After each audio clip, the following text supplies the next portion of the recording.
everybody. Welcome to the stream. It's Sunday, a day before work, but that's okay. For those who don't know, my name is Mandi. I'm one half of Salt and Sass Games. And you're probably going, wait a second, didn't we play Hoplomachus Victorum not that long ago? You would be correct. I did give it the old college try on Friday. But that was really just to kind of go through the rules, because for those who don't know, it takes me a minute to like get the rules. I have to play it, and solo gaming, for those who are unaware, is not really my thing usually. But I do it because I know people are scared to do it, and I was like, you know what? I'll just show you not how it's done, but that it can be done. Albeit I do it not well, but that's okay. We do it for fun and to have a chat. I do like chip theory games. My friend Paulum, who might show up in the stream, is also local to me. We've played a lot of those games together. I recently, actually, with a different group, finished Elder Scrolls, and that was so much fun. So we finished a campaign there. So all that to say, I love these games. Playing them solo, however, is a different beast. So there are a lot of little rules. And when you're streaming, you know, it's a little challenging, but we try our best. So I feel like I need redemption from last stream because I was just muddling. And now I'm like, I think I have like 80% of the rules. So yes, I will probably still make mistakes, but if you're coming from the other video, I really was just trying to go through the rules and reinforce what I'd learned. Obviously, there were things that were not correct. So all good. I will point them out in this video, though, when I do them, things that I've made a mistake or other people I know have also questioned, because, you know, it happens. We will have the same kind of questions. With that being said, hope y'all are having a great Sunday. I know I'm very happy. I don't know, for those who do follow the channel, I've started getting into 3D printing. So I got a 3D printer. I feel like everyone's gotten a 3D printer these days. And I had several failed attempts at using a silk PLA. So it's a material that's really shiny. Just was not doing the things it needed to do for me. Yeah, so it's a bit of filament, but that's okay. So I finally got it. So it's 2 color, but the way I positioned it, it's only going to highlight the 1 color. This is so nice. Okay, it's going to be weird on camera because it's a greeny blue, but it came out awesome. So now I have the settings for this, and I have the settings for a few others. So those are the little boats I print to like test the settings out to see how I'm doing. So we'll see how that goes. I don't foresee today being super busy, but that's okay. Honestly, people will probably watch it later, or not. That's cool too. But yeah. So I figured this is a long one, so I figure that people will jump in and out. And for those who are unfamiliar with the game Hoplomachus Victorum, it's really like we're battling. We're in an arena. It almost has like a gladiator-esque vibe to it. Maybe that is where it's supposed to go. Not 100% sure, but that's definitely what I'm feeling here. So there are a few different arenas which have different rules, and yeah, it's do travel, do a thing. It could be an event. We could just decide to spectate. Got lots of options. Do the fight or whatever the event chosen is, and clean up, and then do it all over again. So hopefully, crossing our fingers, we'll do a bit better this time. I actually think I made this game 10 times harder for myself the first time I played by deploying everything out versus 1 at a time. Definitely think that was, yeah, I played on hard mode even though I was playing on easy mode, if that makes sense. Oh my goodness. That's okay. All right. Well, let's jump in because this is going to be a stretch, and yeah, people will come and go, do the things. I'll be plugging away, but if you have any questions, put them in. Oh, I always caveat with this. This is not a tutorial. I play these for fun. This copy was provided to me by Chip Theory. I do have a podcast, Salt and Sass Games, with my co-host Suzanne, and I would talk about it there. But I thought, you know what? Let's play it here, and maybe it'll motivate some people to try it if it's on their shelf and they haven't played it. So there you go. Prove to me that you're like, yeah, I know the rules better than she does. Great. Then do that and get it played. All right, let's do my very not fancy transition over to the next scene, and we'll get started. And this camera, I swear, always makes me look like a little Oompa Loompa. Look at me, all orange and stuff. Okay, well, not that orange, but a little orange. Okay, let's do that. Oh, dear. Such is life. The life of streaming, right? Sometimes you win some, sometimes you don't. All right, let's just do a little...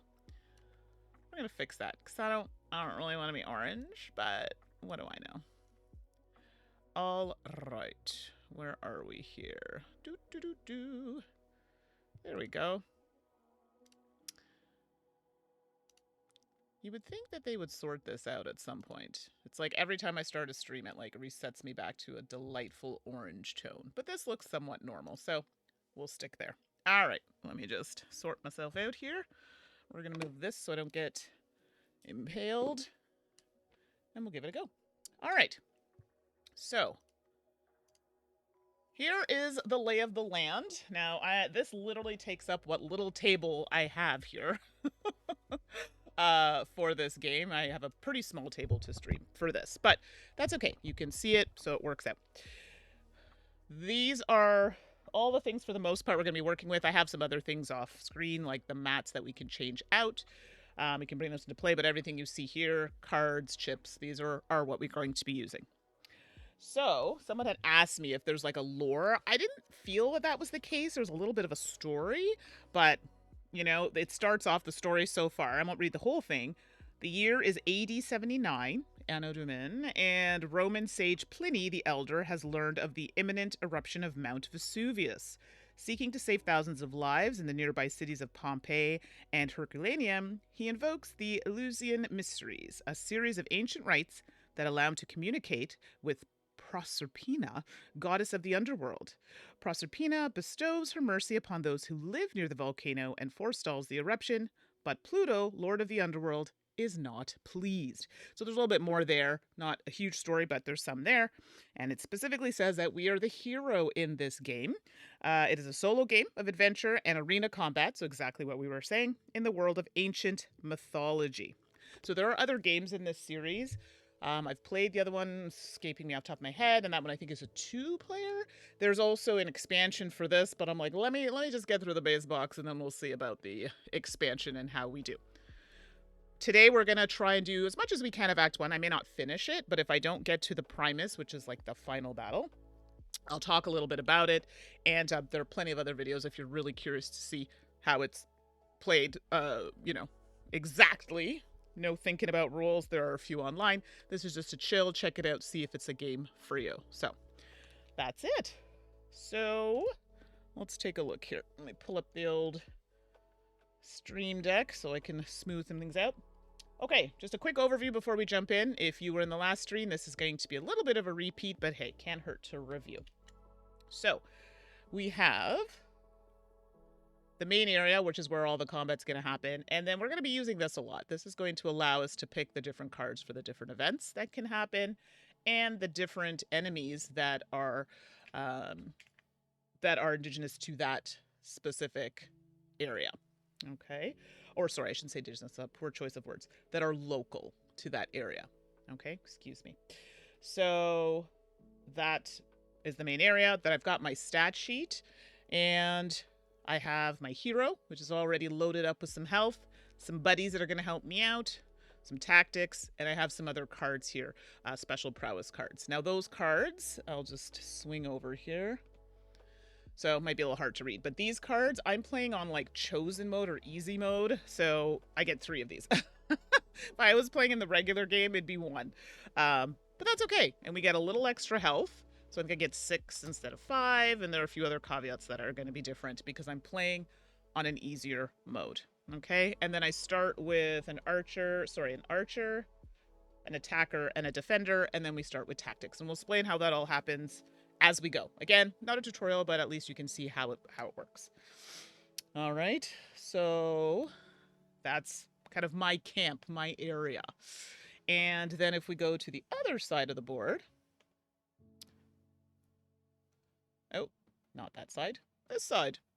We haven't done anything here yet, but this is where the rivals, so the enemies that I'm going to be taking out, they're going to be lining up here. When they die, they go here. So, but there's a process for that as well. So you'll see how the lineup gets started when we do certain types of events. And then these are some chips that'll come into play as we go forward. So nothing too exciting over there as of yet. All right. Then we talked about this. This is the main area, and this is literally where all the action's going to happen on the map. The battling and the different events. King of the Hill, capture the flag, bloodshed, sparring. You'll see, because it will literally be a bloodshed. And I actually put some nice little sound effects. So if I win, I got a sound effect. If I'm getting my bones munched on, I have a sound effect for that too. So gotta keep it interesting while I'm getting my butt kicked, so why not? All right. All right, so let us jump in. And yes, there are times I may have to refer to the rules. It is that kind of game. I also made a little sheet to give me some extra notes because there are a few things that I know other people who have played this game have also missed because it's a lot going on. It's a lot going on. So let us, hold on, let's do that. Got a few things open here, which is making this a little wild. And let's do that. Let's do that. This is where I need to convince myself that I need a third monitor. I don't, but I really want one because everything sits behind me. Okay, I digress. Okay, so we've got our handy dandy sheet of terms. This is going to be important when we're using that in combat or other things for skills. We've got our handy dandy rulebook with a little summary of what's going to happen in the back. You'll notice the pages are kind of, because I flipped through it quite a bit when I was learning the rules. Doesn't matter. We're here now. Okay, so first things first. We start down here, which is kind of this is the travel portion of the map. I'm an Atlantean. This is important to remember because when we were doing combat in the Atlantean area, I have to remember my hero is also Atlantean. I missed this in the last video when I was learning the rules because it does affect damage. So that's really important. So if you're in the chat, again, this is the type of stream, if you've played this game before and I've missed something, cool. Just gently remind me, maybe that's the thing I should be doing. It's all good. And then we'll be good to go. I'm all right with that. So, because I think I have about 80% of the rules down, but I know there are going to be a few that I'm going to forget. So, let's do first things first. So the first thing we're going to do is travel. Now, right now I'm in the capital, I guess, of Atlantean. And wherever I travel now is going to determine what type of event that I will be doing, taking a look at. So, I don't have any specific direction, but I should note that I have, I think it's 12. Oh, it's a little hard to see with that light. Anyway, I have this track here, and you know what? We'll do this. There we go. It's a bit better.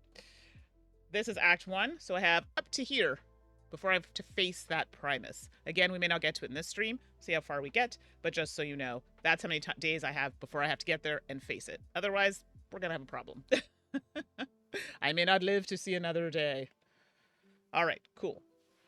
Now, if Chip Theory passes by, apologies in advance if I massacre this game, but I'm trying my best. Okay, let's see how it goes. Sorry, I'm having some issues here with the old microphone. It doesn't want to stay. All right, well, there it is. Hopefully y'all can hear me well enough. Okay, so first things first. We want to travel. I feel like it's weird that I'm just jumping in, but that's how you do it. So right now, you know what? Can I do a bloodshed? Yes. There are little dots. I'm sorry, the eyes are getting old. There are little dots that travel from here to a bloodshed event. And the bloodshed event, I'll just show you the back of the card, looks like that. So that's what it looks like on the map. So in fact, that is where I will go. So now what's going to happen is if I had used a harbor, I would have had to mark off another week. So harbors are like these little boat spaces. But we didn't, so we're good. We will mark off a week later to show that we've done some travel. All right, so first things first, we are not going to spectate. This is the type of event we can do. Just watch, heal up, relax. We're not doing that. We want blood. Okay, not really, but we're going to do it. So instead, we're going to draw the card, which I've done. I'm just going to move this out of the way. All right, and we'll just pop in close. So you can at least see the first one again. Apologies, it's not super tight shot there. And we've decided to accept a bloodshed event. Now this is going to tell us how many rivals and the types of rivals that are going to be placed here, and then the amount of units that I can place out based on this. So like my hero for the H, and then everything else are going to be pulled from a bag that we have here. Okay, so let's read what it says. It says, whenever a rival unit is deployed, roll an arena die. So arena die is just a 6-sided die. So roll an arena die, and if it's a 1 to 3, the unit has -2 health. Okay, sorry, plus 2 health. Sorry, if I roll a 1 to 3, the unit has +2 health. Ooh, need my glasses fixed. 4 to 6, the unit has -1 health. So we want that sweet 4 to 6 spot, I'm thinking. Just saying. All right. So that's the card we've pulled. And technically it sits down here. I have to be careful because I find when I put them here, I forget to come back. Because sometimes you have to read things like this where you have to apply them. So when I'm playing or I try to leave them over here, but ideally I believe they're supposed to sit down here. For our purposes today, we're just gonna put it there so I can see it and try to remember to do all the things on the card. Okay. So normally what would happen for every other sporting event, we would have to identify a tribune. So a tribune is the person we don't want to kill. This is like, they love this person, and if we take them out, not so good. They're going to come for us, which means my hero would go down to 1 health on or off the mat. That sucks. But in a bloodshed event, the goal is to take them all out. Bloodthirsty. So no tribune is used. Thank goodness for this event. Bye. We don't need you. We are in the Atlanteans area, so we have an Atlantean map. We also have a token that goes out here. So this is the trident that comes out. There's another symbol. Ignore that. That's not for this event. But this is for this event. So, where's my little card? We have cards that let us know what the situation is in this area. So the trident in this area is a trident throw, which does some damage. And it can damage me, but I could also pick it up and damage the baddies. So we have options. We like options. So let's actually we'll put this die here just so I don't have to roll it. We probably won't use those slots for this because we're only pulling out 3. So we only need the first 3. And let's move you over here a little bit. Working on a tight space here. Maximize the space. And then there are some priorities and things on here we're going to follow. When we get to it, I'll talk about it. It's a lot of information. The reason I brought up my hero being an Atlantean, the rules here about the extra damage with the trident applies to when I throw it. Not my friends, but me. And I didn't do that last time, and I could have got extra damage. Okay, so that's super important. Cool. All right, so we got to do the lineup. So we do the rivals first. The rival has an L, so that first one is, we pick someone that's a local to the area. So we just pull the first one, and you'll notice on the back it says Atlantean, matches a little trident. And we're pulling out a harpoonsman. Oh, goody. And the harpoonsman has movement of 1. It's kind of hard to see there, but that little green movement of 1. Can attack in an area of 3, so definitely has some distance attack going on, and 2 health. All right, so there's that. So this one is going to go here in this first slot. Then we're going to look to see, now there's something called tactics. There are none. So the tactics are these. In this particular scenario, none come out for this particular card. So you know what? I'm not even going to talk about tactics till we get to that step. So next, we've pulled this one. Now we need to pull out 2 more from the bag. Jingle, jingle. I love it. So first one we have is a tactician. They're not great. You'll see why. It's a tactician, but they have a skill called tactical. That's the situation. And we're going to pull out a defender. Oh boy. Defenders have a lot of health. So 3. Those are the 3 that are going to be ready to be deployed. So here's where I made my first mistake in my last video. I was making this on like extra hard mode. I was deploying these all out on their turn and then deploying mine all out. That's not how it works. 1, they get deployed out, do a thing. I get deployed, do a thing, and it goes back and forth like that until they're on the mat, and then collectively they will do their turns for engaging and so forth. So don't do what I did and make it really hard. I don't know why I thought that, but I was confused. But now we know better. Now we know better. So now that we have that, we've done our rival lineup. We have our little things here to show us our steps. Make sure we're doing that. And then we're going to talk about what happens next. So before we do that, let's read something off of this map so we know what's going on. So the Atlantean map, we have the Atlantis's Trident. The Trident ship begins on the indicated hex, which is here, and is currently, okay, this is a key hex. Again, it's not really important for this particular game. The Trident does not block it, so we can go on top of it. That's how we pick it up, through it, whatever the case may be. But in this case, we'll be picking it up. You can stop, pick it up, and continue your movement. When a unit shares a hex with a Trident, they equip it, so there you go, and place it between the unit's chip and its HP. So we know this. The unit holding the Trident has Trident Throw. So this is an ability, and then it tells us what Trident Throw does. The unit deals 2 damage to any opponent in combat. This unit must unequip the Trident and place it on the damage unit's hex, or throwing it. Throwing it, and then it lands there, and then that person can pick it up. Whoever was damaged in that case. So now, rival units always use it. So if they have it, they have to. If I have it, I don't have to. I can save it. And that would take place of their attack. And local units deal +1 damage when they use the Trident Throw. So this is why me being an Atlantean is important. If I pick up the Trident, I will, in fact, get that extra hit point. Instead of 2, it'll be worth 3. Okay. Yeah.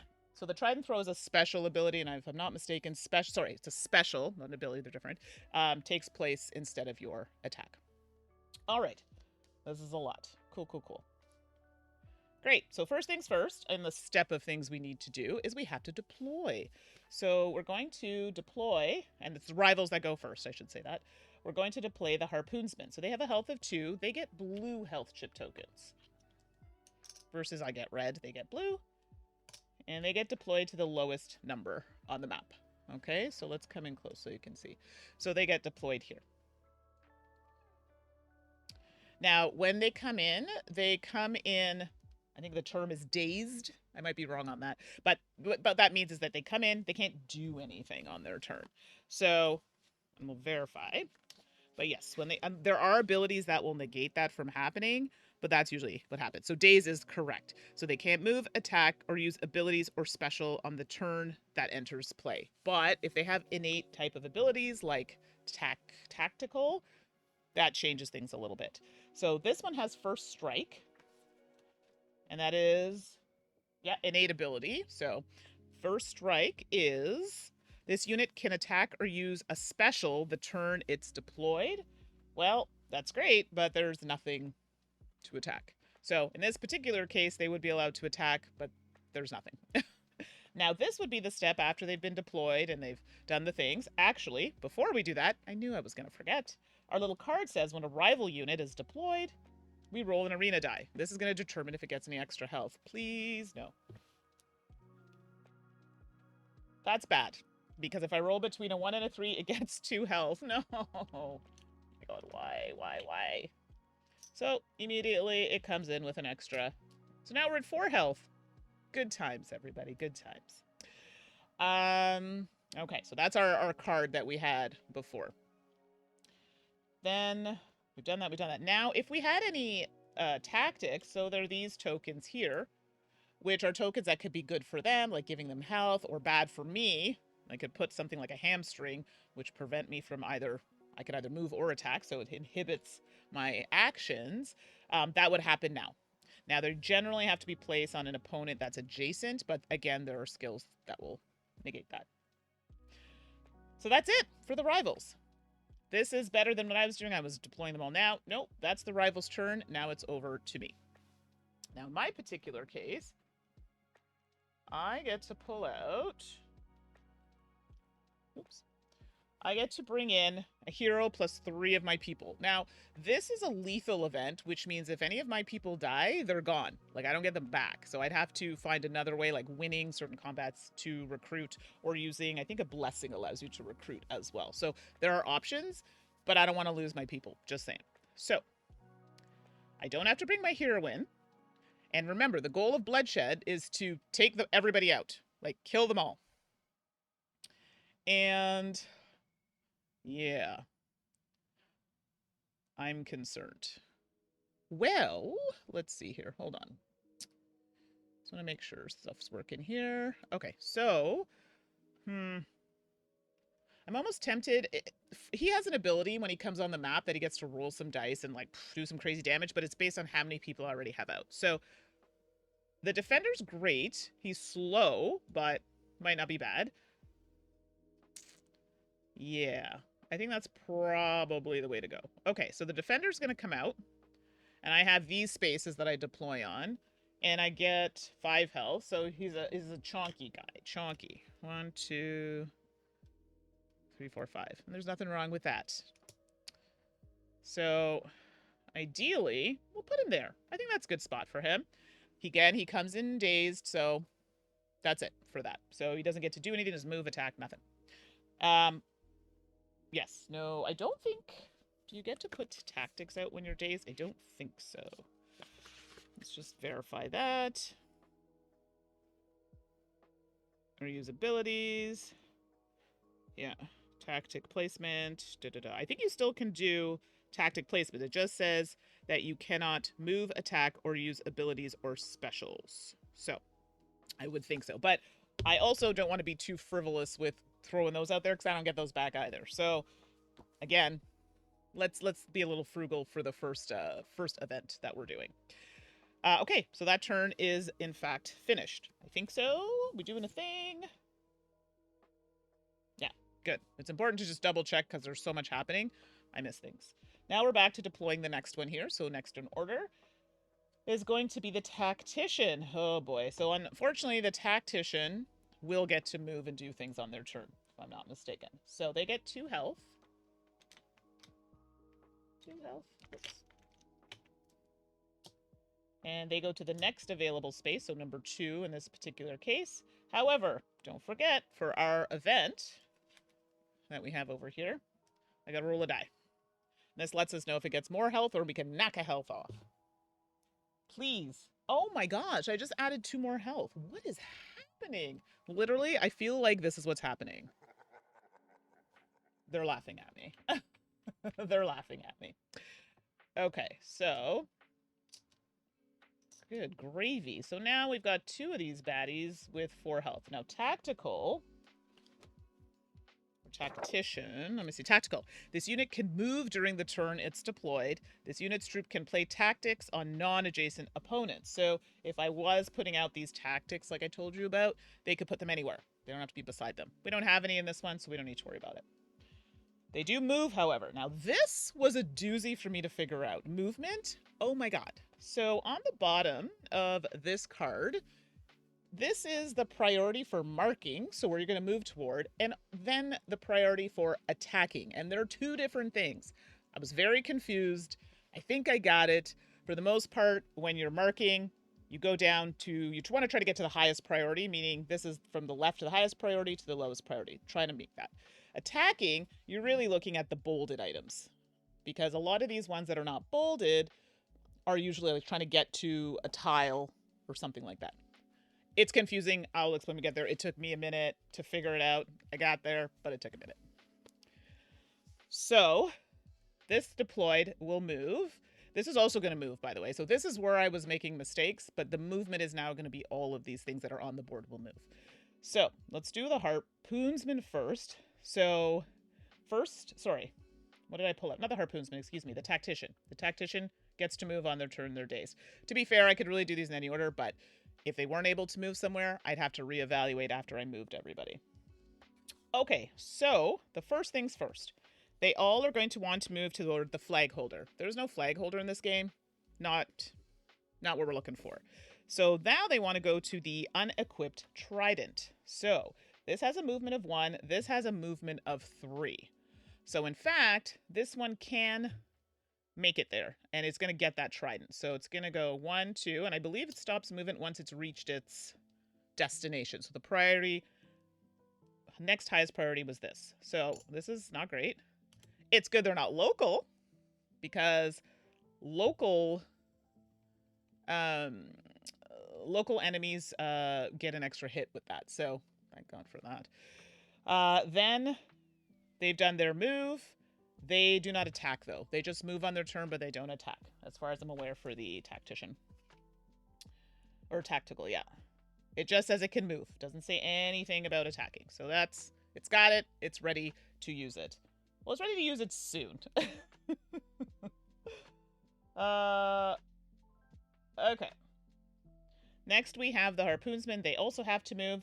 So their priority, now they will attack if they're able. So flag holder, we don't have one. Unequipped trident, not a fact. It's not a factor because they've already picked it up. Opponent with trident, we also don't have that because the opponent doesn't have it, which would be me. Farthest opponent. So that is exactly where we're going. I can only move one, and we're going to try to take the shortest path in that direction. So it looks like, doesn't really matter. 1, 1, 2, 3, 1, doesn't matter. So I could go here. My movement is not great, so I don't think there's anything else for that. Nope. So they're dazed. Even though they got to move, they can't engage. They did get to move. However, they're not within... Oh, that's a lie. They are within striking distance. So yes, they are going to attack. So now that they've done their move, we've done the priorities on the sheet here. Now that was marking, so we went that way. Now we want to look for attacking. So ideally, if you were attacking, you would kind of skip this unequipped trident and just head to the next bold item. That's kind of the way I remember it. It's a bit weird. So flag holder, we can just ignore that because this is not one where flag holder happens. I'm just not even going to look at that. So we want to go straight to opponent with trident. There isn't any farthest opponent. It's this one. It's me. So the defender has taunt, which at this point doesn't matter because taunt is if it was adjacent, they would have to attack this. But in this particular case, they are the only opponent and they are the farthest opponent and they are within 1, 2, 3. I'm getting zipped. So, ooh, this isn't good. So now I roll a green and a blue die to try to take out or hit some damage on the defender. So it's good to know the different dice. It's hard to see, but on each die it lets you know on there like how many sides of hits that you could potentially get. So yellow I think is the worst, black being the best. All right, here we go. Okay, so it's not terrible. So let me take a 1. I mean, I could live with that. Okay. So that is that. Okay, 1 second here. I'm just gonna...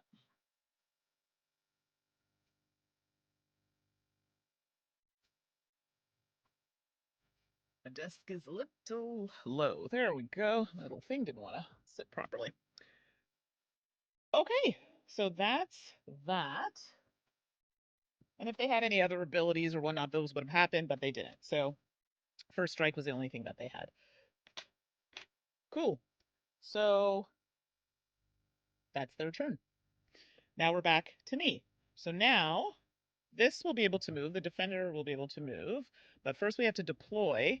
And I don't want to bring my hero in yet. Too soon. Because they still have 1 more to come out. So let's do...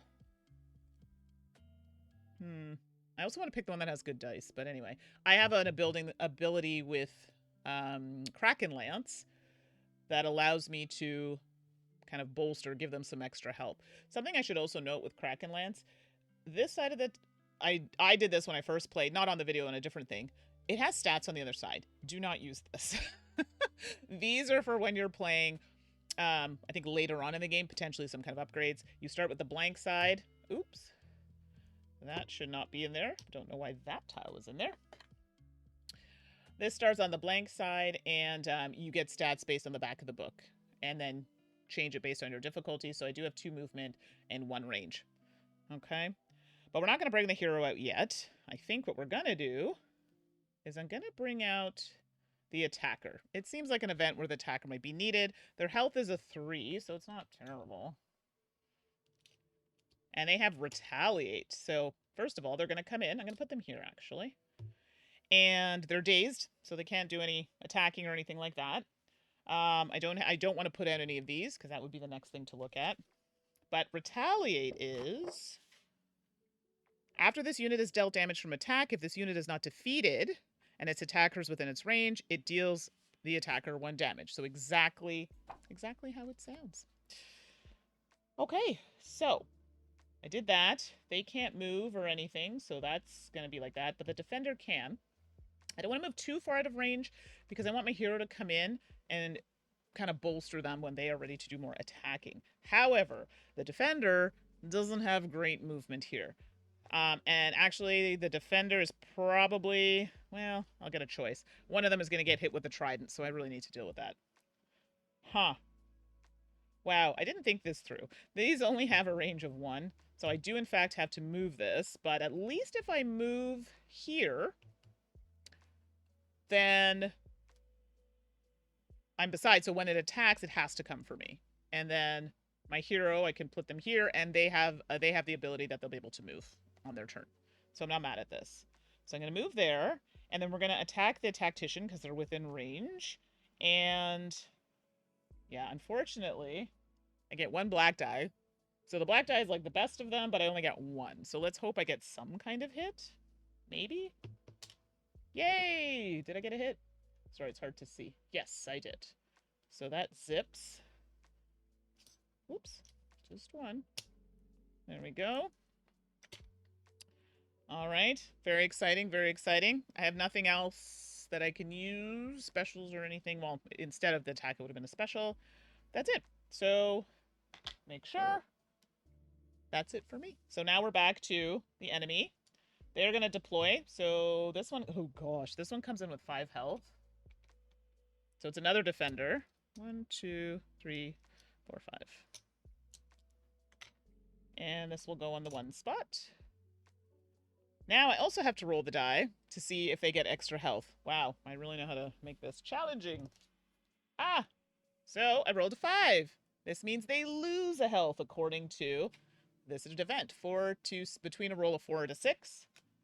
I'll just put that here now so you can actually see it. They lose a health. Not mad at it. Not at all. Okay. Perfect. So again, they come in dazed, so they don't get to do anything. But everybody else will. Okay, so they're kind of done. No tactics or anything to come out, so they're done. Now, what are we doing? Okay, so now we're going through our priorities. Remember, we've got that list on the bottom. So first things first, again, we're just skipping the flag holder, not that type of event. For movement, they're looking for the unequipped trident. There isn't one that's going to be equipped. It will be shortly, but not right now. And the opponent with the trident, we also don't have that. So they're all going to be going for the farthest opponent from them. So right now, the farthest opponent for these two is this one. And this one is between the two. Actually, no, it would be this one. It's farthest away. So I would be moving. Oh, that's annoying.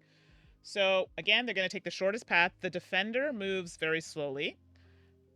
And also the harpoonsman also moves very slowly. So let's see.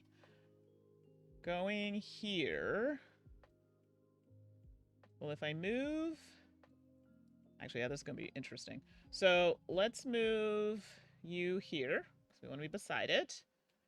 And because we're moving in that direction. So this is that whole priority thing. So right now, we're moving. Okay? Because we couldn't get to the unequipped trident, so we go to the next priority. They're there. Now this one gets weird. 1, 2, 3, 4.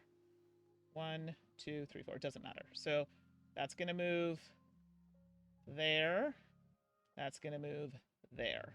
Now, if they couldn't move, I'd have to reevaluate and then back up and then try to make it happen. So in most often circumstances, they do move. No, they said something like, oh, sorry, the defender does not move. Well, defender's dazed. I knew I was going to forget that. Okay. Apologies. So, sorry, that was a mistake. He doesn't move, but the others do. So now we're going to do an attack. So the attack is going to be for the opponent with the trident. I don't have it. Although, this could change, actually. Actually, this could change. Now, I believe I get to choose the order that they attack, and this matters because Actually, this matters huge because this one is going to throw the trident, and it's going to throw it at the farthest opponent. Oh, I just realized, because it moved from the farthest opponent is now this one, and it can't throw it. Interesting. And in this game, it wants to go for whatever the priorities are. So the farthest opponent currently, because remember, the movement one, we go through the priorities. Now we're looking at the, at the targeting. And yeah, opponent with trident is not me, farthest opponent. So this is attacking the farthest opponent, which is actually now this one. They moved to the farthest, which happened to be this one, but they're now attacking the farthest, which happens to be this one. Now I'm getting it. I found that so confusing for the longest time, but I got it now. Oh, goodness. All right. So let's go back to... So this one actually is not going to attack. It can't... It's not... The priority is the farthest, and they don't have the range to do it. Works for me. This is not attacking, so it just came in. This one, however, will be able to do it. So 1, 2... 3, because it's a range of 3. Yep, we're doing a thing. But now the retaliate, I'm guessing you have to be beside. Let me see. That actually matters. After this unit is dealt, no, if it's dealt damage, so yeah, I'm actually going to be zinging one back, so that actually worked out in my favor. So Harpoonsman rolls a green and a blue. 1 hit from me, my attacker. That's all right. Now, they also take 1, because I retaliate. Bam! I'm like, I don't like what you just did. Slap! So, we're okay with that. Okay, it's definitely going better than the last time, so that's good. So, that was their engage. Now, there are some other steps like abilities and things like that. I'm working with what we have. This is a pretty straightforward one, so we don't have too much to worry about. So that was the engage. This will attack next turn, though, so we'll see what happens. So this card technically is not really going to be an option anymore because they've all been deployed out. So it's still going to hang out, but we can put it down on the bottom because I don't need to worry about it. Okay, so we're over to me. So I need to deploy. I think we're going to deploy my hero at this point. It's necessary. Now, my hero... I get 2 movement, actually, so it doesn't really matter where I go. So we're going to deploy there. Yeah, let's do that. I think that's good. Now, Kraken Lance has Tactical and Inspire. So Tactical is like the other ones. I get to move on my turn. But wait, something else that I get to do. And it's one of these special cards. It's called the Grand Entrance. And after Kraken Lance is deployed, I roll a number of yellow dice equal to the number of units you have in combat. Units, which includes myself, and deal the roll damage to the strongest rival unit. So I get to do, because I have 1, 2, 3. This is why I wanted to wait. And then get to roll 3 dice and deal some damage. Now, I have been very unlucky in rolling these. And I usually get blanks. So let's hope that's not the case, because I'll be very sad. And, yeah. Let's see. Okay, I got 1 hit, because yellow doesn't have a lot of hits on it. So, sorry, I was going for the strongest opponent, so it would be the defender. So defender takes a hit. Okay, so that ability was my Grand Entrance. That just happens when I'm deployed. Love it, love it.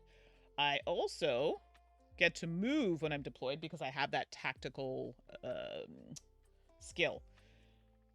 I do want to move, actually. I want to move here because when I am beside my people, there's something else that I have, and that's called Inspire. And Inspire...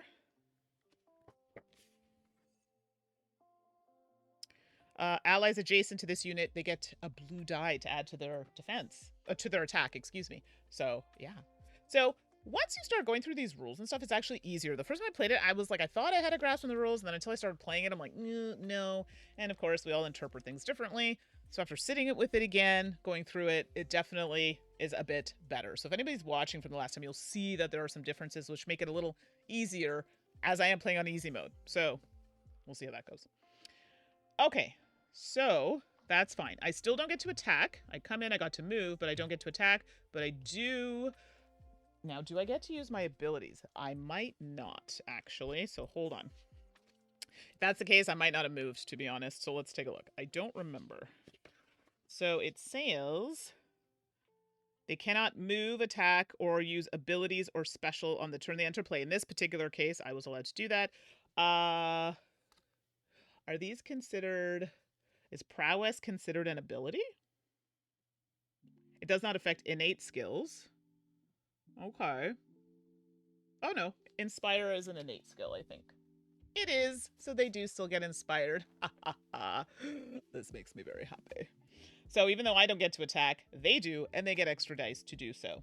So before we get to that, though, I've done this move, but I'm not attacking. They get to move, although I don't know if I want to. I want to stay beside him because I'm going to get extra dice. So moving is not an option. I could technically move the defender, and the reason why that's cool is because if I do this, still beside the hero, so I'm still going to get my extra die, but I also have taunt, which means... these two have to go for this, because taunt specifically says when an opponent adjacent to this unit attacks, it must attack a unit that has taunt. So both of them are going to come for me. Leave my hero alone. Yeah, something like that. Okay. So let us do first, because I guess Choose is going to go first. So I feel like this one is good because it retaliates. Because this is going to throw, for sure, this is going to throw a harpoon at somebody. So, let us... I'm thinking. I want to get rid of this. So it can drop the harpoon. I can take it and throw it at somebody else. So, I only have a range of 1 anyway with my attacker. But she gets to roll a black die, a blue die, a yellow die, and another blue die because of... I'm inspiring my team. Okay, so yeah. So the attacker's going to go for the tactician. Yeah, we like this. Please, every time I roll a bunch of dice, I end up rolling a bunch of blanks, and it's not very good. Okay. Suck it now. I rolled 1, 2, 3 attacks. 3 hits. Oh my god, are they dead? Ah, sucker. Dead. Bam. Oops. So, they drop the trident. They're like, I'm sorry. Dead. And this goes face down over here. Okay? That's for later. These are going to be gone bye-bye, but that's how that goes. Anyway, they're dead. Doesn't matter. They've dropped the trident for us to gather on a future turn. Although... they're going to try to go for it, so we'll see how it goes. Okay, doesn't matter. They did their attack. I can't attack here because I come in dazed. My defender, however, will attack the harpoonsman, which is great. So the defender doesn't have great dice. They get a black and then the blue because of my hero. Am I missing anything? I don't think so. If you noticed, I'm kind of skipping over the tactical step when I deploy because I don't really want to use them for this, so... Okay, I mean, it's better than the kick in the pants, so... Only 1 hit, but that's okay. It's okay. And that comes out. So they're still on the board, but less so. So I feel like this isn't going horribly. Okay, you know what? Zip it. Because every time I say that, something bad happens, and then I cry about it. I don't, but you know what I mean. Okay, so... that is my turn. Done. It takes me a minute. I'm just trying to make sure I don't forget anything. Now we're over to the rivals. Now they, in turn, no more deployments. We're good there. They don't have any tactics to place. So now they're going to move. So remember our order. The first thing they're going to go now is for the unequipped trident. So remember, generally when they're marking, flag holders, not an option. Unequipped trident. It is an option. We see it. It's there. So they're going to try and go there. This one, in fact, can get there. So 1, 2, 3. That's 3 movement. Sorry. Whoop. It has 1 movement. I don't know where... oh, the one that had 3 movements dead. So, interesting. Now, again, they want to try to find the closest path. So that one's going to move. If I move, well, actually, if I move here, he moves 1, 1, 2. If I move here, it's the same distance. So here and here. Okay. And again, if they get stuck, I'm going to have to go back and reevaluate after everybody's moved and go from there. So non-movement's not really a thing in this game, which I think I cheated a bit on the last one because I think, oh, they can't do a thing. No, they usually, what is it in Jurassic Park? They find a way, life finds a way or something like this. I've seen that movie enough. You would think that I would know. Okay, so that's their movement. Now, we would look for any abilities or things like that, but none of these are applicable. So now we're going to attack. This one can't. So this is a case where their movement and their attack doesn't always align. They're going to be looking for the opponent with a trident. There is none. And then the farthest opponent, which in this case, 2, 3, this one, the defender would be either the hero or the attacker, but they only have a range of 1, so they aren't doing anything. The harpoonsman, however, has a range of 3, and they are in fact going to go with the opponent with the trident. Nobody has it. And the farthest opponent. So in this case, it's this one, the attacker. Oh dear, I might be dead. My attacker might die. That's bad. I didn't think about that. Oh, wait, hold on. Nope, it's adjacent to taunt. I'm like, there was a reason I did something. Yep. Never mind. See, I'm smarter than I remember. I strategically place this one here. When it attacks, because it's beside taunt, it has to attack taunt. Regardless of the priority, which is farthest opponent, this is what's going to happen here. So, in fact, the harpoonsman will attack the defender. So they're going to get a blue die and a green die. And I mean, I'm nice and stacked, literally, so I don't have to worry about it. Oh, damn. I rolled better for them than me. That was 2. Okay, not gonna lie, that's not great.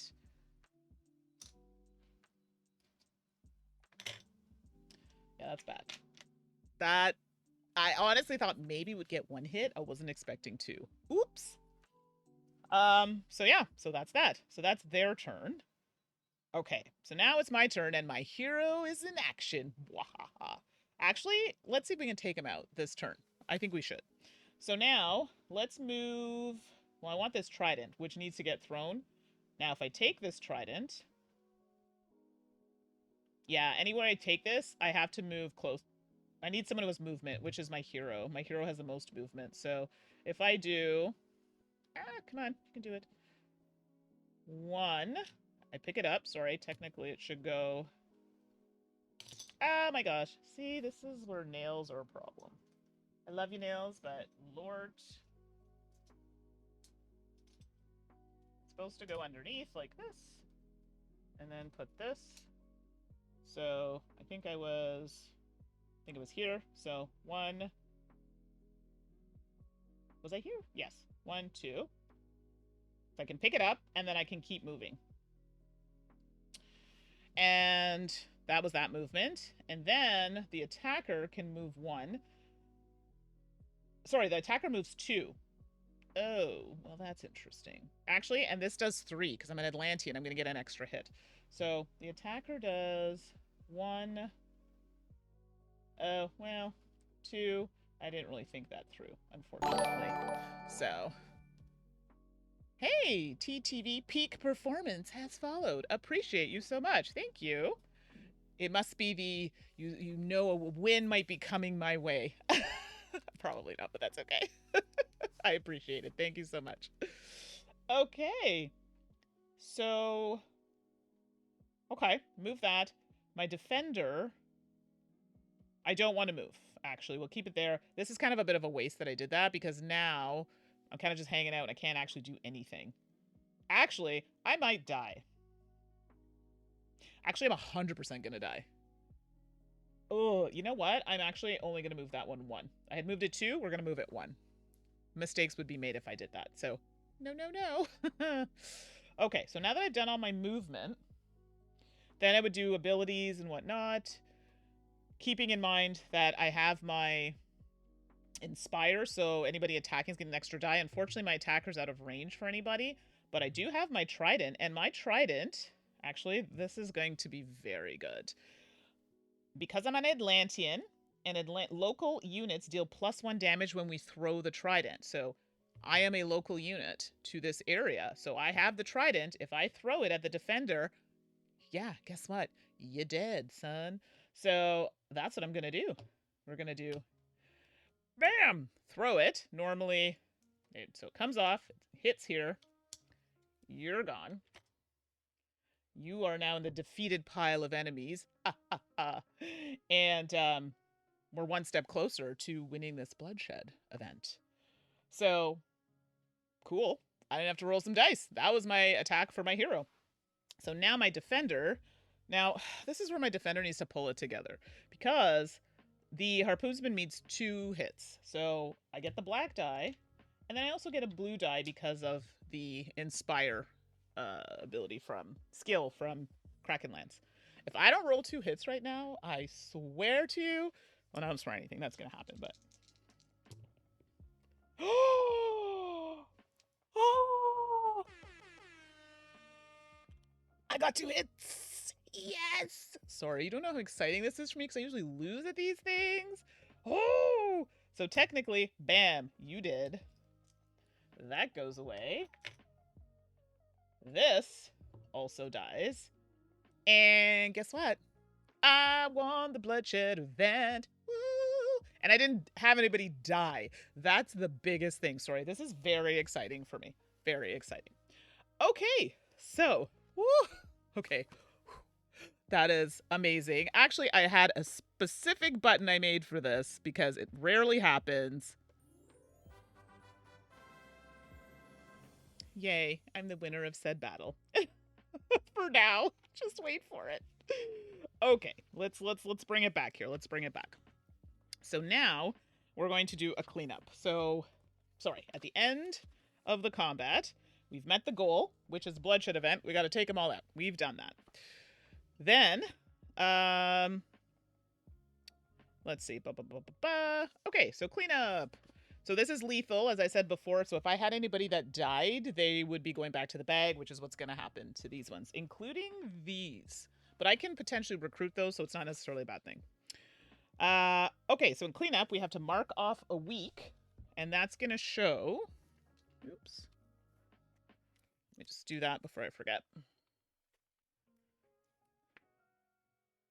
There we go. So that shows we've marked off 1 week in Act 1. So one step closer, I guess, to when we have to go and deal with our Primus, which again, we may or may not get to this stream. People enjoy it. I might continue. If people are like, yeah, no, we're good, Mandi, we want you to do other things, then, well, at least you've seen what we can do. And we'll see how that goes. Okay, so I've done that. So now we're going to collect our reward. And the rewards for this, it's a bloodshed event, so it's a different thing here. So we can add or upgrade an attack die.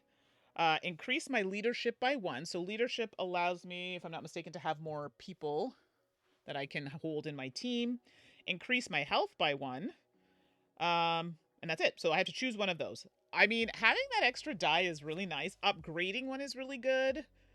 I think I might, because I start with 2 blue and a yellow. And the yellows are terrible, by the way. I think I'm going to upgrade my yellow to a blue. I was thinking about the blue to a green, but I think... Yeah, let's upgrade an attack die. So let's upgrade our yellow to a blue. So now I have 3 blue. Now, for those wondering, like, why I have 3 dice, I'm playing on the Chosen. I think it's Chosen, so like story mode. And this will affect the dice that you're playing with. Okay? So I get more dice. That's how that goes. Okay, next up. So we did that. Now, we bag the rivals. Where's my bag? So all the defeated baddies are gonna go in the bag. Boop. To live another day, perhaps. We'll see. Okay. Now, we didn't draw any Banes. Okay, so now we'll just go to here. So now this chip technically would just go in our little thing here. If there were tactics like these that I had used or they had used, those would go back to the supply, but I didn't use any. And then anybody was defeated in mine, go to the bag if they were defeated because it's lethal. And now we return our hero to the camp. And camp your units. So all these ones are going to go back. Okay. And technically, they don't hang out with HP. It should go back. And then the event that we had gets discarded. So it goes to the back. And now we go to the next round. Oh, I think we made that through a pretty clean round. I am really happy with how that went. Definitely a little smoother than the first time I played, so not mad at it. Okay, so we're going to the next one. So hopefully y'all are following along. If not, cool. Thanks for hanging out. Appreciate y'all as always. I know some people I know for my channel, it's always a mix of people like this game, later games, but I figured let's do this one. It's heavier. I do like heavy games. I don't get to play them too often these days. And we'll get to like button shy game or something like that. Something a bit lighter throughout the week. I got to cancel my Monday streams because I'm back in the office on Mondays.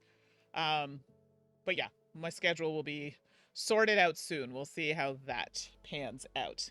I can't talk about it yet, so we'll see. But let me get a little sip of water. I'm thirsty. What is that line in Home Alone? Thirsty for more? Yes, but also thirsty for water. I have a big desk, but this game takes up so much space. I'm just like, you know what? Let me just put it over here. Okay, here we go. Great, so we're on to the next round. So first things first, or thirst things first, we're going to go to the next area. Now, there are different symbols, and I'll talk about when we get to it. But now I can travel over to this little island. It's still this map. And that looks like what event is that? An opportunity. So opportunities are a little different. So we can try and see what an opportunity does. It is going to mark off a travel week, but who cares? We can see. So let's move over here. We traveled over there. We don't mark off our week yet. Now opportunities, this one I have to just quickly pull up. Because I always forget. I think it's draw 2, choose one.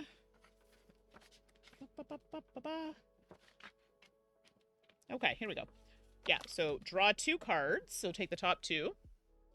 Yoink. We'll put them down here. Hey, Hero Logic, thanks for popping in. I decided to redo this stream because the last stream I was just trying to learn the rules and I just wasn't happy with like how things played out because I did play a few things wrong. So I said, you know what?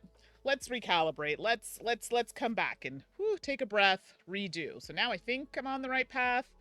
Obviously, I might still make a few mistakes, but I definitely think it's going a lot better than the last one. So thanks for coming in. Appreciate it. Hopefully you're having a good Sunday.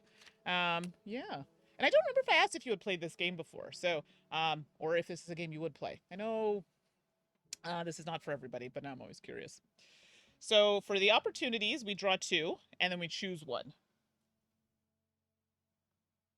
And then it's going to get placed, there's an area, I'll show you where that is down here. So the first opportunity is called Blood for Blood.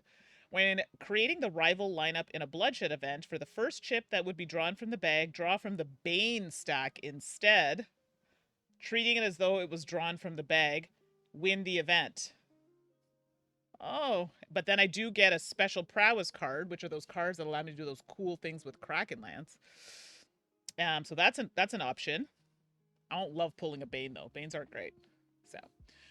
And Hiroki, you've only played Elder Scrolls. Oh, Elder Scrolls is so good. We did the first campaign, and then we played it on like an easier mode, and we realized we probably should have stepped it up because we were fighting some of the battles. Like our comboing was really good, and we were so scared to take the sorry, it's been a while since I played, to take those gray tokens. What do you call it? Exhaust tokens. I can't remember what they're called, but the dice that are gray and black. We were so afraid to take those when we wanted to take another turn, but it just made the game more efficient, and we didn't figure that out till like the second time we played. Like, it was frustrating. But we enjoyed our time with it. We even have a private joke. I don't know if this came up in your game. One of our friends played a bard, and he had a card that had fish sticks. I swear to you, he refused to get rid of the fish sticks. And the joke was, aren't those really smelling in your bag? Like, and he just randomly, because he was like, one of these characters was like a cat. He just randomly like pretend to lick the card.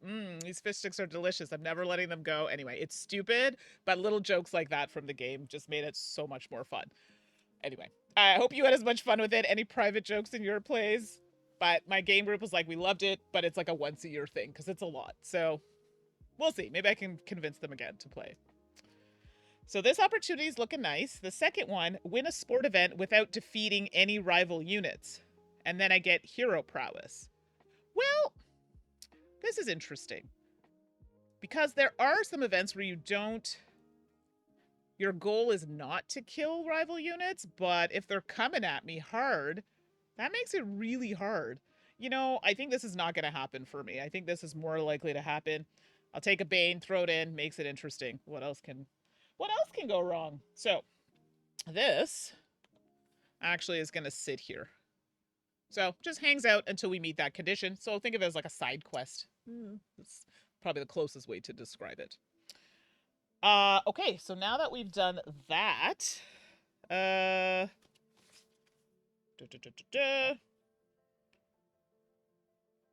just trying to see. So now that we've done that, I think we just go straight to cleanup, if I'm not mistaken, which in this case, we didn't fight anything, but I do have to mark a week off. So opportunity is great for that little side quest, but it took time to get there. So now I have to take some time off. Time away. Let's just double check here. Make sure. Da-da-da-da-da-da. And clean up. Yep. Yep. Mark a week. Skip the next of the step if you're not in combat. That would be correct. So, let's do that. And let's do that. Okay, so just like that, we're on day 2. So it's definitely going a little smoother, which is good. But I do find with these games, it's like you have to do like a little play and then get a whole bunch of stuff wrong and then play it again. I'm like, okay, now I see what I got wrong and do it right this time. So no shame in the game, right? All right, so we have to travel. So now we can go to New Argonauts. I think last time we went to Pluto's Refugees. This map is wild. I had so much trouble with this in the first play because I wasn't fully understanding like how the beasts work. It's a lot to take in. So I did see that map. I don't know if I should continue to go to this place because it looks like I would be a sport event, and I can see the card that's there, and it's a King of the Hill one. Which means King of the Hill, I think I just need to be on certain tiles and get up to 6 points. So at the beginning of every turn, we check to see if I'm on that spot, and I get a point for each player that are on the spots that have that little king icon on it. It's hard to do on that map because not only do you have rivals, but you also have beasts that you have to play against as well. So I don't know if I want to do that, to be honest. If I go here to New Argonauts, it's a new map. We can try. I have not tried this one. Yeah, let's try it. I mean, do we want to do a bloodshed or we can do a King of the Hill? Okay, let's look at the map before I make any decisions. I'm still going to go there, but let's take a look at the map. So, so I got to find the card. There we go. Wow, New Argonauts is no joke. Holy moly, this one's intense. Okay, well, we'll give it a go. Why not? Dang. Wait till you see this map. Oh my god. Regrets. I don't know if I want to do it. Well, we'll see. I haven't committed to it yet. Where is it? Where is it? Where is it? There it is. Okay, so this is the map. So we're definitely... Okay, so that's the map for... It is very orange. Like the fiery pits of hell, maybe? I don't know. Something like that. Dang. This looks crazy. So, if I go here, it would be a King of the Hill event, and it means I would need to have people on these tiles. Boop, boop, boop. Ideally, at the beginning of a turn, and I get a point for each, and the goal is to get up to 6 points. let me just look at the card, because that will make my decisions for me. And yes, I don't care if it's cheating or not. I need to know what I'm doing here. So in this one, it says the 3 indicated hexes are the key hexes. So this, this, and this. And the weapons racks. So these are weapons racks. You know what? Let's get in close. So these are the weapons racks here. At the start of combat, place dice on the weapons racks as shown. So it shows which dice I would place there. These dice are weapons. Oh, this could be fun, actually. Weapons do not block the hexes they are on. Interesting. So shackled. Each troop with no units in combat must deploy 2 units if possible. Oh, and can have no more than 2 units in combat at a time. What the heck? Allied units are shackled and must remain adjacent to each other at all times. Oh my gosh, it's like that game I played with my friends. What was it called? Oh my gosh, you're attached to each other and you have to, oh my gosh, it's so bad. And you have to jump together, like, it's wild. Units cannot block the opposing troop from deploying and are displaced to an adjacent unoccupied hex. Oh, because usually if you're blocking a hex, they can't deploy there. Now they just come in, they push us. Dang! So each troop with no units in combat must deploy 2 units. Okay, so they ideally need to be shackled up, paired together. When one unit in a shackled pair is defeated, if the surviving unit's troop has any units remaining in their lineup, that unit is immediately returned to one of its deployment hexes. Oh. Dang. If it is the flag holder, it drops the flag. Okay, we're not doing that. The next unit in the lineup is immediately deployed on the other troop's other deployment hex. The newly deployed is dazed. Well, this is unfortunate because it means if they come in dazed, they can't move. So my other one can move, but they can't, which means I can't move because they're together. Yeah.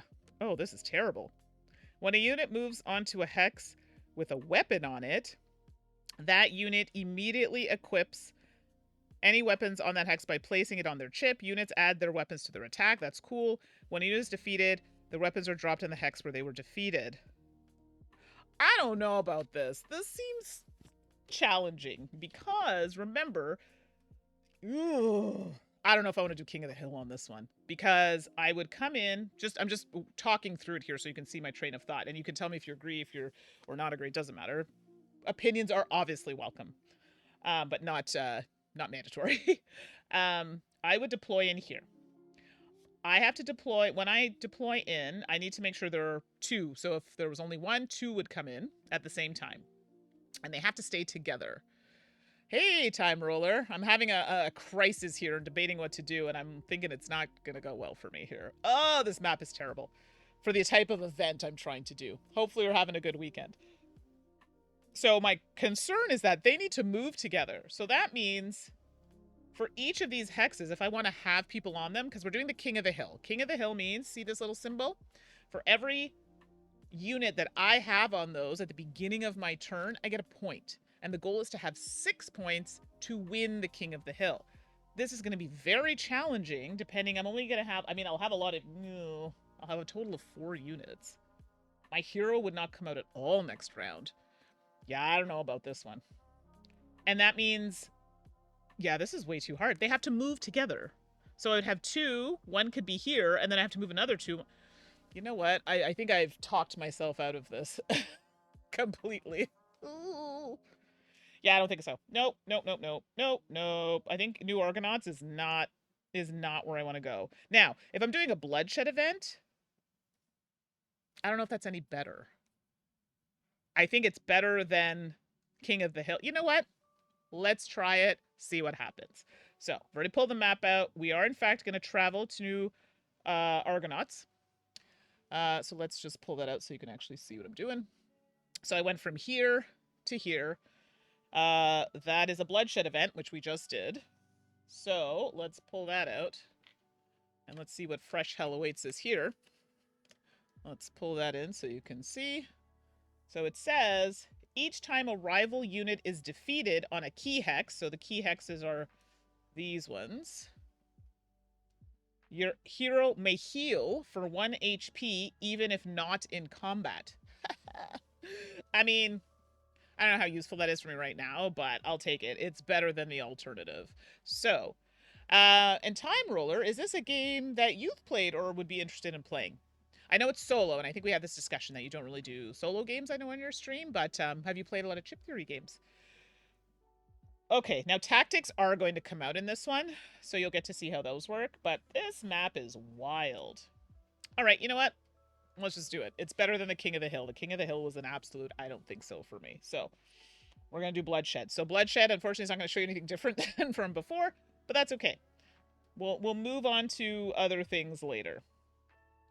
So let's do...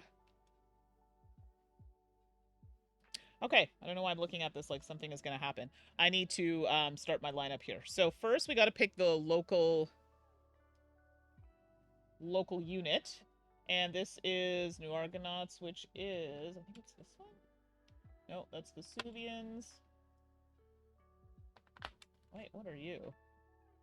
Amazonians. Sorry, I don't know the colors off by heart. Parthians. Wow, I'm doing very poorly here. Ah, here we go. Purple, my favorite color. Oh, that says plenty. Okay, so we have Murmillo, and he has Retaliate and Shove. This can't be good. It's gonna go here, sorry. Now I'm curious, what does Shove do? Shove is an ability, displaces a unit 1 hex away from it, and simultaneously moves into the hex that the unit vacated. And it says, triggers if this movement allows a rival unit to get an attack or special when it would otherwise get neither. Okay, so it only triggers if he's able to attack. So, whatever, that's fine. And, so yeah, so we got that one. It also has Retaliate, which we saw before, so I hit it, it hits me. It's like a big baby, little baby la-la. Then it also has a tactic. So now you'll see when I was talking about tactics, you look at the symbol that it comes in with, and then there's like a specific token that you will get for this tile, or to in your pile of tactics. So let's see. So on the back of the book, it tells you which one it is. So it's got the 2 kind of swords, attacker. So he's an attacker. So they get adrenaline comes out for them. So adrenaline.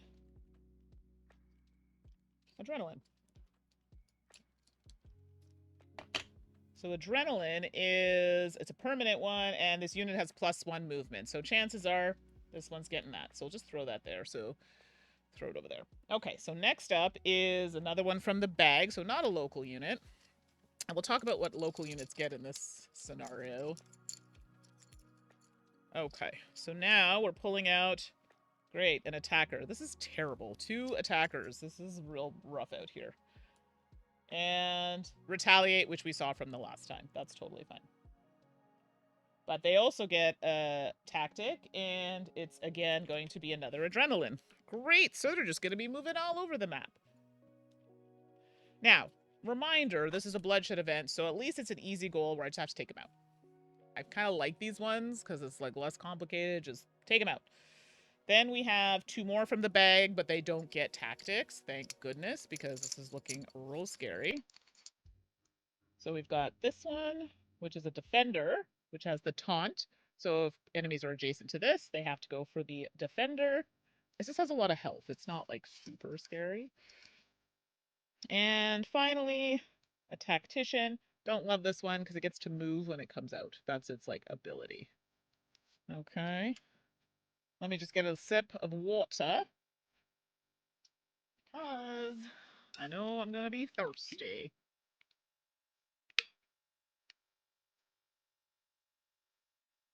Okay. Here we go. So I'm doing this before I have to record the podcast, so I'm going to be all like revved up after all of this. Okay. So now that we've done the rival lineup, I will be able to pull a hero out at some point, and I get 3 of my pals to come out. Don't forget... Oh, I could have done this, actually. Instead of pulling that one from the bag, I could have draw from the Bane stack instead, treating it as though, and then I'd have to win the event. You know what? So let's do that. This is a good time for the opportunity. So instead of drawing this one, so actually it'll be, we'll say I didn't draw this one. Bane is worse, trust. So Banes are these ones.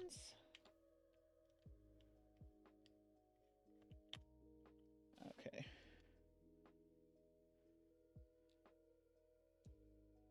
Yeah, this isn't great. This one is like specific to, so if I had gotten to him, now I'm curious actually. Let's see. Oh, you're setting it for D&D. Nice. Oh, we were supposed to have a session. It just hasn't happened yet. So yes, do your sessions. I appreciate you popping in. So have fun with your session.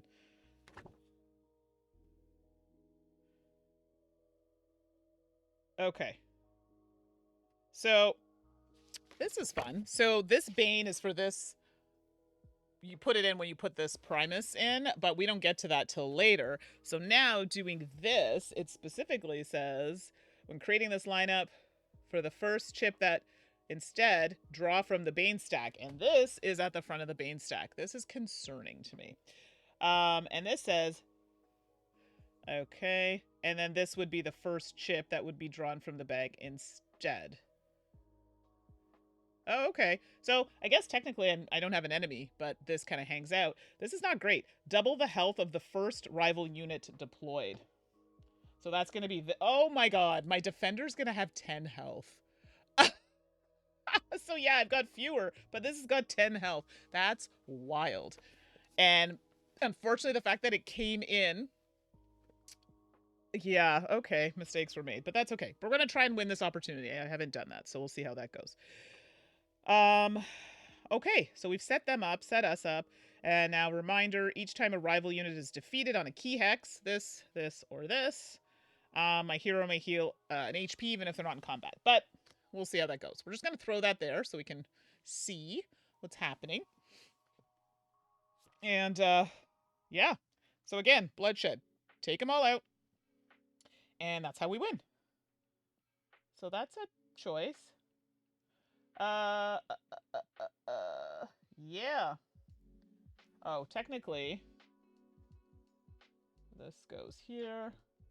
So let me just see, actually, because now I hope the reason I did that, because I deploy, that says when creating an event for the first chip that we drawn from the bag. Yeah, so I still get my local unit. It's this one. So yep, in fact, and then it says, actually, this isn't bad because the token actually says double the health of the first rival unit deployed. So actually, no, it's not the defender. It would be the local unit, which is only 6 health. Never mind. Small panic attack. We're good. We're back on track. Okay, sorry about that. Okay, so now... yeah, so now they're going to deploy. Great. Good to know. So this one's going to come out and is going to get 6 health, because remember that token I pulled. Good times. 1, 2, 3, 4, 5, 6. Which kind of sucks because they're local. And local units in this case have perfect strike. That can't be good. And perfect strike, when attacking, if this unit rolls hits on all of its attack dice, it doubles the total damage. What the hell? Okay. Well, that's okay. We've got ways to mitigate this. I say that very concerned manner, but it is what it is. Okay, so I've not played this map before, so this one might take a little bit of finagling for me, but we'll see how it goes. Okay, so they're deployed. And again, remember, they come in deployed, dazed, whatever the case may be. However, they are going to deploy a tactic, because that's the next... we didn't do this, so tactic placement, because we didn't have any, but we do now. So adrenaline, which is this unit has +1 movement, which is going to happen. So that's going to go there. I just have to remember this now moves 3 instead of 2. Okay. It doesn't move, doesn't do anything else. Its abilities are retaliate and shove. That doesn't happen right now. That's it. Over to me. So now...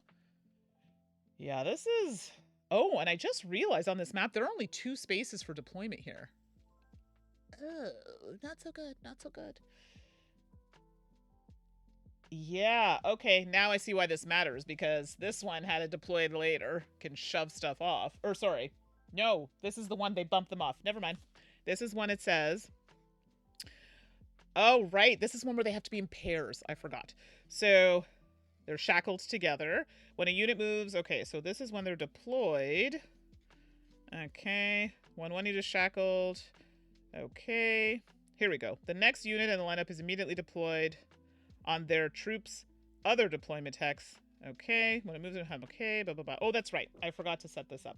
So there should be a yellow die here, a green die here, and a green die here. Because we can, in fact, use those weapons, but I believe they can as well. Oh my gosh, this is literally going to be a bloodbath on this one. Dang! Yeah, okay, hold on a second here. Yeah, each troop with no units in combat must deploy 2 units in possible. Oh, okay, so I went ahead and did this. But technically, we only have... Oh, it says in combat. So no, we're not in combat yet. But when we get to that point, I will be able to pull somebody in. All right, you can have no more than 2 units in combat at a time. Dang! Allied units are shackled and remain adjacent. Units cannot block the opposing troop from deploying and are displaced if they would. Okay, this is going to be a little bit of management. So it doesn't matter. They come in dazed anyway, so nothing's going to happen. I also need to come in to play because we're not beating anybody up yet, so it should be interesting. Okay, so let's do, unless they consider this part combat. No, this is in fact combat. It says in combat. Yep. And this is a combat turn sequence. So if I'm reading this correctly, and I may be interpreting it incorrectly, I technically would be pulling 2 in. So that one should have come in with a tactic, and then this one would also come in. So I think I'm doing this right, but we'll find out. If not, it's all good. This is how I was playing it last time. That was not correct. And then they would also get this tactic, which allows them to also move an extra movement. But again, they come in, they're dazed. Cool. So now I get to do the same. Huh. Okay. I don't know if I want to bring my hero into this, but my hero is really good for like bolstering attacks, so maybe I do want to. Okay, who has a lot of health? Because I'm going to need it. Okay, so let's bring the defender in. He's got 5 health. I feel like I might make some bad decisions here. 1, 2, 3, 4, 5. Ooh. Now the defender is going to hang out over here. And is stunned, right? Now, if I wanted to add a tactic to myself, actually, I'm almost wondering, because I can move more. I might, in fact... I'm going to give tactics to the defender, because I can move 2, but they can only move 1, and I'm assuming I'm limited to that. So, yeah, let's toss that in there. I think we're going to do that. So now I can move 2 instead of 1. My hero is also going to be deployed. And remember, it has tactical, so I can actually move as long as I'm still adjacent to this. So technically, I could move over here. I can't move here, which is ideally where I'd like to go. Yeah, maybe I should stay where I am. Let's do that. But I do get to roll 2 yellow dice because I have 2 units in play, and this is my grand entrance ability. So I'm going to keep going back to this to make sure I didn't miss anything here. Okay. We haven't gotten there yet. When a unit moves onto a hex. Okay, we're not there yet. Okay. Reading ahead. Why? Seriously? This is like... Ugh, that roll is this. 0 hits, everybody. 0 hits. Terrible. Like, that ability needs to be upgraded. I don't think I can, but whatever. Okay, that was a bust. I do get to move. I'm not going to do that. Deploy a tactic. These are in limited supply, so I think we're just going to leave those right there. And this is really interesting. So yeah, I can only ever have 4 deployed for this entire combat. So I have 2 out now. Might bring 2 out later. We'll see. Because this is a lethal event, so if they die, they die. That's this turn. Okay. So now, movement's going to happen. And again, I'm assuming they move 1 at a time, but they're going to have to be adjacent. So let me see this. But anyway, they have to deploy. So this is going to be interesting. So this has to come in. Well, this is now very interesting. I'm wondering how this works because instead of getting that extra 1 to deploy, I chose to do this, which now leaves me with only 1, which means I have nothing else to deploy. Interesting. Let me just see. Draw from the Bane stack instead, treating it as though it was drawn from the bag. Yeah, so now I wonder if that is now technically counted as my 4th draw.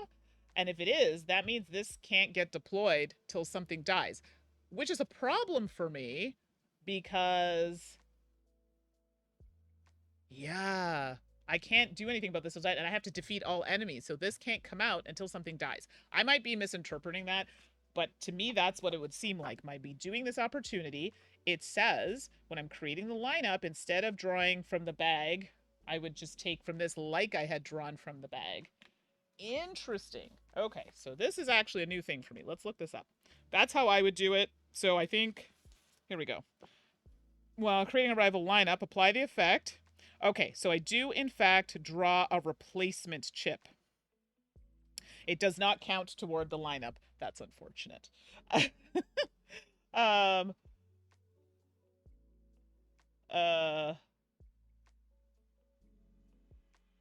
Oh, yeah. Okay. I got really excited there for a minute, and I'm like, oh, that's unfortunate. So no, I still need the other one. I said Boo Earns. So there you go. I got really excited about it. And I was like, yeah, I worked through a thing. No, I didn't work through anything. So technically, this still would be here. So this technically doesn't count. We'll just throw it there. But we'll pull in the one that would have been drawn before. And it does not count toward that. Boo! I said Boo Earns. That's unfortunate. Ugh. Yeah. I'm sad. But I think this will go back to the stack after because it wasn't technically pulled from the bag, but we'll see. Okay, I digress. So we've done that. Never mind what I said because now we're in deployment. So what happens is when they deploy, units cannot block them. Oh wait, units cannot block the opposing troop from deployment and are displaced. But this is not an opposing troop, so that to me means that they're not going to come out until they're off those tiles because they're friends, they're pals. Yeah, if possible. It's not. Great, so we can't do that. But now they will.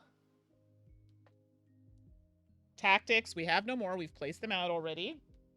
Then we have movement. So they have to move together. So this one actually, and they have extra movement. So this one technically was moving 2, but they have the extra movement. They 3. This one has a movement of 1, but it moves 2. So it just depends on how they're going to move. So let's look at their priorities. Here we go. So they're going to look for the flag holder. We don't have one here. Deadliest opponent. So the deadliest opponent would be, and I'm guessing it would be the one with the most, well, not necessarily the most health, probably the one that has the most attack, and that would be my hero. But let's look that up. So this is one of the scenarios. I do have to look it up because I haven't played this one before. Deadliest. When comparing units, the deadliest is the one with the most attack dice, as I suspected. So yeah, that'd be my hero. Okay, concerned. So, so they are going to move toward him, and in fact, they actually are probably going to get this attack die before I do, which stinks. So this can move 2. They're trying to get to my hero, and they have to move together. So 1, 2, and this is also going to move 1, 2. Actually, this can move its full movement of 3 because they're both trying to get to there, and they have to move together, which makes this really strange. Wow, I'm gonna get zipped right off the top. Wow, okay. Ooh. So when a unit moves onto a hex with a weapon on it, they immediately equip the weapon, which we've done. Units add to their attack. When the unit is defeated, they drop it on the hex. So I could potentially pick it up later. I'm not mad at that. Now the local units, which is unfortunately the one that has the die, has perfect strike. So if I roll all hits, it's doubling the attack. This is bad. This is bad. Yeah. And it's funny because the priority is deadliest opponent, and then unequipped weapon would be the next priority. Unfortunately, for them, they got both. It just worked out that way. Oh, this is so rough. Okay, so they've done that. Now they, in fact, can attack me. But, actually, this is so good. They are both adjacent to my defender. Ha, ha, ha, ha, ha, ha. Which means they have to attack my defender first. What? This is amazing. This makes me so happy. So my hero, in fact, is not going to get attacked. Because they would go for him, but because of the taunt, they go for him. And it says, yeah, it must attack with taunt. Perfect. So they're going for this. So, great. I'm just reading carefully because there's a lot happening right now. Okay, so they are going to do that. He's going to roll that. Oh my god, I just wanted to check his shove ability because I keep forgetting what that does. Oh, let me stretch my legs here. Woo. This unit displaces an adjacent unit 1 hex away from it and moves. Okay, it can't use the shove ability because I'm there, and it doesn't really want to in this particular case because it's right there to attack me. Doesn't make sense. And on top of it, when I attack this, it's going to retaliate. Wow, all the things. Okay, so it's going to go for my defender. So it's rolling a yellow. And it's rolling a black die and a blue die. And going for the defender. Oh my god. Oh my gosh. This isn't great, by the way. This is really bad. Okay, well, we can take comfort in knowing that it wasn't a perfect strike. I mean, he still hit me for 3, which is very bad. Oh, sorry, for 2. For 2. Oh my god, not 3. He hit me for 2. Oh my gosh, math. So that's that. He still keeps his yellow die. He's hanging on to that for dear life. Okay. So that's a thing. And then this defender's going to go for this defender, but he only gets 1 die. So it's a black die, which is not great. The odds of hits are strong. And he also hits for 1. Okay, yeah, I need to, like, get the heck out of Dodge. This is real bad. The whole point was so I could get out of here. Okay, so that was that. There were abilities, but we chose not to use that ability. It just didn't make sense.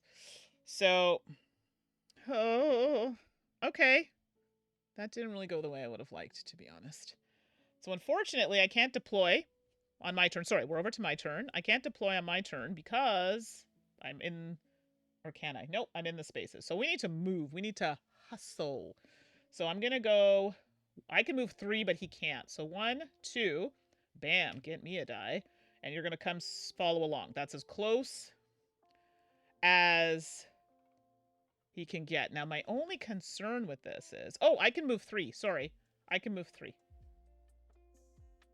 Still adjacent. So he can only move 2, but we have to be shackled together. But I can still move there because I have 3 movement. He has 2. I keep forgetting that. The reason I want to do this is because I'm trying to... Like, this health is crazy. I mean, my defender's going to die, but at least he'll save me from getting zipped. So, yeah. Let me just make sure we're not missing anything. So this is really daunting when you first look at it, but it's actually not that bad once you start playing it. Sorry, that's confusing. That shouldn't be there. Okay, so now we've done that. I don't think I'm going to deploy any... I moved, so we're not doing any tactics. I think I've missed that step. And... abilities, we're doing a thing. I have Inspire, so at least he's going to get an extra die to roll. I, in fact, have some nice dice here, actually. Because I had upgraded a die earlier, I get to roll 3 blue, plus this newly found shiny weapon that I found. Just lying on the ground. I was like, whew, what's this? And he's going to get a blue die to roll, but we'll worry about him after. Obviously, I only have a range of 1, so we're going for... Murmillo, but he is going to retaliate, so he will zip me, which sucks because I might die. Whoops, my defender might bite the big one. Please let me roll, please. Good luck, good luck. Bon chance. Come on. Oh, okay. Not bad. 3 out of 4 were hits, which is amazing.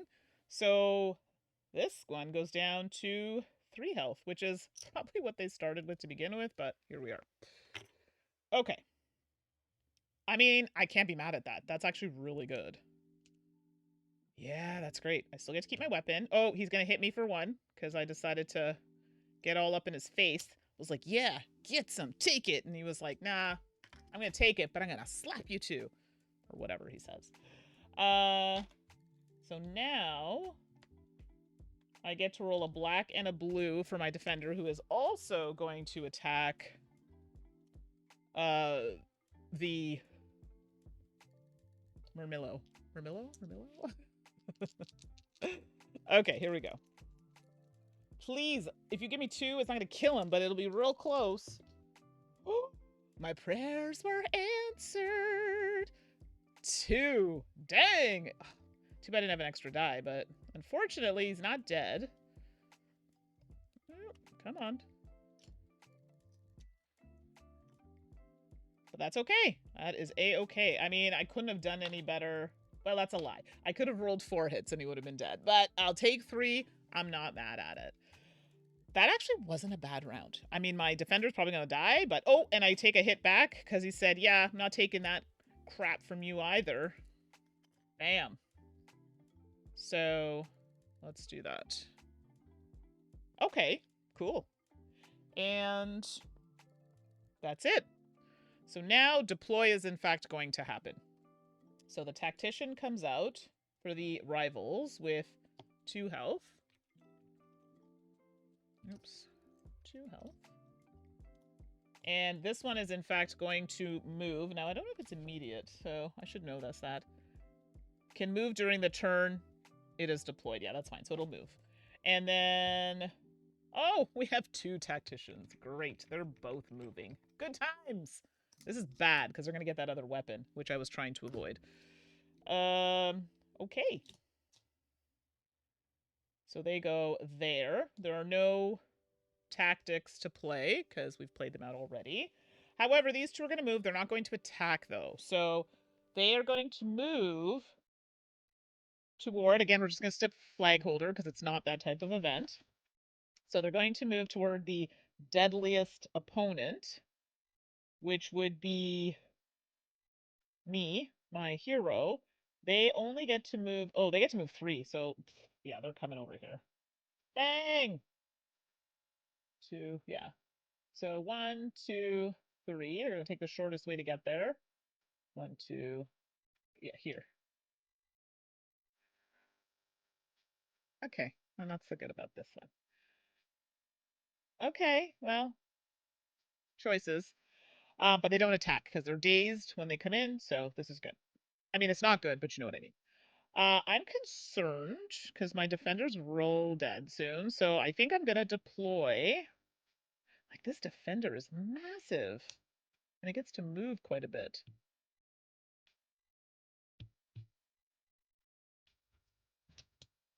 So I wonder what happens if I can't deploy another one. So let's see.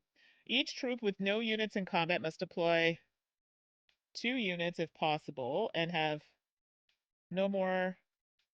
Oh, no more than 2 units in combat at a time. Sorry. These don't come out. It's a good thing that we didn't attack with these. These do not come out, which means I also cannot bring them out. Look at that, I almost cheated.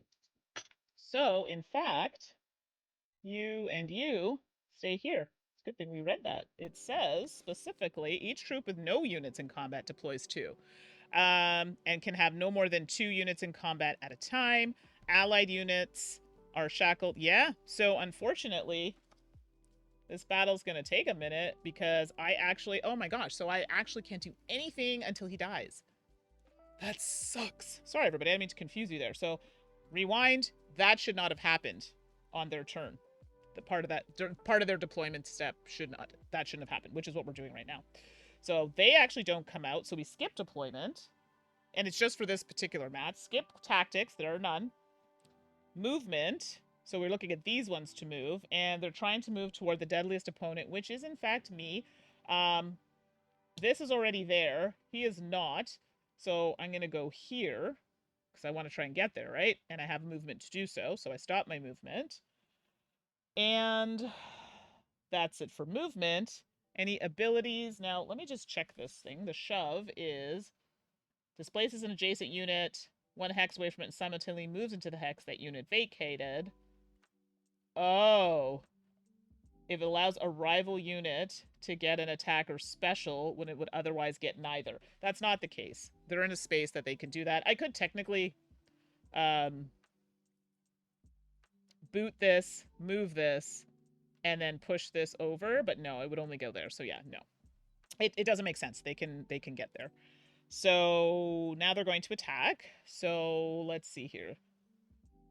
Yeah, this is... I wish I had something with retaliate, because then this would be dead. But doesn't matter. It's beside my defender. So, in fact, he has to attack this one. And he's going to roll this. I mean, he's going to die, but that's okay. Unless I miraculously roll nothing. Yeah, we'll see about that. So we're... the local unit is attacking the defender. Well, that's unfortunate. So I'm dead because he rolled 2. So my defender is not for this world. And because this is a lethal event, I actually will not get that back. Also, I'll just throw this under here. That token's going to be gone too. The tactic is also going to be out of play. Okay, so that sucks. Now the defender is gone. So this defender is actually going to attack my hero.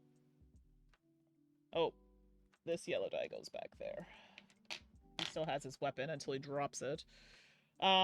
This one rolls a black die. Am I missing anything? I think that's it. Okay. So, oh, because it defeated that, it says when one... Okay, if the surviving unit's troop has any units remaining in their lineup, that unit is immediately returned.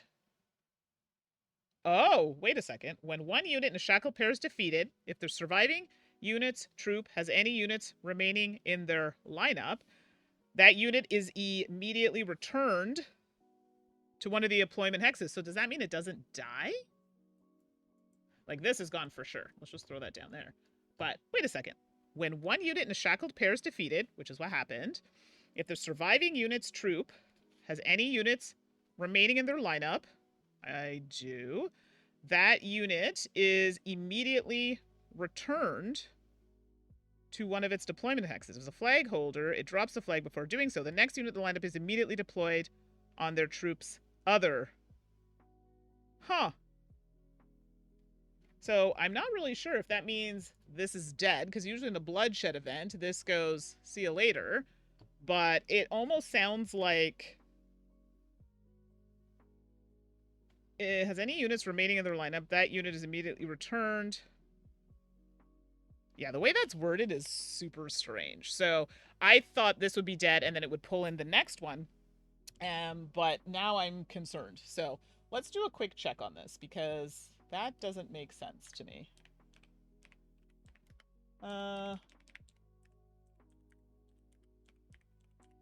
But that could just be the way that I'm reading it. So let's see.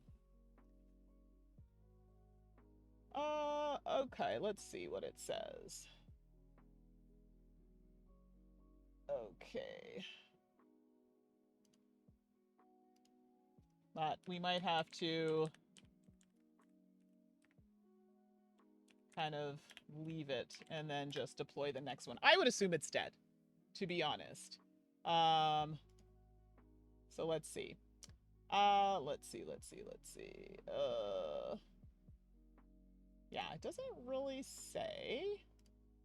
And this is in, what map is this? New Argonauts. Yeah, so sometimes you come across these ones, it's like a bit of, let's see. And what card do I have? Blood for Blood. So it's a totally different card anyway. I swear this combination is like the weirdest one. Okay. Each troop, okay, you cannot have more than 2. Defeat for them and car. Okay, when one unit is defeated and the surviving troop has any... Okay, so someone had the exact same question that I have. So I defeated whatever, put their health chip under them. Okay, and set them on the deployment space. Oh, yeah. So I defeated the whatever, put back all their health under them. Yeah, so I guess that's what I do. I put them back out. it says the next unit in the, sorry, now for the next rule. When one is shackled, defeated, if the surviving troop, blah, blah, blah, the unit is immediately returned. The next unit is immediately deployed. So the rule says that one troop can have no more than 2, but the rules encore forces you to put a 3rd. It's true. It does sound like that. You don't have to choose a deployment space. You could put them on number 2 and deploy the new unit on number 1. That puts you in a better situation. Oh, I see. Because it has to be in a pair. But I think after attack, I think this one's going to come back if I'm not mistaken. So... Okay, so when a unit shackle pair dies, you simply put the surviving unit back in their... Oh, and deploy the next unit. I understand. Oh my gosh. Wait a second. I might be saved here. Hold on. It's removed from the arena. So this, in fact, does die. I understand now. This dies. Okay. And then it's saying when it dies, you put the surviving unit back on a hex. Now I'm wondering, I get to choose because that means this one can't come and get me. Sorry, this one can't get me. Well, it can't get me from here either, so it doesn't even matter. So if I do, actually, let's do that. Okay. And then deploy the next one because it's now shackled. So because it's, I get to choose the lineup. Okay. Oh my gosh, that's crazy. Units are dazed on the turn they are deployed. Okay. So unfortunately, this one is dazed, but who cares? Because that means on my turn, which is next, it says it's dazed on the turn they are deployed. So technically it's dazed now, but it will attack on my turn. Okay, sorry, this actually got really cool. So just to recap what just happened there. In this particular map, when one half of you dies, you get deployed back to your area, one of these 2 spaces. And then you get to pull in a new one, but that one comes in dazed. In this case, it works out for me because this is not my turn. This is a rival's turn, but it's going to be dazed on the rival's turn, but which means it will be able to act on my turn, which is next turn. I also avoided attack because now the defender can't get me. So in fact, this actually helped me because this attacked first. This had not. So, wait, hold on. Was it this that attacked me? Oh, no, I think it was. No, it wasn't. This one went first. So we're good. Because this one is the one that took out my defender. Because it had to do the defender first. That's correct. So, can't get me. Ha, ha, ha, ha. This is amazing. So now I have to pull in my next one that I want to pull in. So if I do my attack, I need something that has a lot of health. Because honestly, this isn't great. Or if I do first strike, I can take Buddy out immediately. They come in dazed. 2 health. Sorry, there's a lot of talking to myself because I'm super excited. Okay, so it comes in with 2 health. Technically it's dazed, but it has the ability first strike. Now first strike, oops. So this is so exciting when things kind of work out really well. Okay, first strike. This unit can attack or use a special turn. This unit can attack or use a special the turn it is deployed, which is right now it was deployed. So I, in fact, can attack this one. So I don't have a special, do I? No. It's an innate, so it happens. Okay, so... yeah. In fact, we will do that. And because I'm beside here, I'm inspired beside my hero. So in fact, I get a black die, a yellow die, and a blue die. And of course, we're going to take this one out because I want that die for later. Thanks for coming out. Ah! Sorry, got a little zipped in here. 2 hits. This is dead. Not mad at that. So that drops. It drops its weapon. It's like, no thanks, bye, see you later. And that's defeated. That goes back, but before he goes, he does zip me for 1. That's not great, because I'm also very close to death on that. It was good, because he dropped the weapon that I needed. And the only reason that happened is because of that ability, because technically, I'm dazed. This one can't attack. There's nothing to attack. It already moved, so that's going to be the end of the enemy's turn. However, because of what just happened... Ooh, too bad I didn't defeat it on here. I could have healed. If you defeat an enemy on one of these key hexes, my hero would have healed. Unfortunately, not the case. But because the same thing happened to them, they're going to go back, to their spot, and they deploy the next one in their lineup, which has 2 health. Okay, this map actually kind of fun. I was a little scared, to be honest. I was like, oh my gosh, I don't understand this. It's kind of good. Now, when this one is deployed, it does get to move, because it has tactical, and it gets to move 3. Oh, but this can only move 2. So the priority for this one is deadliest opponent. So it's going to be my hero. And so it's going to move.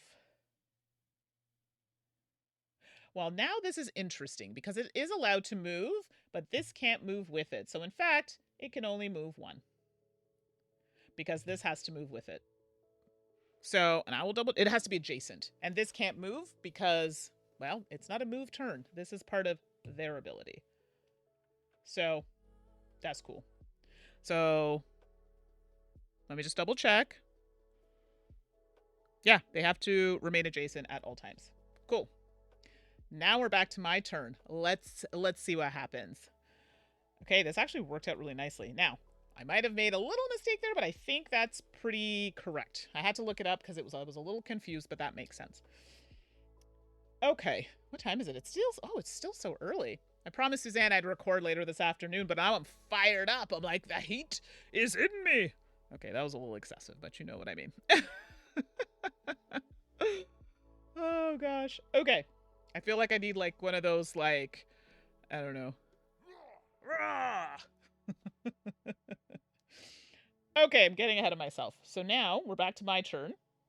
So I can't deploy because we're only allowed 2 units at a time. I can't deploy any tactics. Well, I can, but I don't have any that I want to use currently. Although I'm really concerned about the defender because he's massive. Abilities. I don't have any that I can see. But I definitely want this die to be picked up. So let's do some movement first. So let's move, because you can only move 1, and I can move 3. So let's move you here to get that extra die. Although I don't love that she's going to die. And then I'm going to move here, and I'll move here. So I move 2.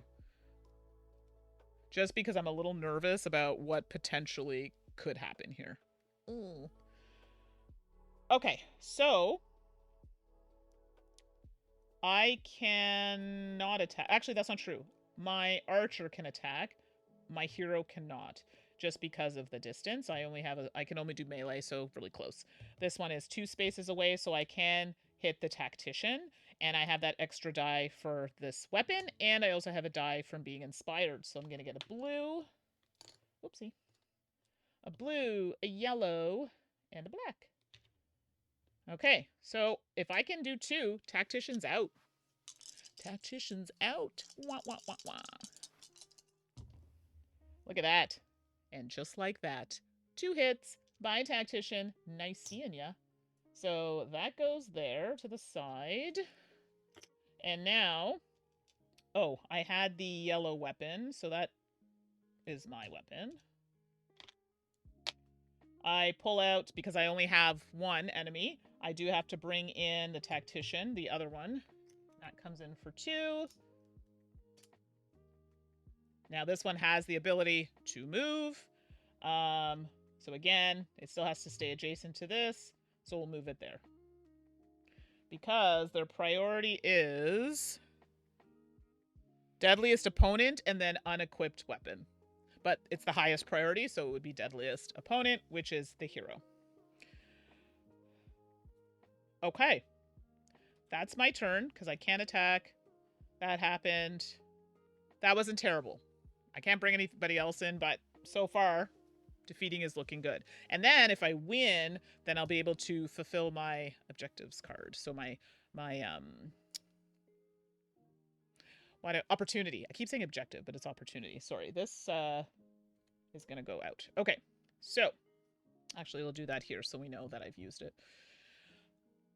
Okay, so that's my turn. We're back here, so no deployment is happening because we do have 2 on the map. what else do we want to do here? Okay, so now they're going to want to move. Their first priority is deadliest opponent. Can they get to him? So this one only has a movement of 1. And they actually can't get there. They can move toward it. Sorry, they can get there, but it's going to be... Well, they're not going to be in range. And then the next priority is unequipped weapon. They're equal distance. Actually, no, this is closer. So they're going to go this way. But these have to stay together. So deadliest opponent would be here. And then I think to make sure this meets it, it can't get here. So it's going to go here. Because it's going to try to go to... That's how I would play that. Because the priority is deadliest opponent. It's not going to happen. Like, it's going to be not within range. And then here, it gets to the unequipped weapon. It can't get there, but it's still... And let's just double check to make sure. Got my little thing here for movement. Movement's such a weird one. It says, if they cannot move even after going through all the priorities, go back and see if they can move after all enemies can move. So they can move. They just are not necessarily going to reach it. And then the backup movement, if they still can't move to a priority, they choose the highest priority. So in this case, they can move there. It's just not going to get them. So they're just moving toward it at this point.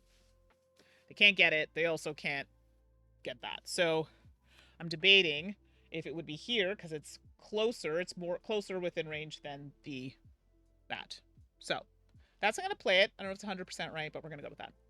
So they've done their movements. We don't have any abilities or anything. No. This one only has a range of 1. So even if it were here, it can't attack anybody anyway. But it can't.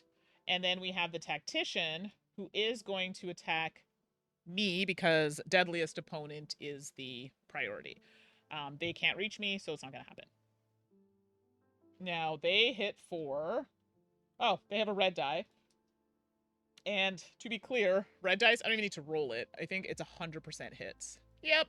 So, no need to roll it. I'm getting a hit. Hero takes a hit. Okay. I mean, saw that coming. And then this can't do anything. So, okay. So we just got to take out this tactician. It's a little slow, but we're going to get there. Okay. So that was their turn. Did I miss anything? No. The local units have perk right. There are no more local units. We don't have to worry about that. Yeah. This is actually not that bad. It looks like a lot. Seriously, I was panicking a little bit, but it's not bad. Okay, so now we're back to me. Can't deploy. Skip that. No tactics that I want to use. So now we're going to go to movement. I'm already there. I think we're going to move... Is this on one of those? No, it's not. If it's on one of these hexes, it's great. Because then it heals my hero. But it's not. So I could move...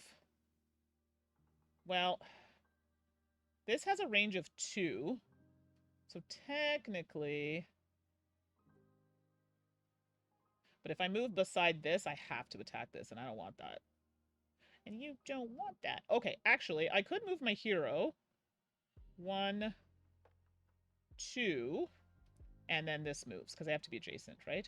And then that way, my hero has to attack this, but my attacker can attack the tactician.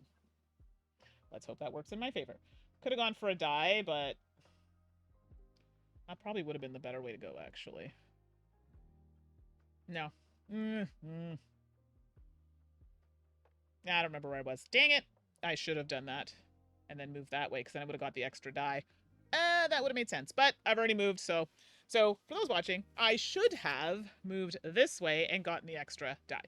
But I don't exactly remember where I was. I think I was here, and the hero was here. But for our purposes, I've already moved it. Let's just go with it. So, yeah, and this is rough because ideally, I don't want to waste the most hits I can do for the archer, because I have yellow for this, and then another yellow for their base, and black for their base. So I have to hit the defender because of the hero, but it's fine. I'll just roll it. Yeah, had I gone there, I might have been able to do it, but we're going for the tactician first. Seriously? That couldn't have gone any worse. Oh my god, it's still alive. I only hit it for 1 out of that oh, wait. And a blue. Sorry, I forgot to roll a blue because I was inspired. Ha ha ha ha! There it is. I did. So it is dead. So the reason I got that is because my hero inspires, so they get an additional die. I forgot. So this. Woo! I was like, seriously? That could have gone so poorly. Is dead. That's cool. We're not mad at that. So just throw those over there so we can see. But now, so this still stays because that was the die that I had from picking up that weapon. However, now I deploy... Oh, is that it? Yeah. Oh, yeah. So it says, yeah, you must deploy if possible. When one unit is defeated, if the surviving unit's troop has any units remaining in their lineup, which they don't, it is returned. So no, it's just going to hang out here because it doesn't, I don't have any more that are alive in their lineup. Their lineup is a wrap. And let me just see.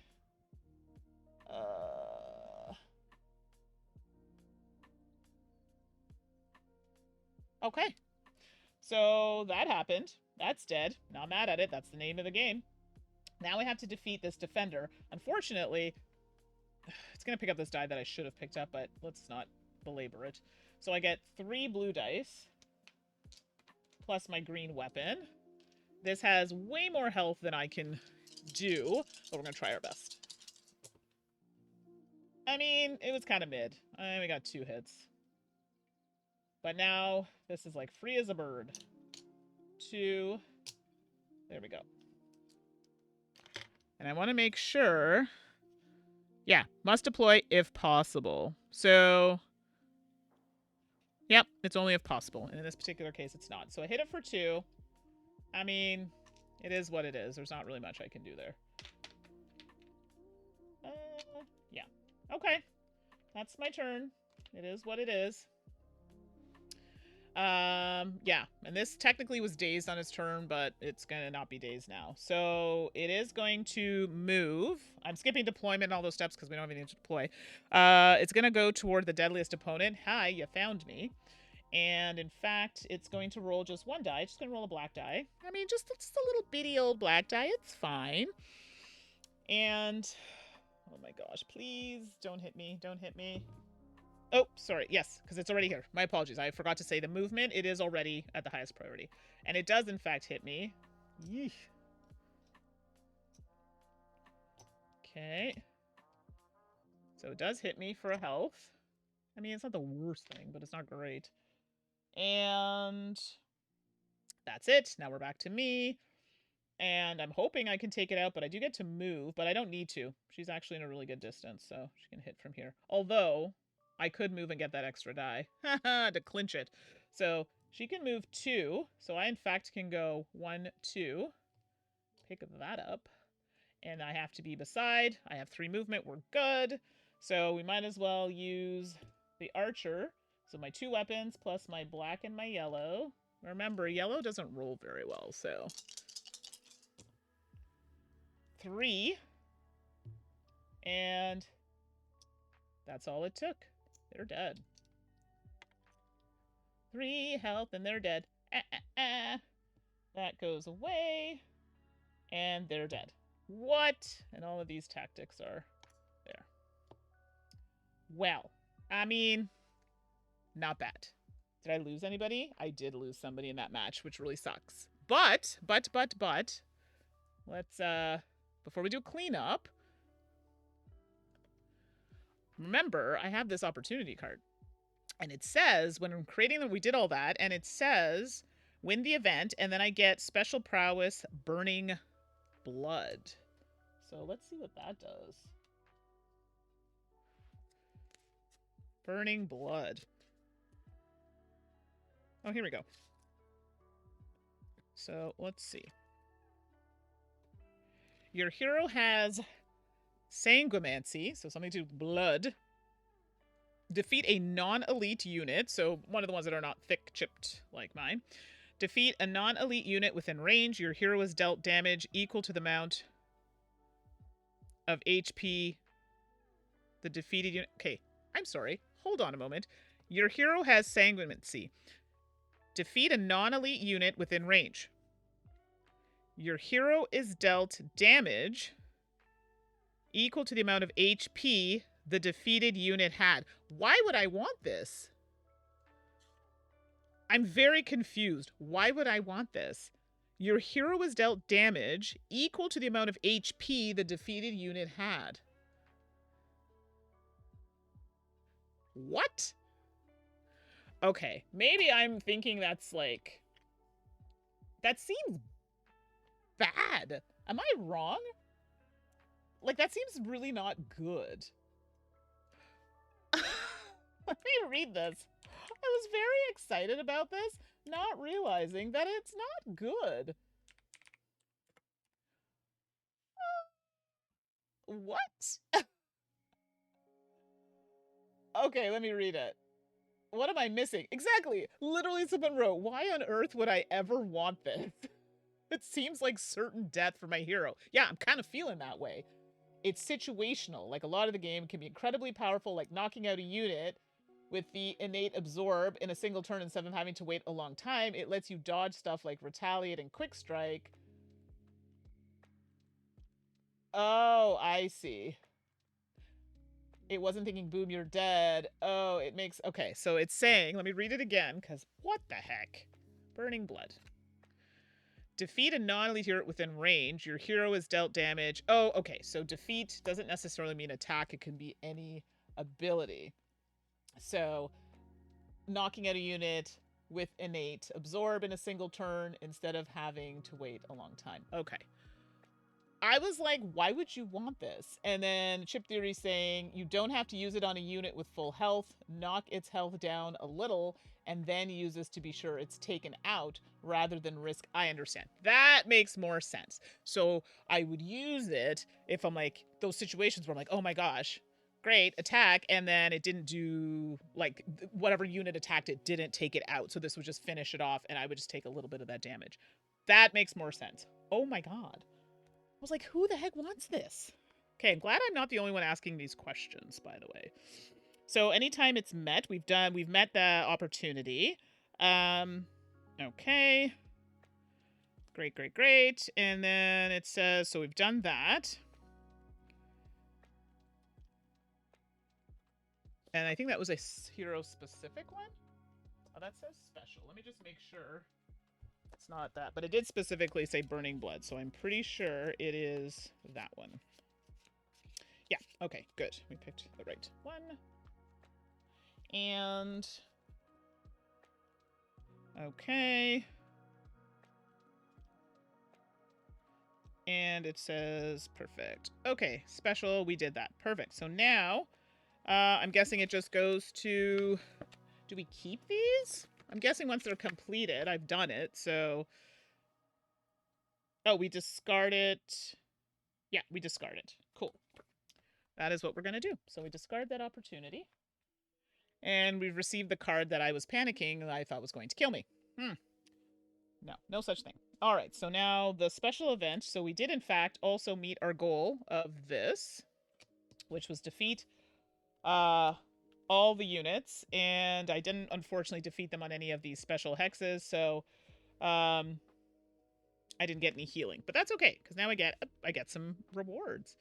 So we are in the cleanup phase technically. So now I have to mark a week off. All right, we're motoring. So we're on week 3,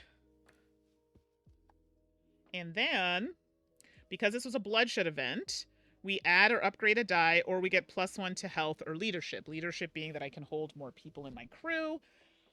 I don't know, like, my health seems to be a bit of an issue, so I want to upgrade dice, but I don't know. I'm usually a health kind of gal, so you know what? Let's, attack is good, but health is also good. Oh, but the green dice are so much better.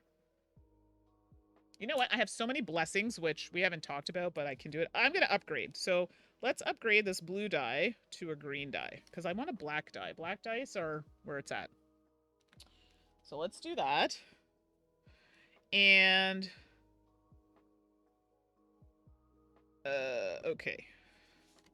I want to make sure that's not and. So, yeah, add or upgrade. Perfect. Now we're going to... so we collected our reward. Now we're going to place rivals and banes in the bag. So I did, in fact, pull a bane, which is not great. But it's now going to go in the bag with all of these defeated units, including one of mine that were defeated. Tactics that were used to go back to the supply. This bloodshed event goes back. And return my units to camp. So these are still alive. Well, barely. My hero only has 3 health. That's not great. I may end up taking a rest. Although I could use a blessing mid-round, so I don't know if it's worth it. I might just leave it. We'll see. A blessing is something you can use in combat to get health back for your hero if they would die. So, like, they're resurrected. And I have a lot of them, so why not use them? So you know what? Let's not waste a turn to do that. I could also use it, though, to get some more people in my camp. So we're going to take a look at that and see. Okay, so that's that. Now, I should also mention in Act 1, there are no modifiers, because I know when you're creating lineups for the rivals and things like that, so this lineup over here, there can be some additions if you are in a later act. We're just doing Act 1, so it's not so bad. That map was actually kind of fun. I was really scared, to be honest. I was like, oh gosh, is it going to be like Pluto's Refugees, which make me want to cry? It was so hard. But I wasn't upset about this one. This was good. Something I should note, we cannot move into like the main arenas in certain places if it's not one of the ones we picked to fight in our like 12th week. If it isn't, then we can't move in there. Also, I wouldn't want to move into one now that we've chosen. I'm only on week 3. I need to upgrade more. So, and that's when we'd meet our Primus. We may not get to it this stream, but I will talk about it if we don't. Okay. So, now, what was I going to do? Oh, yes. Blessings. We cannot use those unless we're in combat, if I'm not mistaken. Or, yeah, they may only be used in combat. So, let's not even look at it. All right, let's travel. So... right now my choices are limited. I can actually only go down to here, which would get me to an opportunity. It allowed me to pull another opportunity. Like, I'm not super mad at that. So let's do that. Let's get another opportunity. I mean, it's helping us out with the cards. So I say that now, and that card almost took me out. I was like, what is happening? All right, so we draw 2. Draw 2 opportunities. And let's get all up in here. And so these are the 2. I'm sorry, it's not going to be super clear. First one is accept and win 4 sport and or bloodshed events in a row without spectating or accepting any other events in between. I mean, I'm not mad at that one. I like doing these fun sporting ones. And this next one is deal 4 or more damage in a single attack. And then I would get a hero prowess card. So another one of these cards. I mean, I think that's more likely to happen. So we'll just discard this one. And we're going to keep that one down here. So just remember, we want to try and do 4 more damage in a single attack. And we just mark off a week. So, yeah.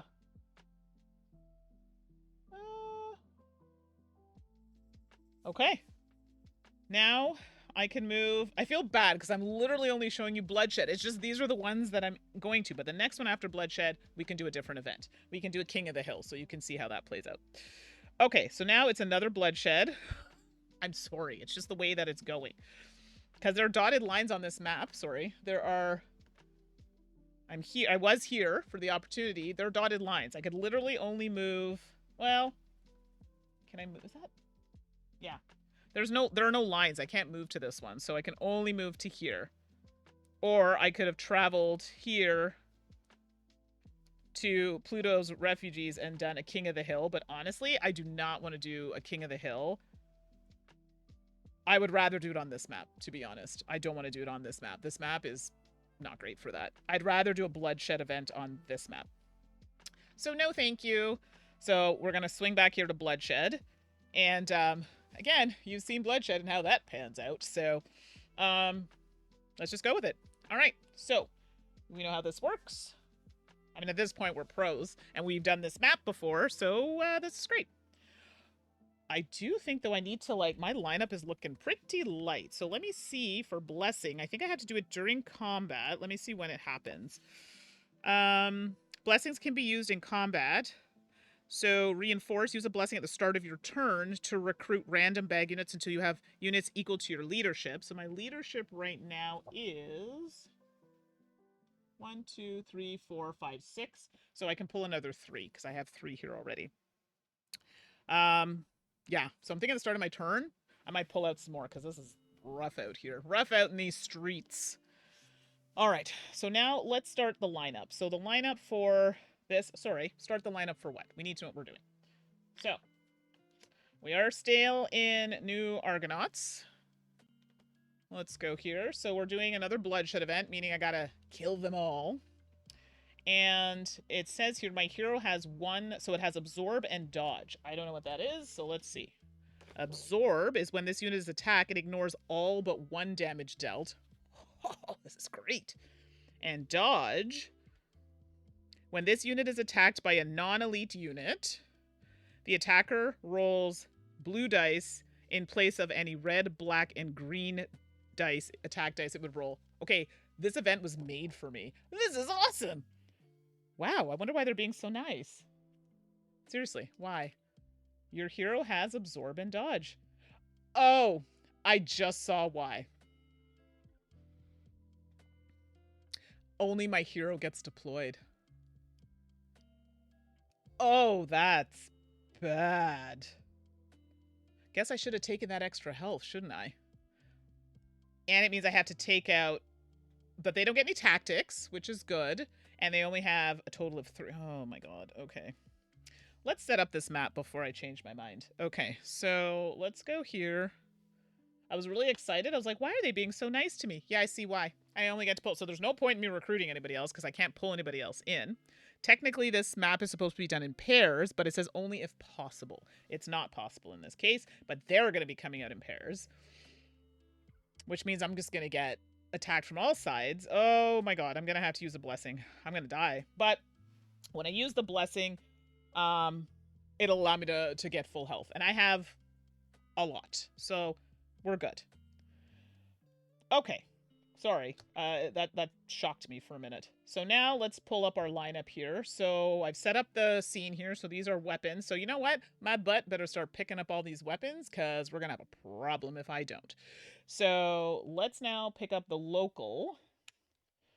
So we're picking up a Secutor, or Secutor. Probably saying that wrong. Secutor. Oh, sorry. They're lining up. I apologize. So they're going here, and they have Taunt, which means if I'm adjacent to them, I have to attack them first. And Absorb.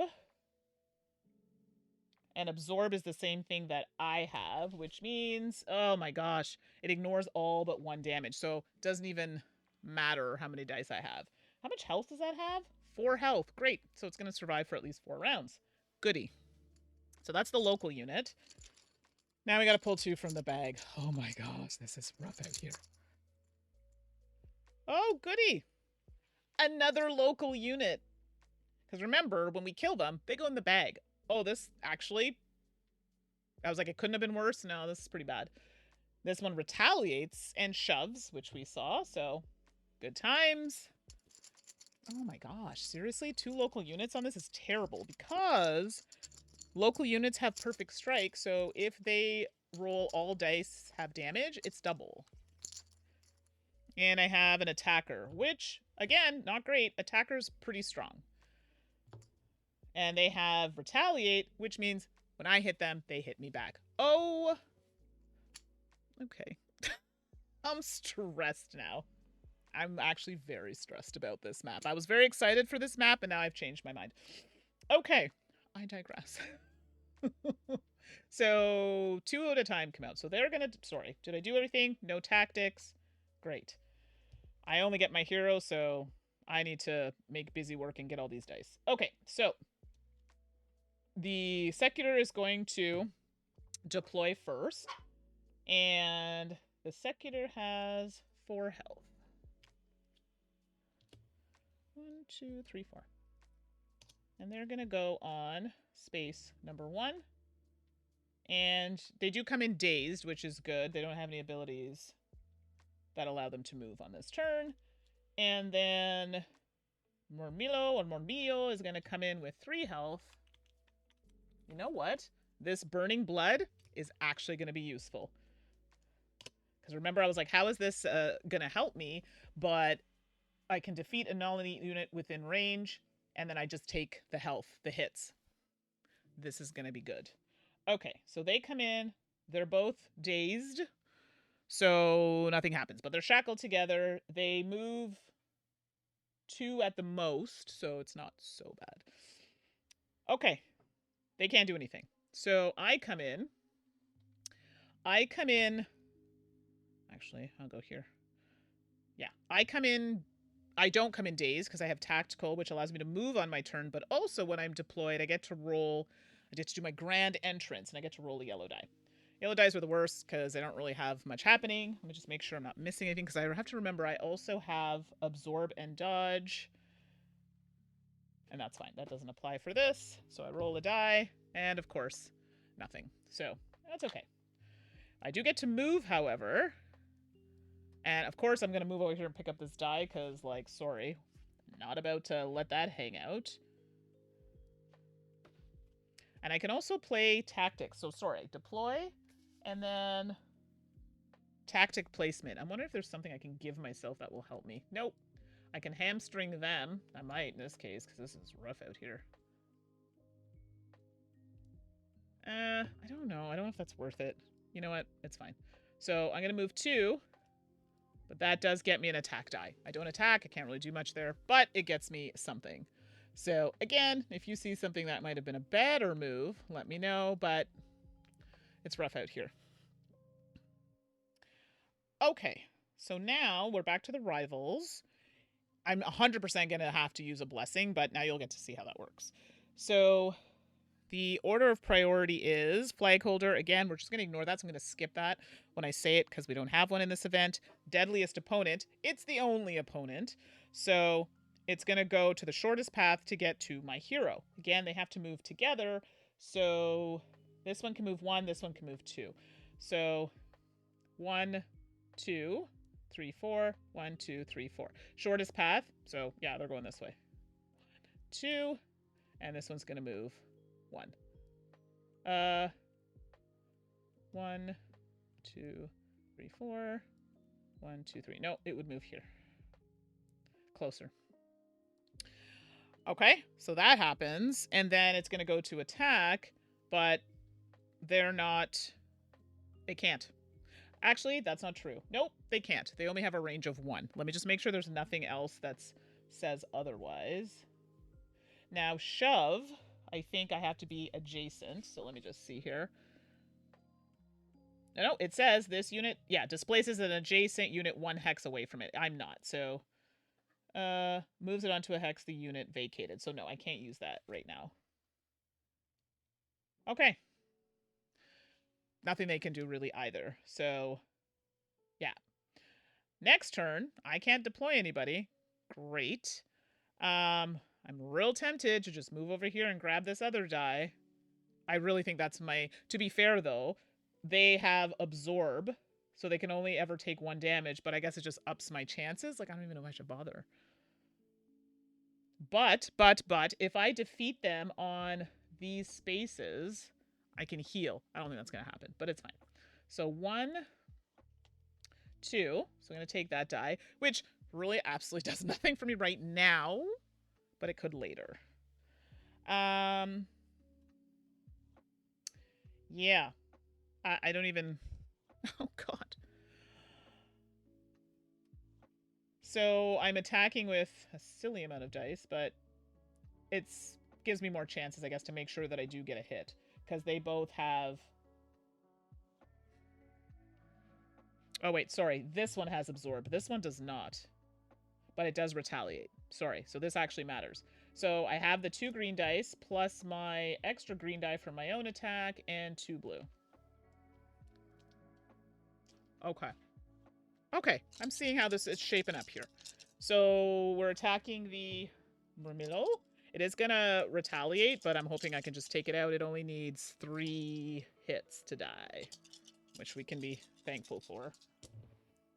Okay, so I managed to roll. Ha!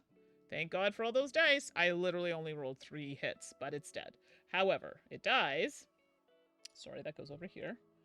It dies, but it on its way out, it says, suck on this, and hits me for 1. So it does retaliate. I said boo earns. Okay. Oh, yes. Okay, that's fine. I was like, wait, did I forget something? No. Absorb is the other one, which it can only take 1 damage. Okay. Sorry, there's a lot happening right now. Okay, so that was my turn. That's really as much as I can do. Okay. So now we're back to the rival. Oh, sorry. When this was defeated, it moves back here, because it always has to have 2 if possible. This one technically would still come in on my turn. So 3 health. So technically it's dazed on my turn, which means it will act on its own turn. And this one also has a retaliate. Wow, we're just doing all the things. And retaliate is in addition to the attack, because retaliate is an innate, so it doesn't, I don't believe that accounts towards like it's not part of the attack. It's still gonna happen, plus whatever the attack is. So now my turn is done. Now they are going to, we're gonna skip the other stuff because there's nothing else to come out. These are the last 2 enemies. Let's hope this works. And they're gonna come toward me as the deadliest opponents. So movement of 1, movement of 2. So this is gonna come here. This is gonna come here. I mean, they're surrounding me, but I'm gonna use a blessing real soon because I think I'm gonna die. Oh god. Okay. So that happened. Now they're going to attack, and again, their deadliest opponent, which is me, the only opponent. And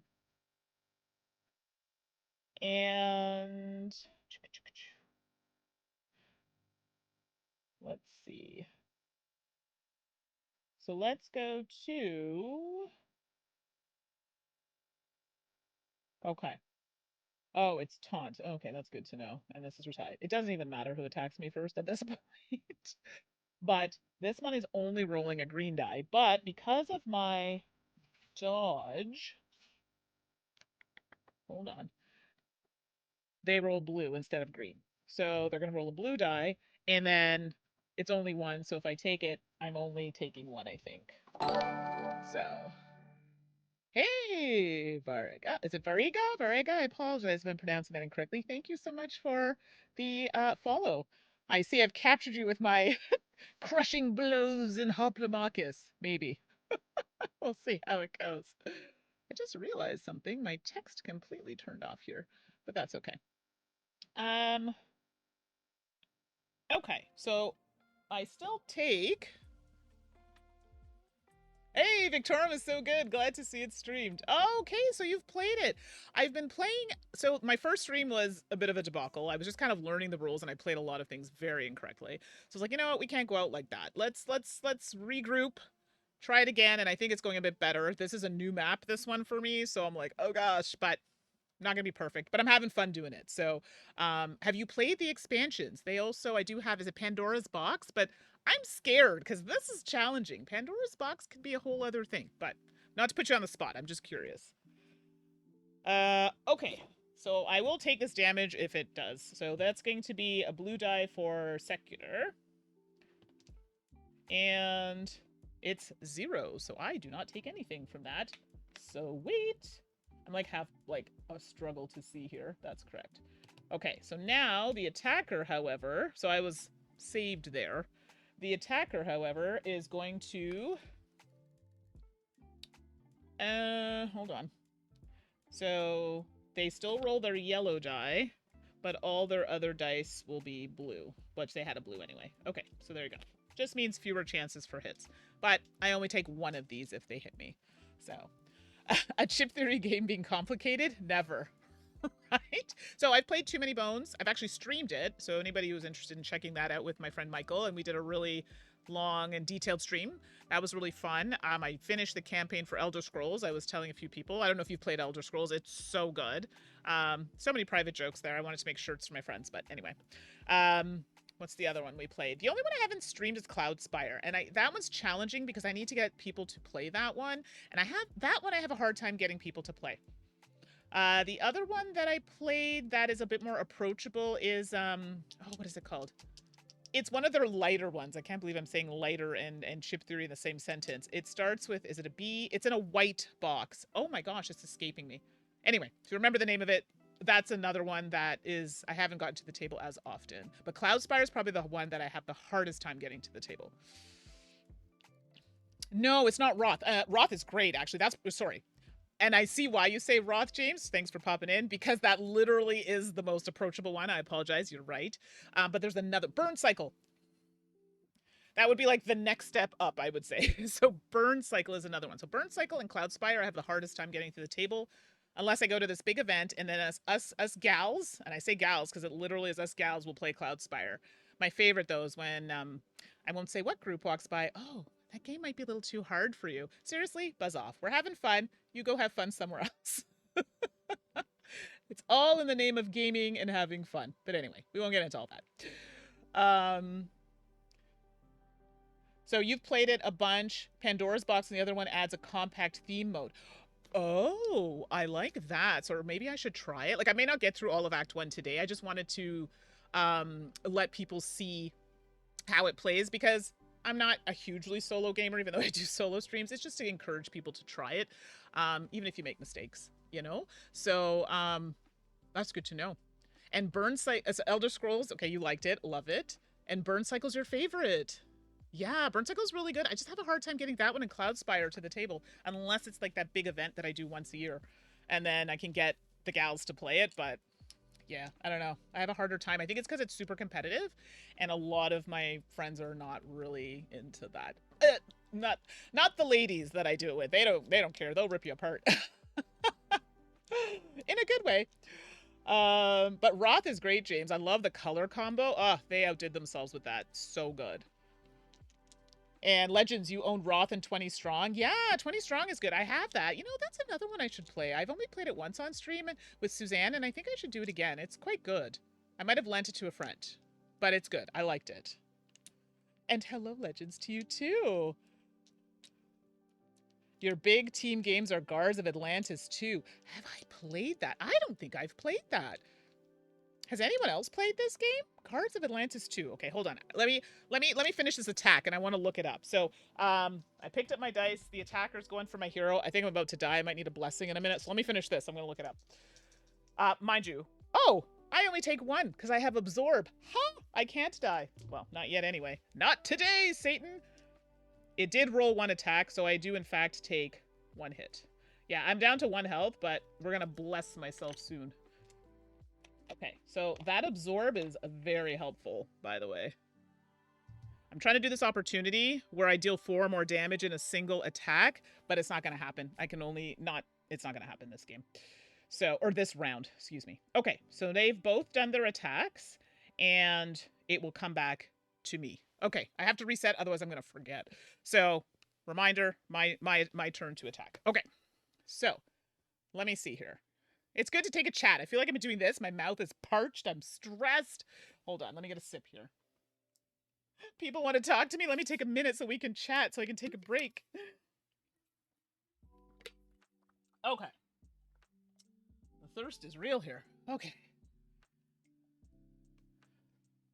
Oh, Legends, you're so sweet. Thank you. And I have to say, for those who are new to the channel, I have a really nice, dedicated fan base. And I say fan base, but it's really people who come and support me in the stream. So you'll see a lot of regulars. I'm sure Gameritis guy will pop in at some point, literally. So it's always really nice to see new people and have the support of, you know, the people who've been with me since day one. So thank you, Legends. I really appreciate that so much. And even if you're just hanging out lurking, like, much appreciated. I feel bad for those who have seen this now for the second time, because my first run wasn't great. I was just trying to figure it out, but I think I've figured it out 80% of the way, so it's a bit of a smoother play. So thank you so much for popping in. Did I get the Tanglewoods 20 strong? I think so. When was it? So I'll be very transparent here. And usually I post it, and I think I didn't click it on this channel, so I apologize. Usually I like to put a little disclaimer that says I received this as a review copy. So a lot of my Chip Theory games I did receive as review copies because I have a podcast as well. That's usually where I talk about them. And was Tanglewoods? I think I did get that one. I think that's when I streamed with Suzanne. I could be wrong, but I know a few people in the stream might remember. But yes, I think so. They did send it to us to look at, so I'm pretty sure. They really like to get a diverse fan base for their games, which I appreciate, because oftentimes you get pigeonholed with the same type of people that play these games, or like what people think. And it's like, nah, we all play these types of games, so I love it. James, you didn't like Roth? Okay, I could see it not being for everybody. There are people that I invite to play games who are newer to gaming, and they've liked it because they could grasp it really easily. Like throwing them in too many bones, I think would have just been a little too aggressive for them. So Roth was nice. It's not the same game. I totally get that. But at least they felt like they were doing things in a game that was a little bit more than, let's say, Catan. And there's nothing wrong with Catan either. I'm just using that as an example. So let's see. Okay, so Tanglewood is recent. It went on GameFound last year and came out. Okay, so I think I have it, but I think I have a not finished version. So they sent it to us before it was final because they wanted us to show it on stream. So I think that's what I have. So yes, but no. I wanted to get the final, so I'll probably end up just buying it because I did enjoy that one. It's hard, but I like it. And okay, and Legends, you got Tanglewood last September while on vacay. Nice. Yeah, I liked the characters. Like, I thought it was really cool. I think that one is one that I was like, oh my gosh, if I hadn't played with Suzanne, I might have been dead really early. But hey, I survived. And Tanglewoods has been your solo game for downtime at work. For downtime, it stresses me out, but in a good way. Like, it's stressful, but I'm like, it's so fun. It's like this map.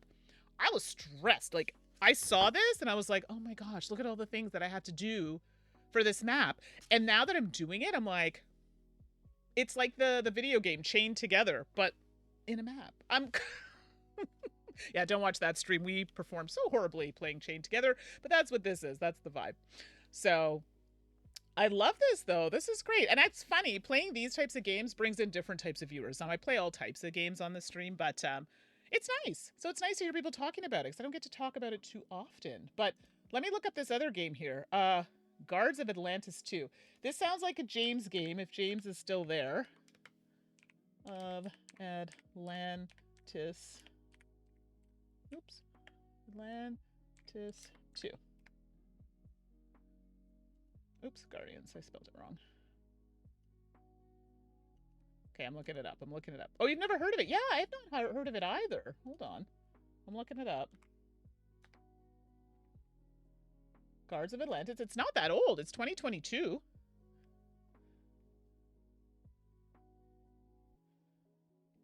It's not a Chip Theory game, James.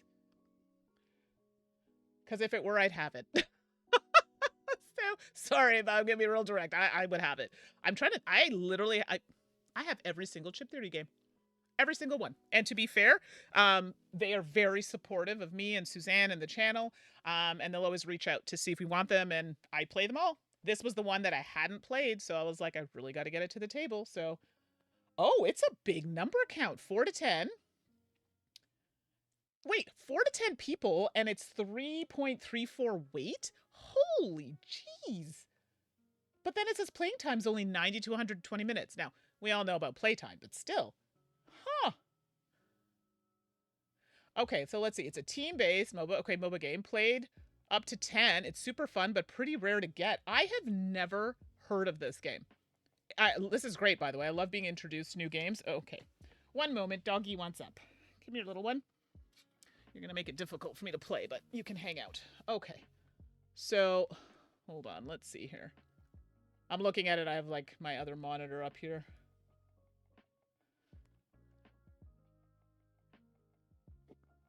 Oh, sorry. That was my dog. That was not me. Oh my god. Ew, excuse you, little one. Sorry about that. Oh my god. Okay, so in the game, you control a single hero, hand of cards to move that hero, employ special abilities. Okay, so this definitely, I could see why this is totally in your realm. And it's funny, I wouldn't play this type of game as a video game, but I would play it as a board game. Interestingly enough. I know, that's really weird.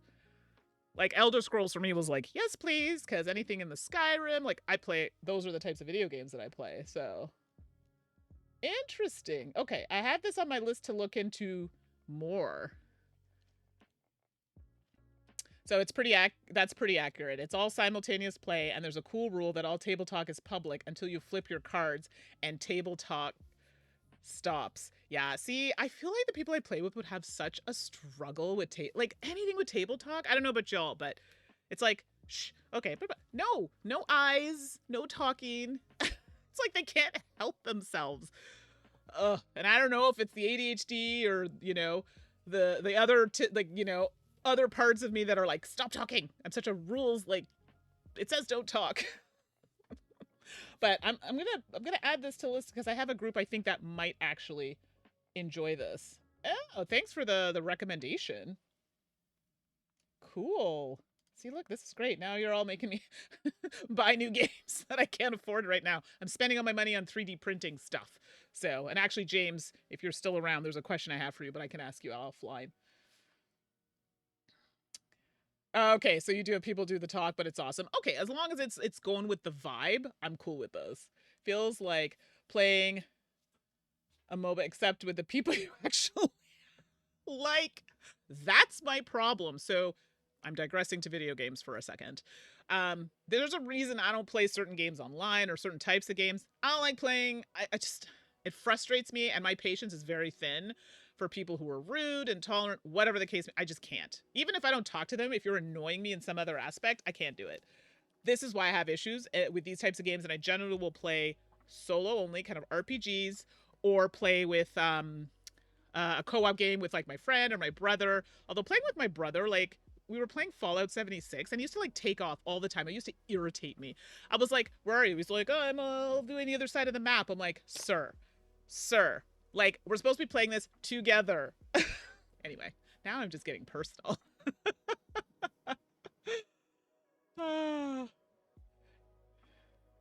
So you played Legends, you played Duel for Cardia and Etherstone yesterday and was really impressed with Etherstone. Really? Okay, y'all need to stop telling me things I need to look at. Oh my god. Okay, I'm adding it here. Sorry those who did come to see oh my gosh, brain. Hoplomachus. We will get back to it, but I needed a break because I've been at this for a few hours. Oh, that's pretty. Etherstone is pretty. Oh. Okay. Adding it to the list. Oh, and it's Simon worked on, or Simone worked on it. Okay. Okay, this is great. I love it.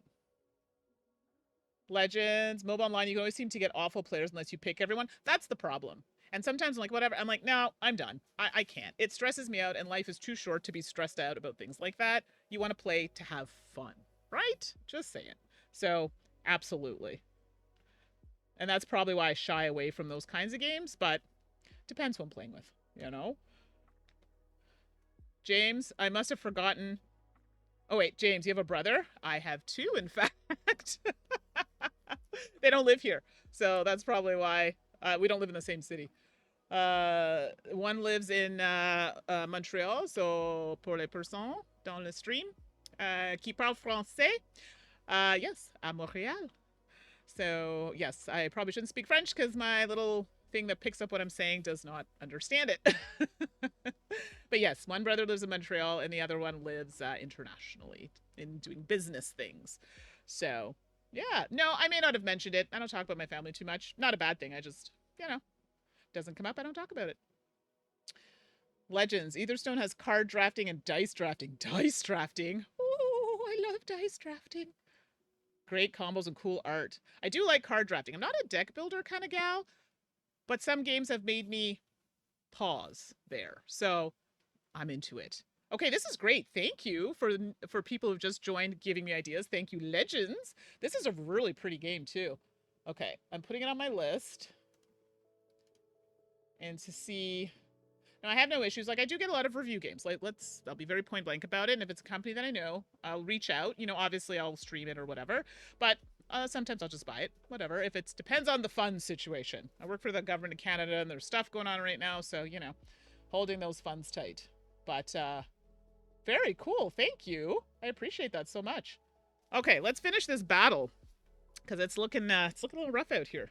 And again, if you've played this game, which I know some of you have, if there's something that I am doing incorrectly, please feel free to politely point it out, and we'll make sure to address it.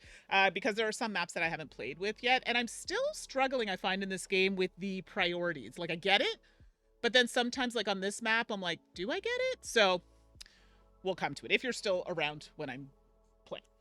Okay, so we did determine that I am the attacker in this particular case now. So... I'm not even going to bother. I can't deploy because, and the reason I can't deploy, if you're wondering, is because for this particular bloodshed event, I can only have my hero out.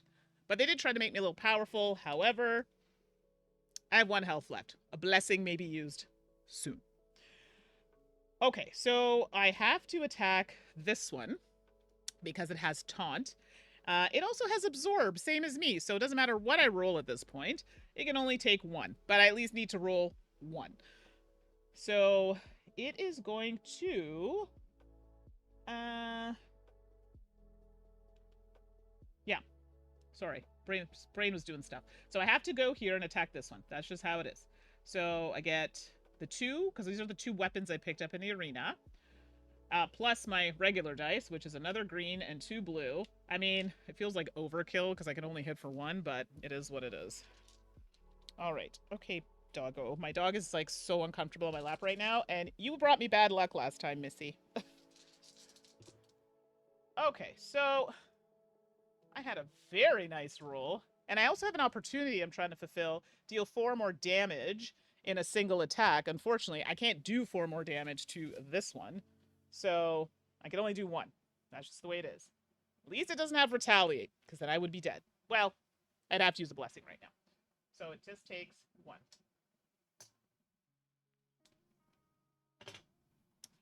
Okay.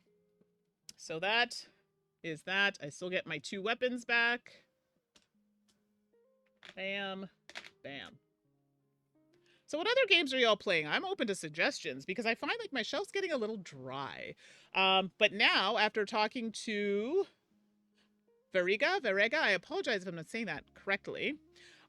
Maybe I'll try Pandora's Box at a later time. I don't think we're going to finish this whole campaign, but definitely I want to show people at least the box because I have it and I have not opened it. This is one of the games, the only Chip Theory game I have that was sitting here unopened. Okay, so I've done all the things I can do on my turn. Now it's them. Oh dear. So, with that being said, first things first, there are 2 on the board, so we don't deploy, just with this particular map. And my dog is being, like, extra needy while I film this. Apologies. Okay, I don't know why I'm looking at this. I know exactly what needs to happen.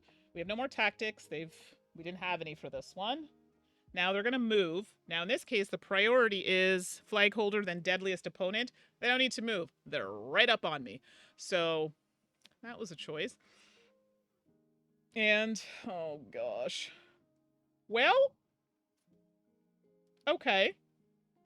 Well, this one's going to come for me. And it's going to roll, instead of green, because I have dodge, it's going to roll blue. And just in saying that, blue just has fewer sides to hit. But they are local, so if I had rolled, actually, that's valid. So perfect strike, although I can't take any of the hits anyway. All the hits.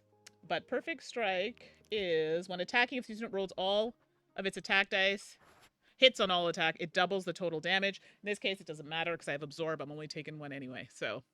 And I'll just make sure that doesn't apply to that specific skill.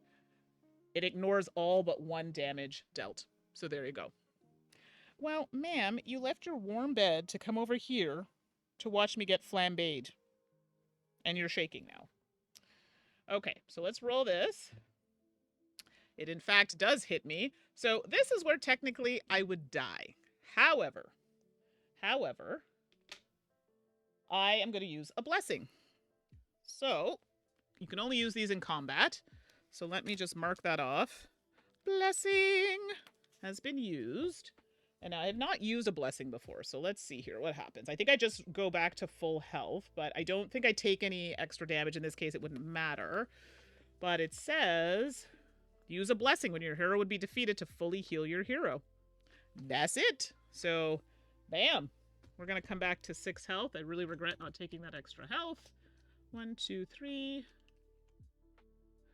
Oh, I have a health underneath me already. So now we're back to 6.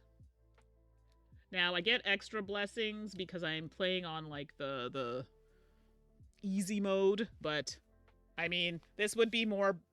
I would be more concerned if I was playing additional acts, because you don't want to use them up haphazardly. So today, you're going to play Wormspan for the first time with your wife. Pretty excited. Oh, fantastic. I've not played it. I've heard really good things. So yeah, you'll have to let us next stream, if you pop in, you'll have to let us know how it went. I have friends who played it and they really liked it, but I have not played it, but I've heard very good things. It's lighter than you usually play, and I've not played it before. Yeah, but that's okay. You know what? Sometimes it's nice to expand, try something a little different. Expand the horizons. Like, I'm not a party game person. I hate social deduction. I'm not a fan of dexterity, memory type games. Like, those are probably the ones I would hate to play, but there's always an exception, right? There's always one that's like, oh, actually, that game's not bad. So I feel like I have a few of those, which is cool. James, you're the same? Exactly. So I just find social deduction games, I don't know what it is. Maybe I just don't like people. I mean, I do, but I don't. Okay, that came out very wrong. You know what I mean. But some people love them. And I find if I'm not enjoying a game, I would never want someone to play a game they're not enjoying. Not for me, but I get it. I get why people like them. So people suck sometimes. I mean, I can suck sometimes, but yes, sometimes we're just not in the mood for the socializing. But I think that Wormspan is definitely in that field. I think you're going to like it. It seems good. I mean, I haven't tried it, but it looks really good. So I'm excited for you. So this one took me out. Great. But I'm back. I'm back, baby. And then I'm going to get attacked by the attacker. So black, actually no, it rolls 2 blue through and a yellow. Because of my dodge ability, needs to hit me for at least 1. And it in fact does hit me for 1. Okay, I mean, this could be worse. I feel like I'm going to be stuck in this corner though, like what the heck. So they did all they had to do, now we're back to my turn. So for social deduction, it's the lying part. Yeah, I'm not a good liar, really. Actually, I'm a terrible liar. You could just read it all over my face. But I definitely could see that being tricky for a lot of people. So, but there's some people that love it, and I respect it. It's just not for me. So, but I get it. But I get why people like it. Does that make sense? I don't know if that makes sense. People wonder why we all play these like super heavy games. They're like, ah, it's too much. But they get it. All right, so we're back to me. And I have to continue hitting this unless I move. If I move over here, actually, this is probably better. So I'm actually going to move because I can do that on my turn. 1, 2. I may have 2 movement. Otherwise, I'd snake that other die. And, okay, ma'am, what's the matter with you? And I'm going to attack. I'm skipping some steps, but it's because I don't have things to put out. So movement. There are some innate things that I have. I also have this Burning Blood card, which, I don't know, for those who've played it, I was like, why would I ever use this card? But then I realized this is actually a very good opportunity for me to take out Sequitur without having to do it 1 hit at a time. So I may, in fact, use that special if we get to that point. So I moved here. I'm going to attack the attacker. It is going to retaliate, but I have these 2 dice, plus I have a green die, plus my other 2 blue dice. And this one does not have absorb. So let's hope that it takes all the damage. Wait, where's my little orc? I have like a little laugh. There it is. James, Blood on the Clock Tower is such a huge following. So, funny story. We have a game group I go to on Tuesday nights. They're always trying to bring new people in. This is something I talked about. I said, hey, maybe y'all should reach out. And they said, yeah, let's try that. Cool. I personally would like to know, though, when they're going to decide to run Blood on the Clock Tower, because they run it in the same area. And, of course, it's every time they run it, because they don't tell us when they do it. We're playing like a narrative game or some kind of game that has a lot of like lore, so we have to read. And it's so loud. And for me, I'm just like, this, I can't. But you're absolutely right. People love it. I love it for them. I don't love it for me. So I have a lot of people who like that game. It's just not for me. But I get, but not everything's going to be for everyone, right? Okay, so I rolled 1, 2, 3, 4 hits. Oh, attacker, you dead? You dead. Now, unfortunately, I had to roll 4. I had to give 4 or more damage in a single attack. If that had 4 health, I would have completed my opportunity. That was not the case. I only did 3. So that's going to do that. This one goes over here because it's, you did. And I get my 2 dice back. Boop. So, because they're mine. I'll make sure I'm doing that correctly. I think when they die, it drops where they are.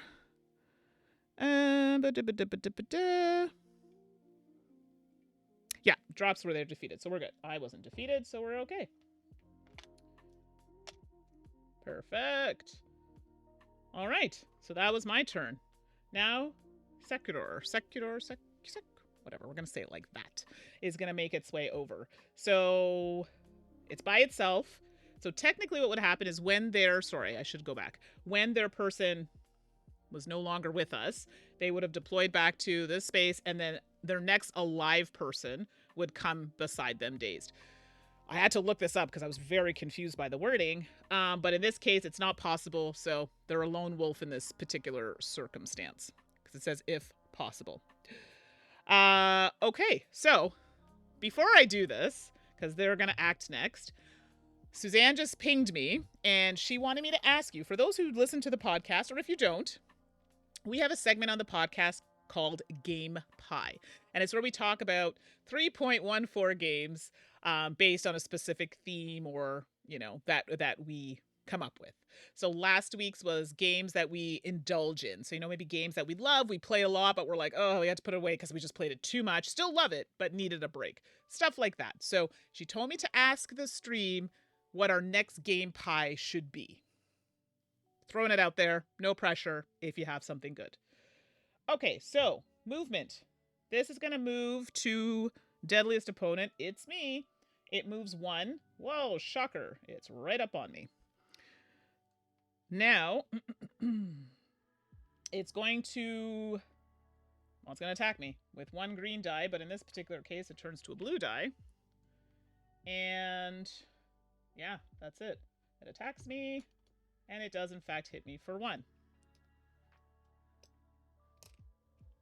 Okay, so that's done. And that's their turn. Okay, this is like taking far too long for me to get this one dead. It needs to die. So it has 3 health. I can only hit it for 1 because it has the same absorb ability that I do. Forget this. I'm going to use this card that I didn't fully understand. Sanguimancy. Defeat a non-elite unit. And I believe non-elite, so locals I think would fall into that. But let me just make sure. I think elite is like Primus, heroes, that sort of thing. But let me just see. Let's see. Elite. Heroes, Primuses, and Scions. Perfect. So that is a non-elite. I can defeat it. And then whatever I defeat it with, I take that damage. I don't care at this point because I'm going to just use blessings at a later point. So I'm going to actually just take it out for 3. Absorb specifically says when it is attacked. But in this particular case, I'm using a special instead of an attack. So it is not counted as an attack. And I will take it out. So it loses 3 because I killed it. Okay, so that's gone. And I also will lose 3, which is, okay, well, it leaves me down to very little health. That's okay. We can take a turn to heal. And I can show you that because I haven't shown you that either. And that means I win the bloodshed. Yes. That is amazing. So I win the bloodshed. Okay. I see there's some suggestions there. Let me just close this out and we'll... Okay. I know you want to be on my lap, little one, but I need you to not. My dog is like fighting me right now. Okay, so I won, which is great. So now we're going to mark a week. Okay, so we'll mark a week off. Ooh, look at us on week 4. 5, 4, something like that. Then we're going to collect my reward. And in this particular case, it's bloodshed.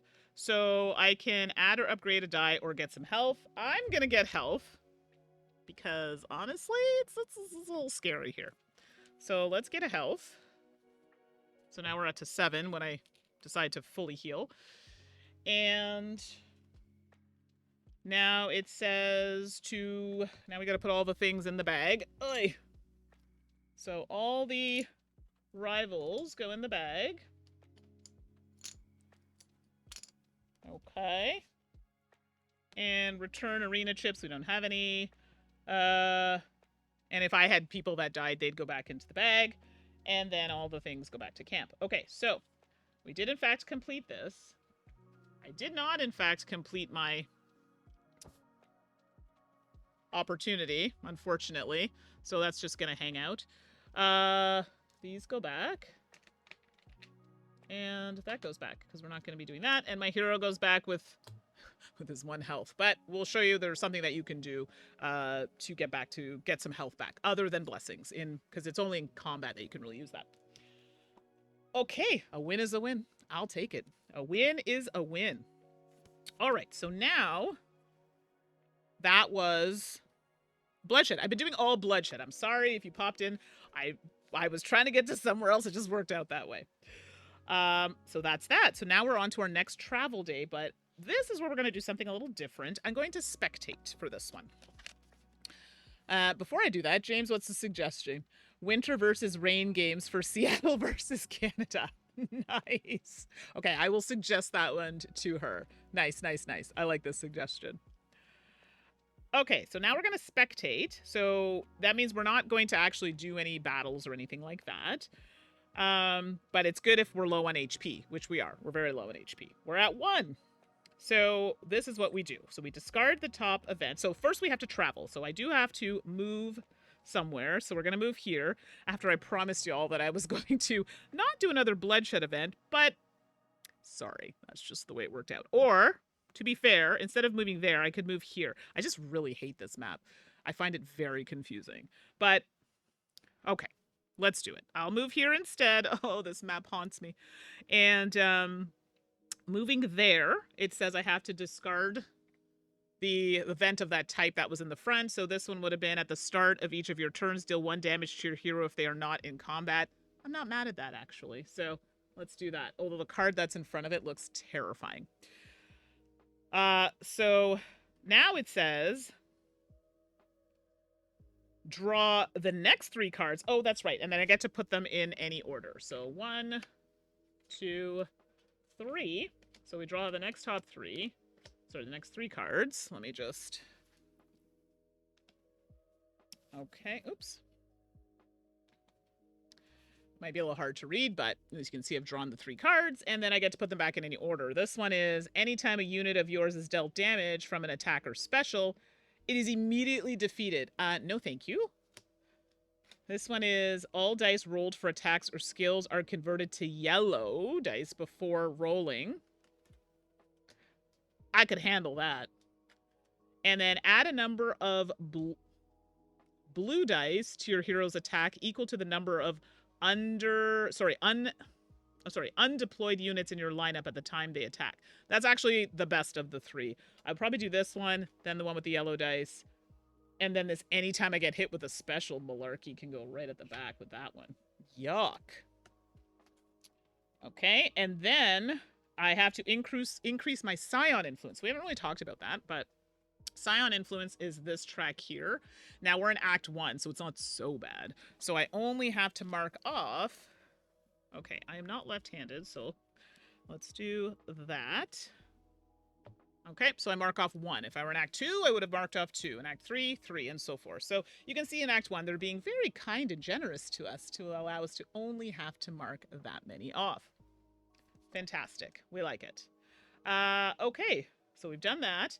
Now I fully heal my hero, so I get 7 now because I upped my health from that last bloodshed. 1, 2, 3, 4, 5, 6, and I already have 1 under there to make 7. Okay, so there you go. So now you got to see spectate. So I showed you something a little different, which is good. Okay, and then end the current round, skipping the cleanup phase. You do not mark off a week for this one. I don't know if I did or not when I did that. So, I might have, and I shouldn't have. So, let me check. Because I've literally only done, so I've done 2 opportunities, and then I did, 1, 2,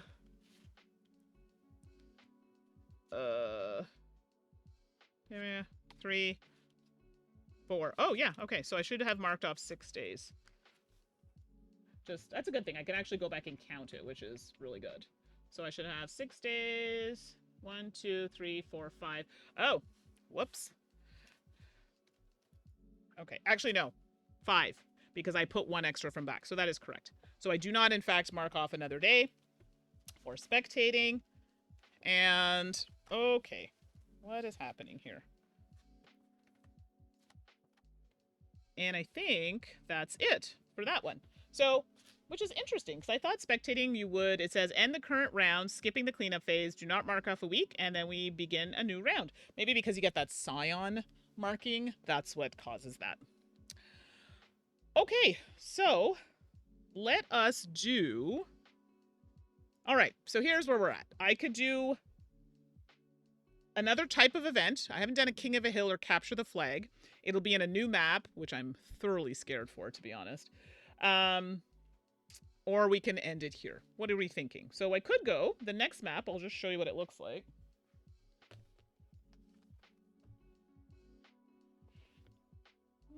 Nope, not you, not you. Okay, I gotta put you down. Sorry, doggy. You are very uncomfortable.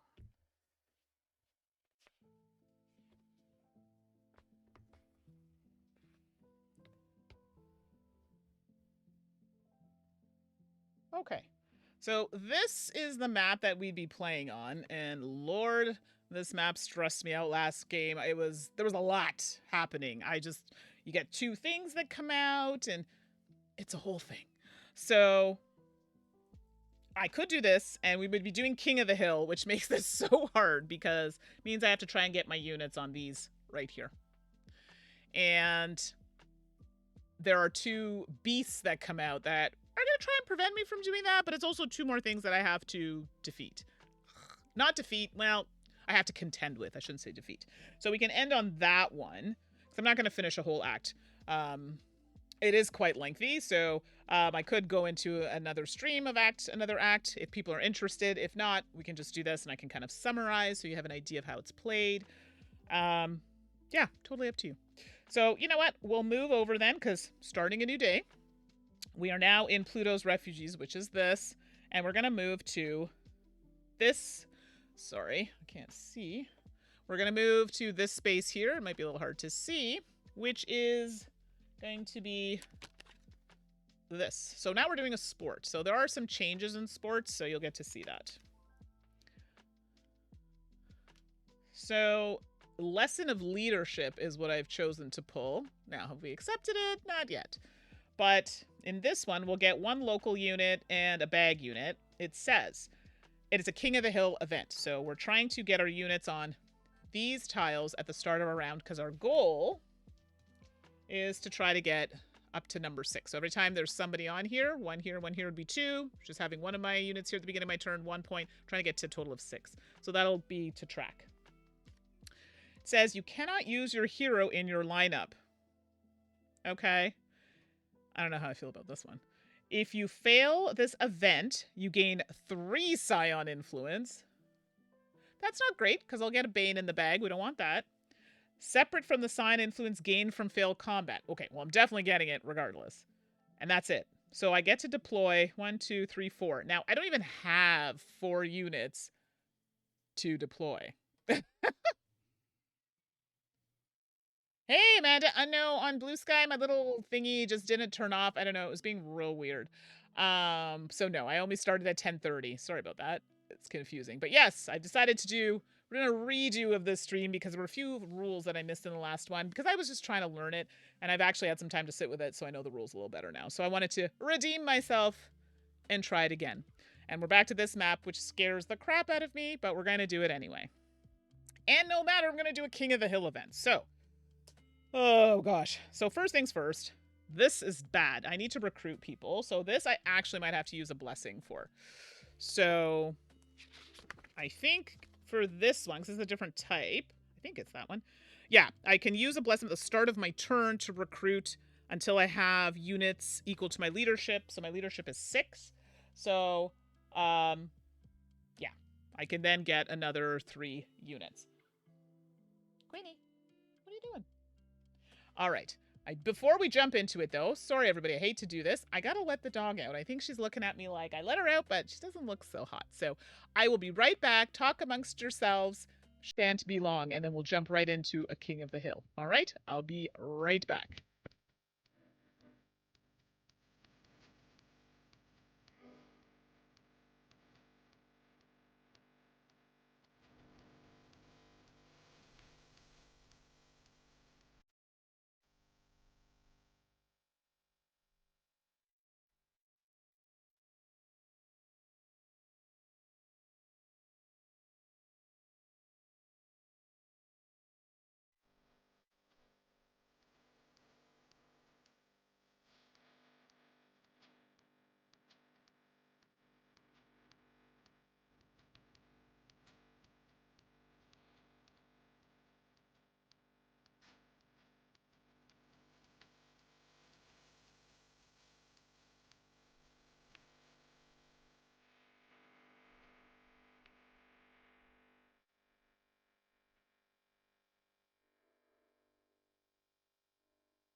Okay, I have returned. Sorry, all.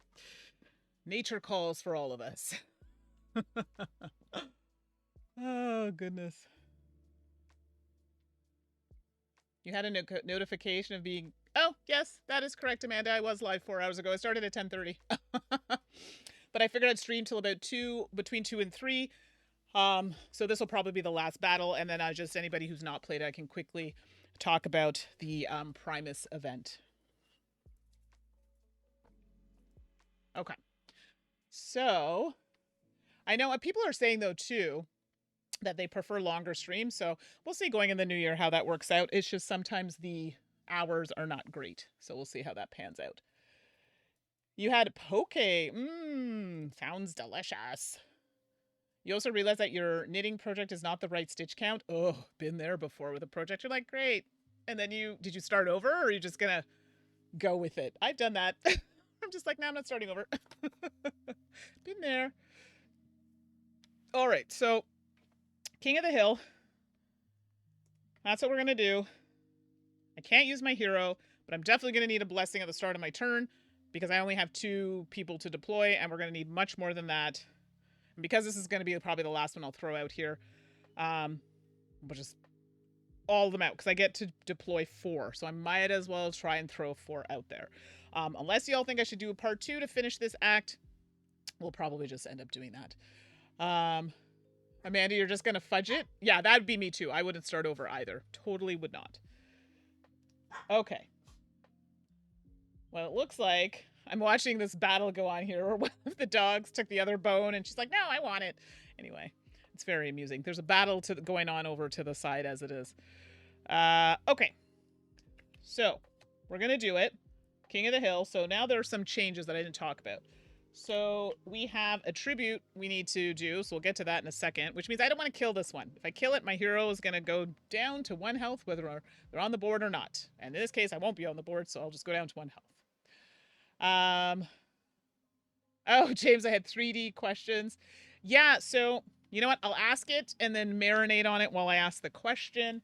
I finally got some really sweet settings for transparency.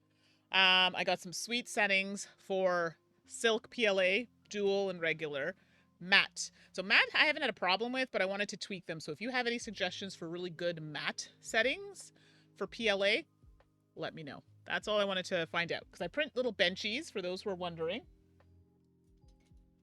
I print these little chips to test out the settings. This one came out amazing. It's hard to see in this light, but it's actually a translucent, and it is very good.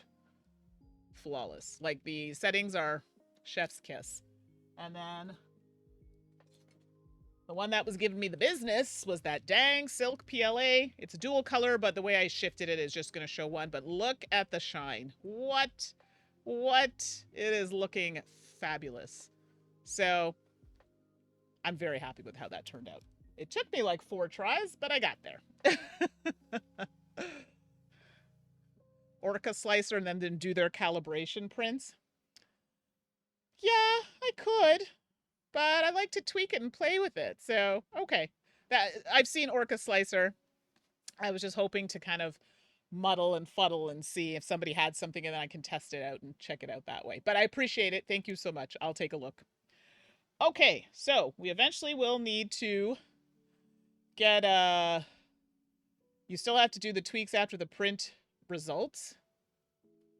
Yeah, I guess I wanted it based on someone's experience. So I don't know if that does that. It's based on some people have inputted information to say that works best, or you've done a thing and said, hey, this worked for me.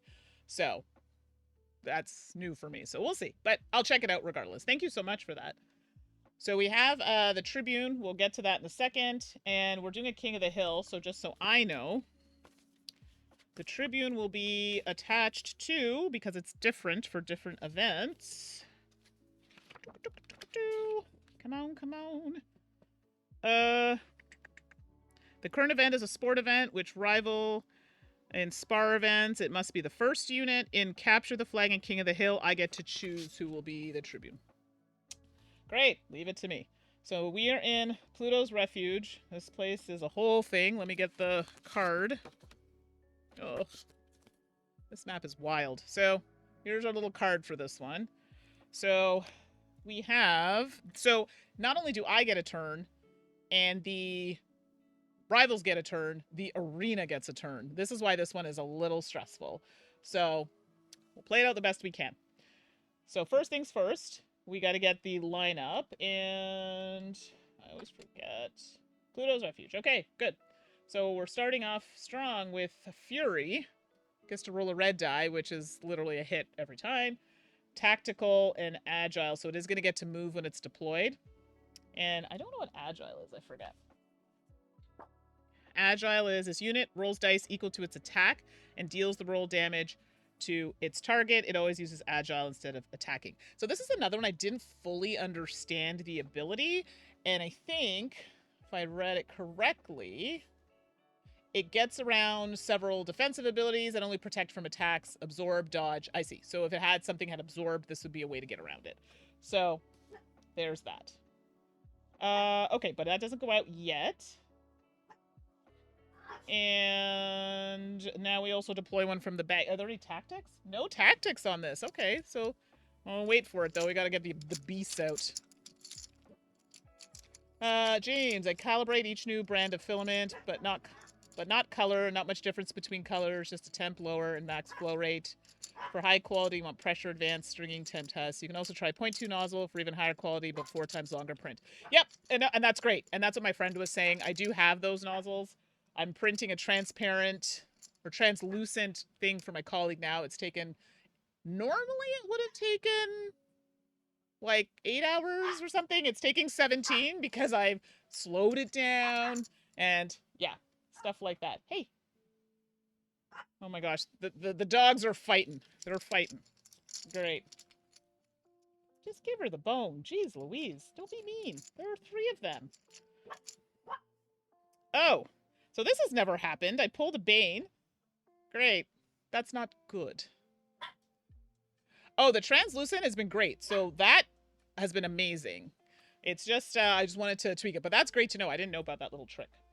So a Bane came out. And I'm assuming this happens. I've never pulled a Bane from the bag.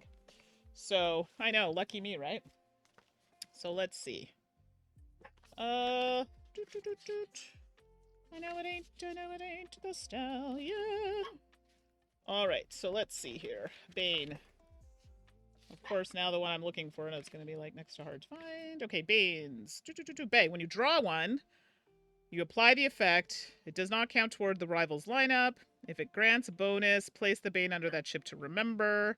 It'll last for the whole combat, and then it is returned to the bag. Okay, well, that's pretty straightforward. So that's going to happen for this one. I'll just put it over here, but it doubles the health of the first rival unit deployed. Good times. And this already has, it only has 2 health, so it's not so bad. All right, give me 1 sec here.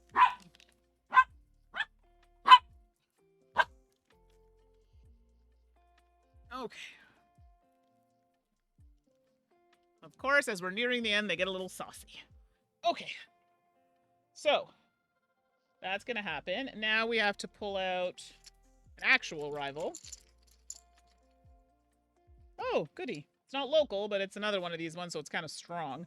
Oh, gosh. It's one of these ones with absorb. So it only can take 1 hit at a time, which is really irritating. And it has taunt. So they have to attack. If they're adjacent, have to attack first. There are no tactics, which is great. We don't have to worry about that. And that's it for their lineup. Now, I do have to assign the Tribune to one of these 2. Which one I'm not going to kill. I think this one, because this one is going to be the hardest one to take out. So I think that'll be the Tribune. So I don't want to kill this. Now, we want to get the arena set up. And this is where these beasts come out. Good times, everybody. Now, these beasts have their own abilities that they deal with. Oh, my God. I never know what health chips to give the beasts. Like, their opponent... Well, I'll give them blue. Because blue are for opponents. So, 3 and 4. Okay. And they do... This one has combat lock, so I believe if you start your turn beside them, you can't move. And then roaming. Hey.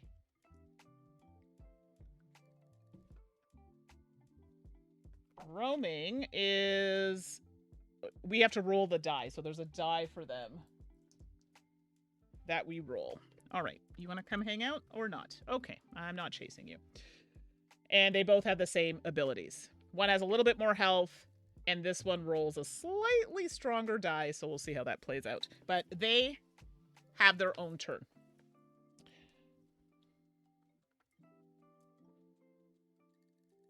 Come here. Okay, I can't play with you right now. Okay, so this dog likes to play hard to get. All right, here we go. I have 3 for those who are wondering, but one in particular is being a little trying right now.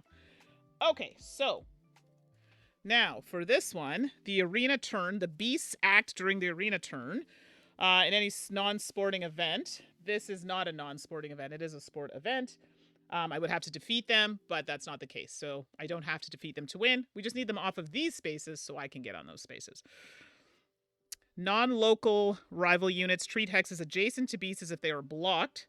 So spaces, so they can't. So if they're here, technically this is a blocked space for my rivals.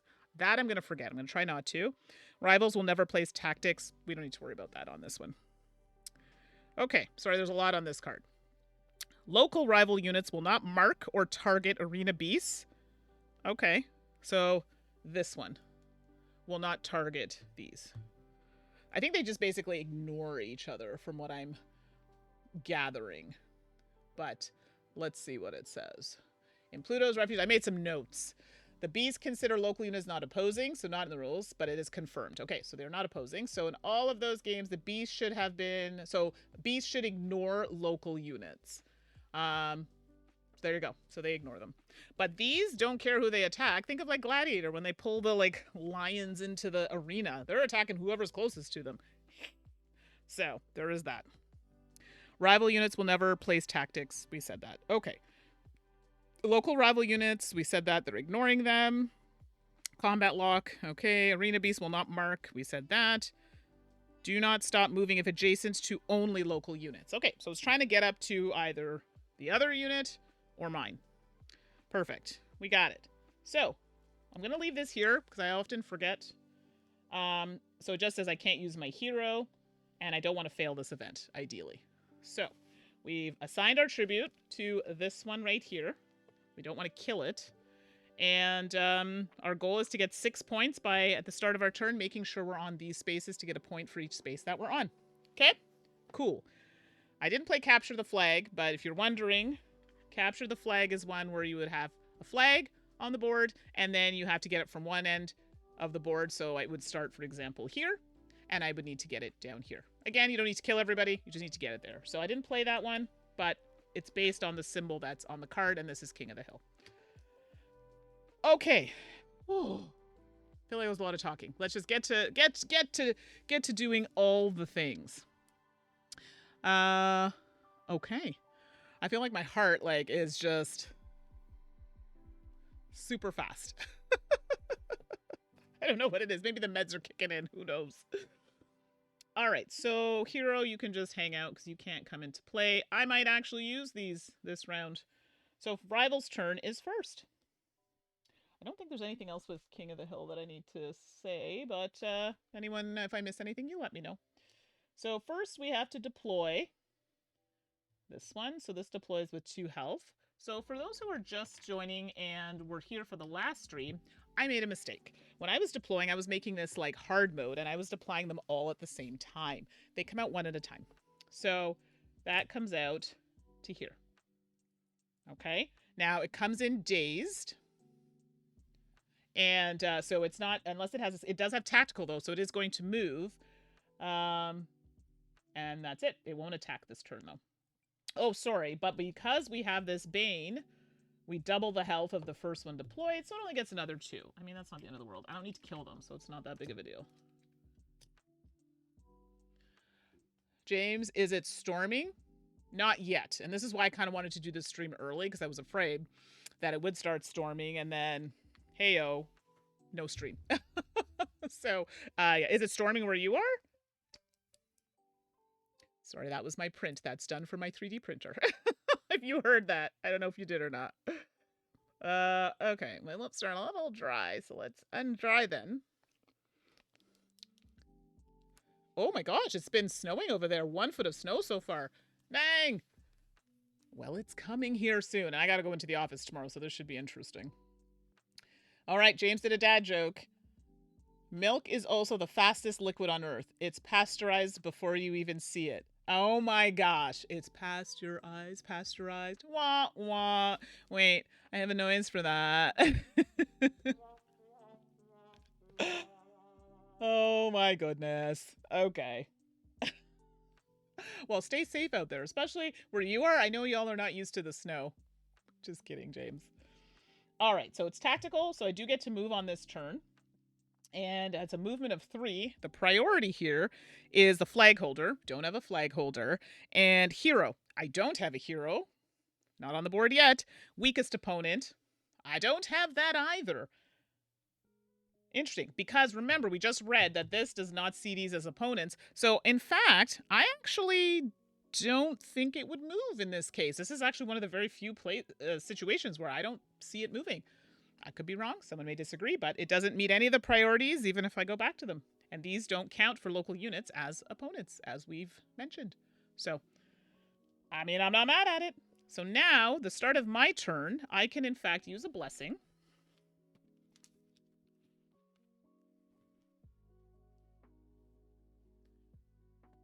Okay, to recruit up to my leadership, and my leadership is 6, so I can recruit another 3, because I have 1, 2, 3, includes my hero. James, the city isn't, but you are. Fair enough. Isn't the city ever ready for winter there? I don't know. I shouldn't make fun, but it's funny. Okay, so, ooh, I've got a fellow Atlantean, so 1, 2... So we've got, harpoonsman, tactician, and I get 1 more. There we go. Wow. Is this a local? It's not a local. And Mermillo is fighting for me. I've got a few there that I can pull out into the map. Because I can't use my hero, so I got to do something else. So that's what we're going to do on that one. So I now get a deploy. And, oh, yes. After my turn, the arena goes. Let me just make sure that I am doing that correctly. I believe that's how that goes. This map, I don't know why, it stresses me out. But I feel like it's the one that has the most questions. Yes. The arena turn comes after my turn. Okay, that is correct. So I did play that correctly. So I have to deploy now. Who am I gonna bring out? I think I need to bring out somebody who has a decent amount of health. Like, ooh. You're saying that it's also unprepared? Yeah, that's usually how it goes. Okay, so ideally, if I do first strike, I'm not trying to kill them, though. This is the problem. Although, I wouldn't mind killing these 2 things, actually. But this only has 2 health. Not great. Nothing I have has a lot of health. But I do like you, because you retaliate, and you have 3 health. What do you do? You shove. Oh, this is good. The shove is great because it can push them off the spaces.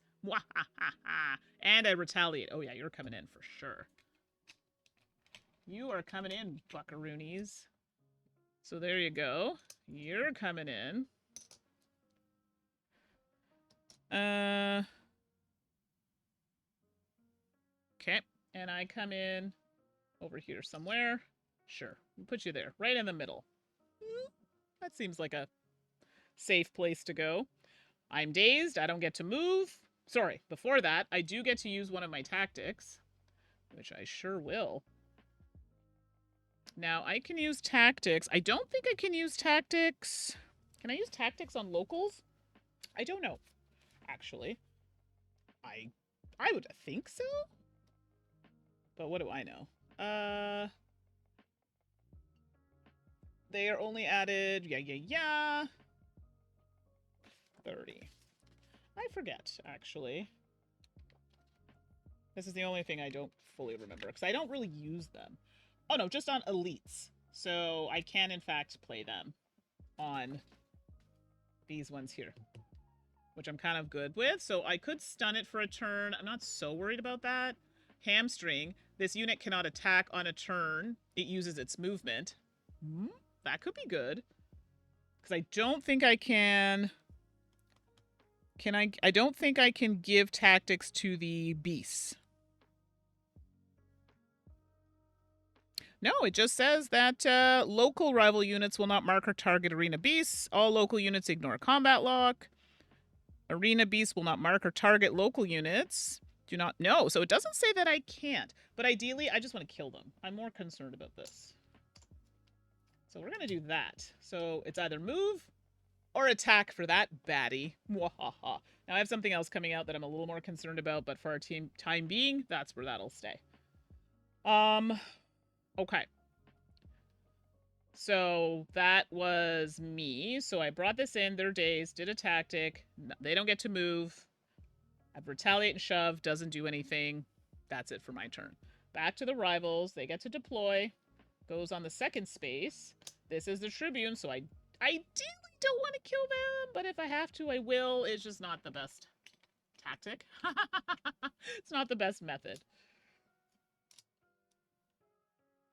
Oh, and I should probably do a thing. I'm still trying to sort this thing out, James. I forgot to do this. So we'll do a little shout out for James, because James does like to play these types of games, which is cool. And I feel like I need a shortcut for this. But what do I know?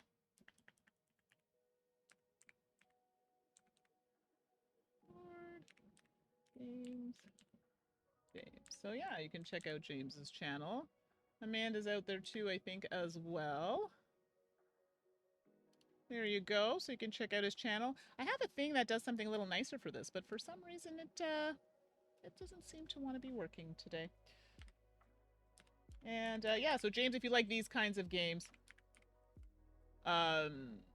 James plays a lot of, like, not necessarily this game, but heavier types of games as well.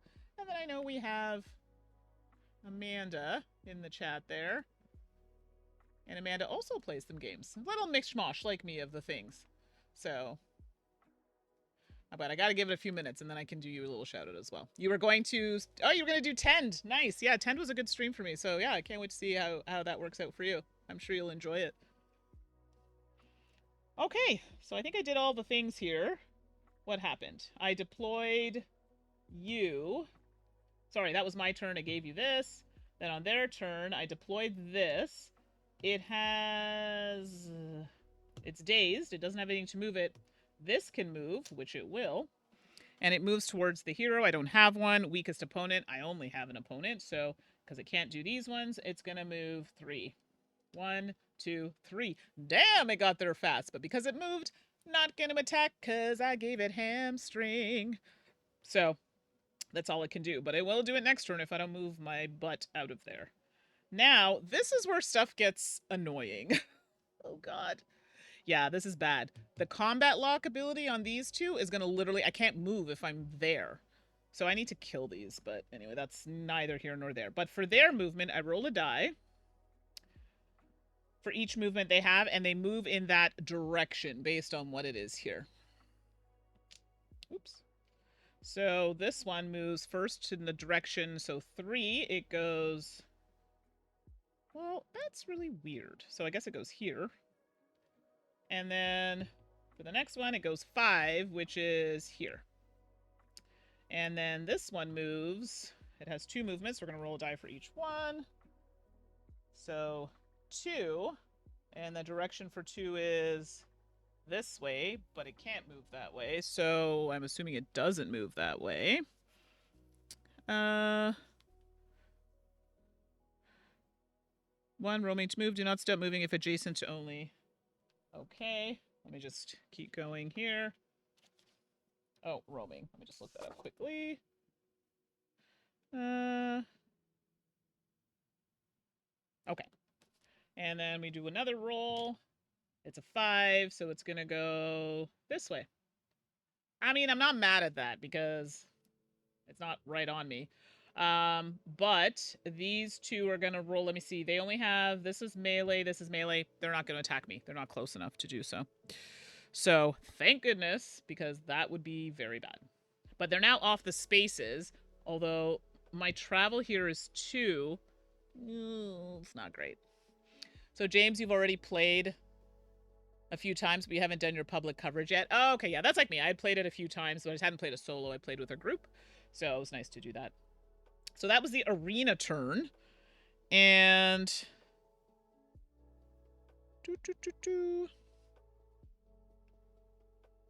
Right.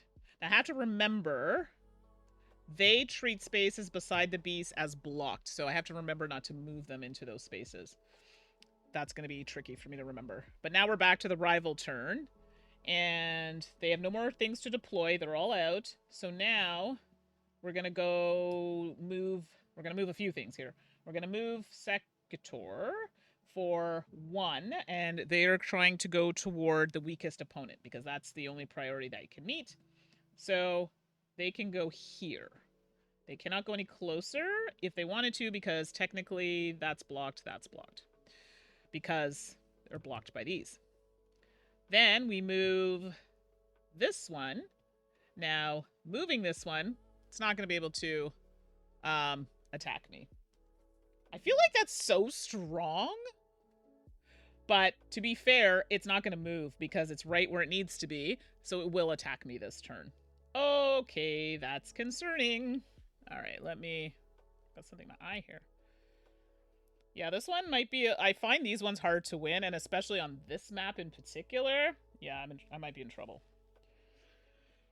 Okay, so they roll a red die, and it's agile if other abilities were at play. But it is going to get hit back, so there is that. I forgot that I have a shove ability, but maybe I'll use that on my next turn. Okay, so... the red die, I'm not even going to roll because it's all hits. Just how that goes. So it is going to take... it's going to give me a hit, which sucks. I just need to move. And then this one gets a hit because it gets retaliated back. So we both got a little zip. It's cool. It's cool. This one is too far to attack. So that's that. Now it's my turn. I need to deploy, ideally, someone that can move. Oh, first strike. Actually, I like first strike. First strike's really good. Because first strike, if I put my archer out, they immediately do an attack roll. Blah, blah, blah. I'm like, I can't talk. I'm going to put them here because they're kind of close to there. They can't move this turn. Although, oh, actually, if I do this one... the tactician moves on the turn they're deployed. So I will be able to get to that space. Now, my health sucks, but... oh, I can't get there because this is here. All non-local units treat spaces beside these as if they were blocked. And that's unfortunate. So even... if oh, so I actually can't place here. Or here. I can't deploy. I can't deploy. That seemingly is what would happen. It literally says non-local... oh no, it says non-local rival units. Never mind, not opponents. Rival units are those. Never mind, I was about to say that's trash. Ignore what I just said, so I can in fact go there. That's how I'm reading it. This is not a rival. It's an opponent. So, yes, that's how I'm going to read it, and that's how I'm going to do it. So, this one's going to come into play with 2 health. Oh my gosh, come on. That's mine. And, oh my gosh, seriously. Come on. So I don't come in dazed, because I'm a tactician. So I have 2 movement, sorry, I have 3 movement, so I'm going to zip over here. Now, I don't get the point for that until we check at the beginning of my next turn. So this should be entertaining. So there's that. But I don't attack. I just do the move. This one, however, I can move. I wish I could have gotten there. That would have been great. Yeah, I don't know. Because if I end up beside this, I can't move. But then I'll get attacked by this. Yeah, I'll die. Ooh, I have my shove ability. Hold on. Hold on. Shove. So this is an ability. This happens before... so I think I move first. And then... hold on. Yeah, so I move first, and then I can use my ability. So if I move here... Yeah, but then I'm stuck between two of them, and I'm not a fan of that. I don't think I want to move. I think I'm going to stay there, but if I shove... Hold on. I didn't quite... This unit displaces an adjacent unit 1 hex away from it, so it pushes it here, and simultaneously moves into the hex that it vacated. Okay, so I'm pushing it, but I'm also moving it into the hex. So if I go here and push this... Oh, okay, that might be an option. Okay, so if I move 2... Oh my god. 1, 2, so I'm moving here. And then I can use my shove ability, which means I can push it back here, and then I would move here. I don't know if that helps me any, but it is what it is. If this movement allows a rival unit to get an attack or special when it would otherwise get neither. Okay. Yeah, well, it will get an attack, so it is what it is. Okay, so... I think I did that right. This unit displaces an adjacent unit 1 hex away, and it says trigger if this movement allows a rival unit to get an attack or special when it otherwise would get neither. It is going to happen. So that's that. And I do get to attack. Ideally, I don't want to attack this one. And staying here would have been better, but at this point, my hero's not even going to get played. Who cares? So I could try to attack it. I mean, I'm not taking it down, but... And I only have an area of 1. So let's do that. And that.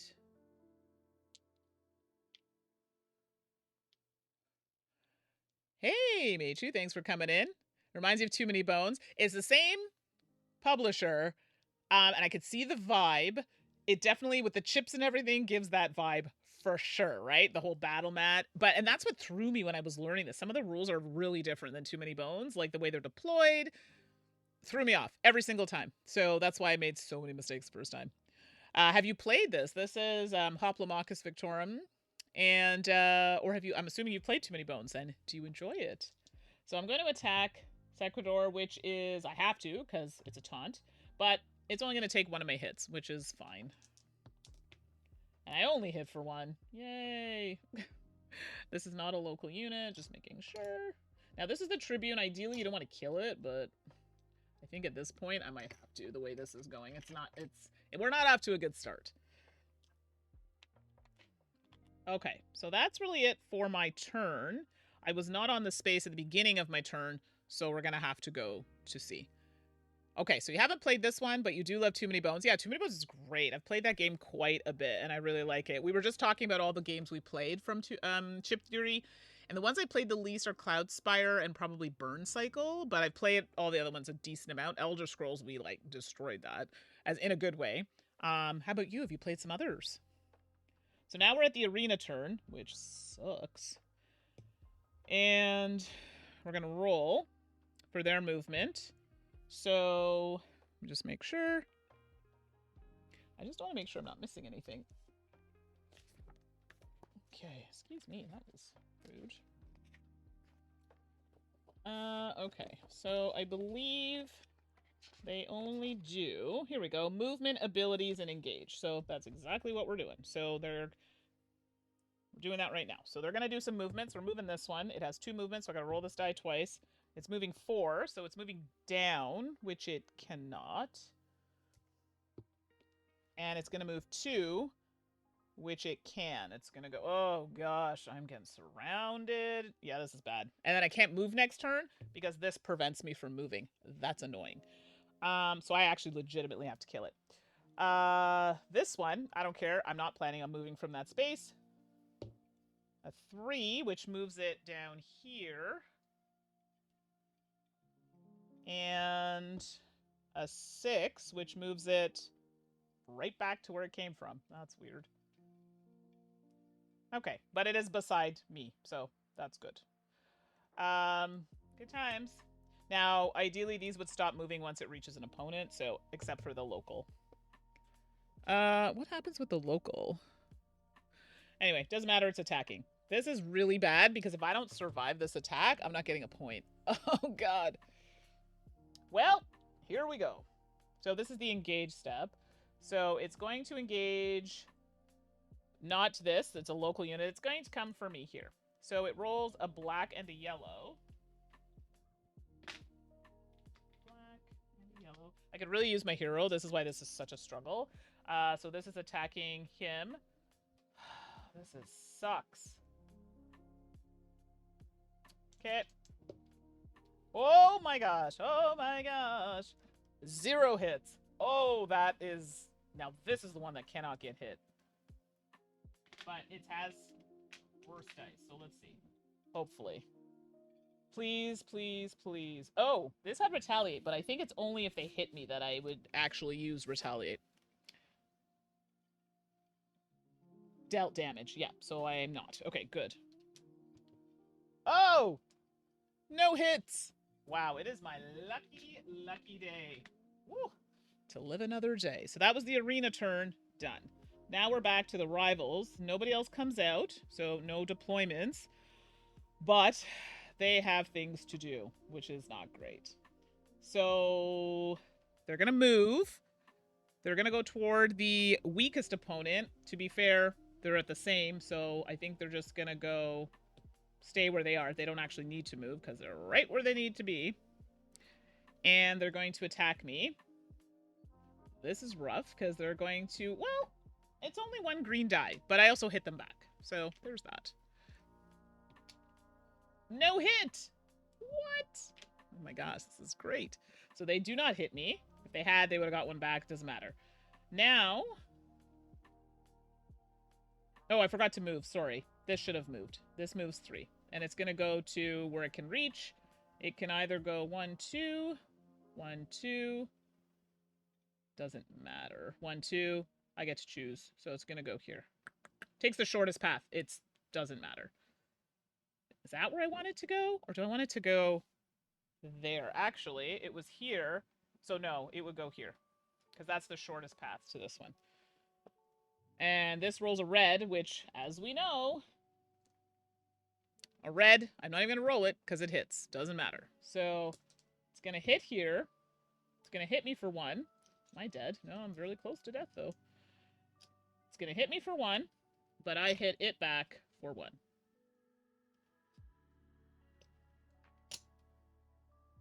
Oh, wait. Sorry, I hamstrung this. So it moved, but it does not attack me. I forgot. Ha ha ha. No, no, no, no, no. I forgot. It moves, but it doesn't attack because I put hamstring on it. So, sorry. That's my only issue with these. I have a hard time remembering. It doesn't attack, but it does move. So it could get me next round. Okay, so that's it for them. And then it's my turn. I get to deploy. At this point, I need to... Wow, if I deploy, I'm stuck here. But if I... Well, let's see. Because combat lock is... Opponents that are adjacent to this unit at the start of their turn. So yes, I would not be able to move. I need something that I can go here, but I need 3 movement. I have nothing with 3 movement. So, with that being said... I can do an attacker, because they... An archer is good. They attack from a distance, but their health is terrible. But they also do a first strike. Not mad at that. Okay, let's deploy... Let's deploy an archer. And you know what? It's fine. Hang out there. We're going to deal with you in a minute. First strike, I believe, lets me do just that. I can attack or use a special the turn it's deployed. We're going to try and take this out. I can't because it has 3 and I only have 2 dice, but it's something. So let's see if we can do it. So I'm dazed otherwise, though. So, okay, it hits for 1. That's something. So that gets hit for 1. That's cool. It's fewer things to worry about, but that's it. I'm stuck there now. And that's it. And I also forgot the start of my turn, because I was on this space, which is one of these King of the Hill spaces, I get a point. Keeping in mind, I need 6 of these. Great. As long as I stay alive. And I forgot to... Yes, I wasn't going to move there, so that's going to stay. Now this one is the Tactician. It has 1 die. It's red. And a red die always hits. it has all sides with hits. So I'm going to hit the Chimera, because I also can't move from this space because I'm combat locked in, but it does hit this for 1. I don't have to kill these all, by the way. I just need to get up to 6. So ideally, if I can get 2 people here, just hang out there for a few rounds, we'll be good. I don't know if I'll make that. I might have to surrender depending how this goes. Okay, so that was my turn. I don't think there's anything else. Let's just make sure, do all the things here.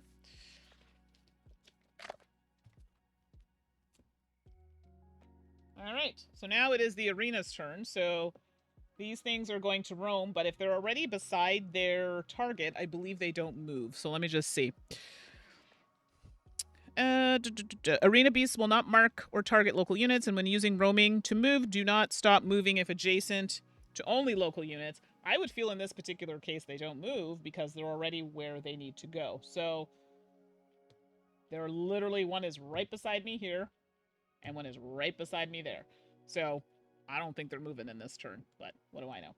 But they are going to come for me, so now it's going to attack. Actually, it has 2 of them. Actually, both of these can't move, and it can attack either or. Now, I'm guessing I would go by priority, and let's just double check. I would think so. So I would think they're like everything else.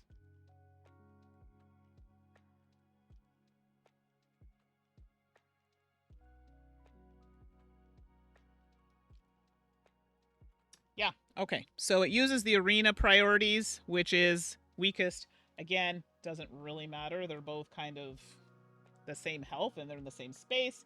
However, if he does this one, retaliates. So I believe this is where I would get to choose. So we're going to do that. So they're going to roll a black and a yellow. So I secretly kind of hope they hit, even though but because they'll get hit back. Yes! So they hit me for 1. Which is fine. I'm okay with that. But they also take 1. So ideally, getting these off the board is going to make my life that much easier. Okay, so there's that. So they've done that. Now this one is going to attack the weakest opponent. Because, oh, you know what? Well, that is interesting because when they were doing their movement, these were all considered tied, right? So, but now the weakest opponent is not this one. So it is actually here, but movement step has passed. So under my understanding, this would not, in fact, attack, even though it's beside it. And I'll double check.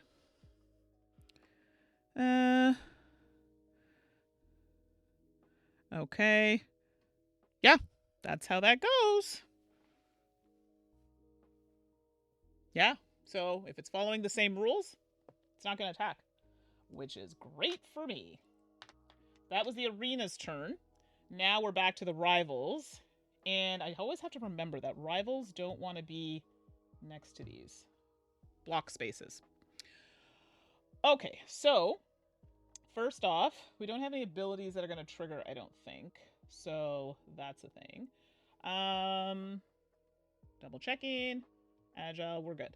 Okay, so they're going to move. And again, they're moving toward weakest, which is this one. This one's going to die, but see what we can do. Excuse me. Actually, it's this and this. Because this is not local, so it also sees the beast as an opponent. However, this is closer. So it will just move closer to that one. Technically, I have 1 movement, so it could stay there. But I'm assuming it doesn't need to move. It's right where it needs to be. Fury, also right where it needs to be. Wow, I'm going to die here today. And then that's it, because those are the only 2 that I have. The rest are beasts. So, yep. There's nothing much I can do about this one. So, sure. Let's start with this one here. It's rolling a green die. Ugh, poop-a-loop. This is unfortunate. Who did I give the Tribune? This one? Ugh, ideally, I could start with this one, because this one doesn't have a tribute. And it's not going to move, so it's 100% going to attack. Let's start with that. So that's going to attack with a red. It is going to hit 100%. And this is a reason why I'm doing it this way. This dies. This is off the map, which is fine. But because we're past the move step, they didn't need to because they were right beside the lowest. And they're going to attack the lowest. This one already attacked this one, but it's dead. So the next one for this one attack would have been this, but I died. But they can attack this if they're in range, and they are not, which is unfortunate because they could have taken it out for me. That sucks. Oh, that kind of stinks. Okay, could have been worse. So that's their turn. Not bad. So now, and I have one tactic left. I'm not going to put it out. It's not necessary. Let us... It's my turn. Sorry, I get a point. All right, because I'm on the space. Now I can deploy, and remember I can only have 4 out. So I have 1, 2. Why do I feel like I'm missing? Oh, I keep forgetting. Oh, that was me. That died. Sorry, I put it on the wrong side. So I have 1. Okay. No, we're good. So I'm going to deploy the Harpoonsman out. And the Harpoonsman has a movement of 1, which is not great.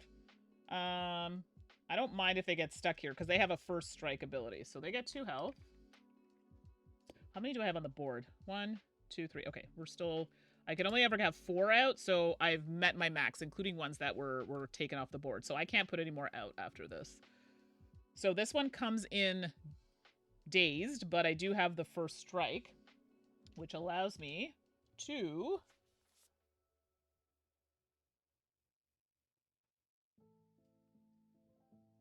Yeah, so I get to do my attack.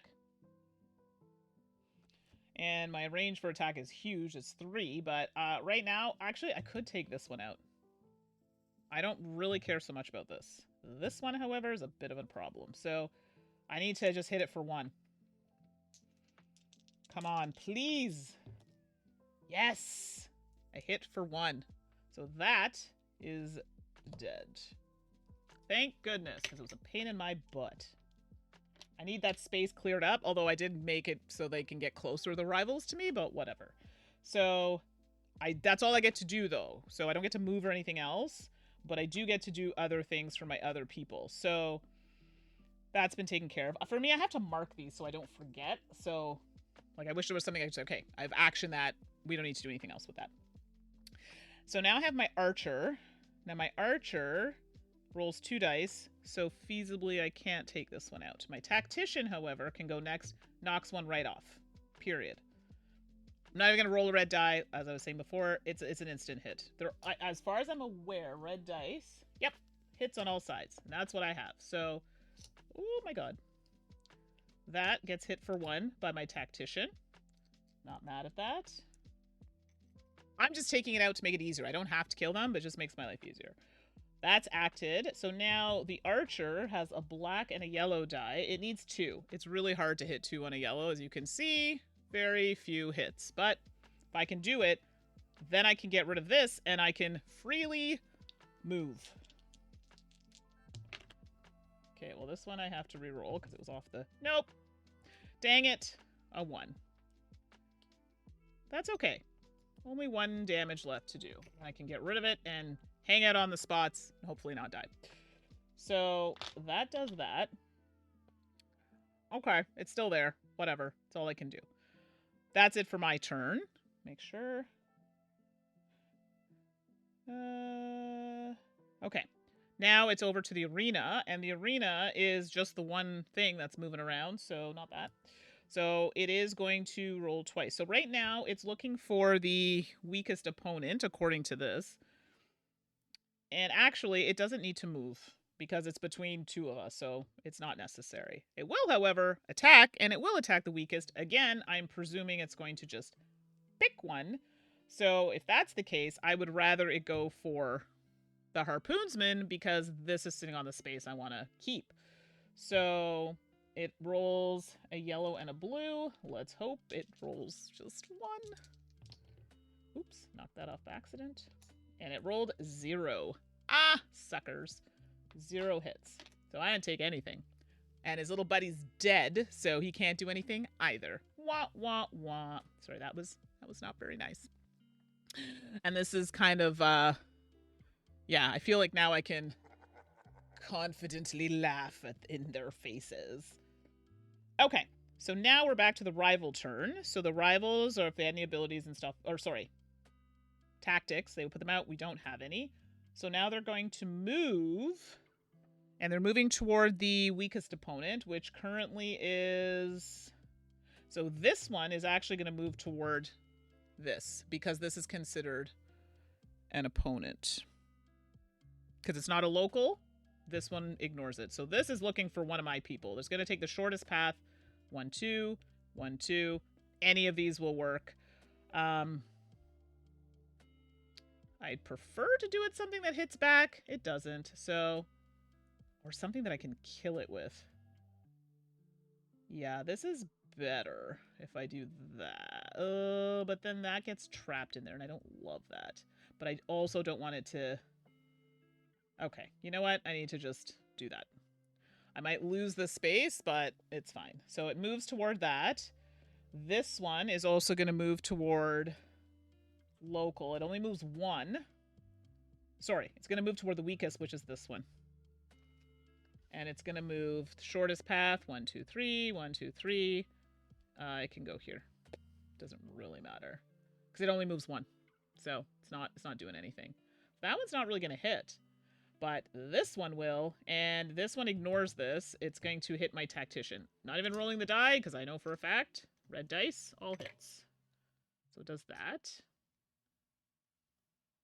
And I don't have any other abilities that would trigger it, the agile part of their ability, so it's just a hit. Which really sucks, because that's okay. As long as I have someone there, it's another point. But I need to get someone over here, which is not going to happen until next turn. And this can't attack. So that's that. So now we're over to my turn. I do have a tactic I could use, but I can't use... I can? No, this one has one already, I think. Yeah. Oh, sorry. This moved. I keep forgetting. When it moves, it doesn't attack. Ugh. So no, I still have 2 health. It moves, but it doesn't attack. See, I have a problem with that. It has hamstring. I hamstrung it, so it does not attack. It moves or attacks. It can't do both. Now we're back to me. And, yeah. This is going to be fairly straightforward. So this one, it only moves 1, which is why it sucks. This one also only moves 1, so I can't... Sorry. Starting off, I get a point, because I'm still on that spot. 3 more points to go. I do need to move, so let's move here. And let's move you. We'll try and... I have a movement of 1 as well, so let's try and go here. Trying to make our way in this direction. Although I probably should stay here in case this dies. Now we can attack. This has a range of 3. This has a range of 2. So I wonder if moving there was the right thing to do. Moving there was probably not great. Because I was here for this one. I can only... Yeah, sorry. I would have moved here. So if I was here... I could move here. Sorry, not there. Here. Here is better. Because I have a range of 2, which means I can actually hit something. So let's start with this one. The tactician's going to take out the chimera because I'm sick of seeing your ugly mug. Didn't roll the red die because we know it's going to hit. Done. So now I don't have to worry about those roaming and like being a real pain in my butt. So that was that. Now we have the harpoonsman, which has a range of 3. I don't want to kill this ideally because it's going to wreck my hero, but we do want to kill you. So I roll a green and a blue. And yeah, that's all my ability on that one. And I only hit for 1, but 1 is better than none, so that's good. Slowly but surely, again, I don't even have to kill it, but it just makes life easier. And then this one, I could also now target you with black and yellow. Black has better hits. And it does, in fact, hit for 1. So that's almost dead. It's like a bonus. It's like a reward. Okay. So that is my turn. I've moved, done all the things. And now it's the arena's turn. But guess what? No more beasts. So the arena, in fact, will not be having a turn. Suck on that. And now it's back to the rivals. So they're going to move to the weakest, which currently is any of these. But I guess we'll put you here. You're in a good spot to take that one out. So this one can't move, so it will in fact attack this time. So yes, it will zip me for 1. This one, I guess I have a choice here. Oh, that's wrong. After this attacked, it made this the weakest because they were all 2 health, but not anymore. That zipped it. So now this one is only looking for the weakest opponent. Guess what? It's not these 2, so it's not going to attack. Ha! This is where you can use some of that strategy, and it works out really well. So, no attacking for you. Tisk tisk. But now, actually being beside this one, I would have to attack this before this because it has taunt. And actually, this can only take 1 damage at a time. I just realized I forgot it had absorb, so even still, it can only take 1 hit at a time. Hopefully I didn't cheat there, but we'll see how it goes. I don't want to kill it, so it actually works in my favor. So that's it for their turn. Now we're back to me. I get a point because I'm on the space. Not for much longer because I'm pretty close to death. This one needs to move. So this can move here.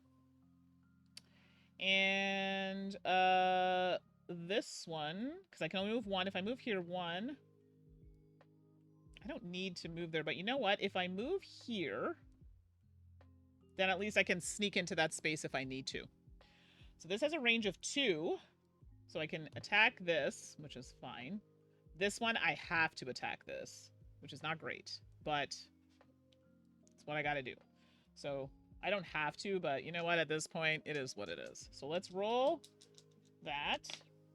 I rolled 1 hit. Thank God. And it can only take 1, so that worked out very well. Okay. And then... So, oops. So that happened. Now I have to do this one, and this goes 2, which it really can only hit this one. At this point, why not? Normally, I would not suggest killing your Tribune, but this is probably going to be the last one we do. And this, in fact, does take it down to 1. It's not dead yet. It's close. Okay. And I don't remember if we triggered the Tactician or not for Fury. I think so. I think we did. I'm not 100% sure on that one. So I'll say we did because I don't remember. And that's it for my turn. No arena turn because they're dead. Come back to the rivals. So they're going to move. So it picks up. You see, like once you start getting into it, it picks up. The rivals are going to go toward the lowest health. So right now that is the Tactician. This can't actually get there. So this is one of those questions I'm like, so because it can't get there, does it move? Because literally there's no hero in this one, so it's weakest opponent, which currently is this. However, I guess technically I could move, and then this would move in. But I'm like, does it have to? Because I'm already there. And you stop your movement when you've reached your destination. I don't need to move. I'm there. So I would assume that this doesn't move. This can move 1 toward it, but it's going to move. It's not any farther. So, I guess. It's not attacking regardless. So, this one will attack, and I am in fact dead. That's unfortunate. So, that sucks. But now, by doing that, I kind of screwed myself a little bit. Because this is now going to attack this, because this technically would be now the lowest that it's closest to. So it's going to attack a green. And it does, in fact, hit me. Now, it only hits me for 1, so it's not that bad. But I can't die, otherwise we're going to be here forever. All right, well, they did what they had to do. So now we're back here on my turn. I have 1 spot there, so we're at 5. And ideally, I just need 1 more point. I just need to survive. So this is a 2 distance. 1, 2. I can take this. I don't want to kill this because my hero will be down to no health, but I'm also going to die fairly soon. But I can take this one out. And I'm going to try anyway. And this is a green and a blue. So, actually, what am I saying? I want to move first. Meow. Yeah, that's what we want to do, just in case I don't die. Clinch that point. But it doesn't matter, because I hit for 2, so this, in fact, is dead. And we'll just do that. And I don't want to attack this. In all honesty, I don't want my hero to die. I mean, I cleaned off the board, but I didn't really have to. So that's going to be my turn. Then the arena would go. They have no one left. So we're back to the rival. So the rival is going to move toward the harpoonsman. And they're going to do a roll for... They do not hit. Thank goodness. Excuse me. And then we're back to my turn. And I win. Because I am at 6 points. Because, actually, technically 7. Because I now have 2 of my people, or my units, on there. Look at me go. Now for King of the Hill rewards, it's a little different than the other ones we've been doing. So, King of the Hill rewards get me... Actually, let's do an order. I always want to do it differently. Okay, so we would mark a week off.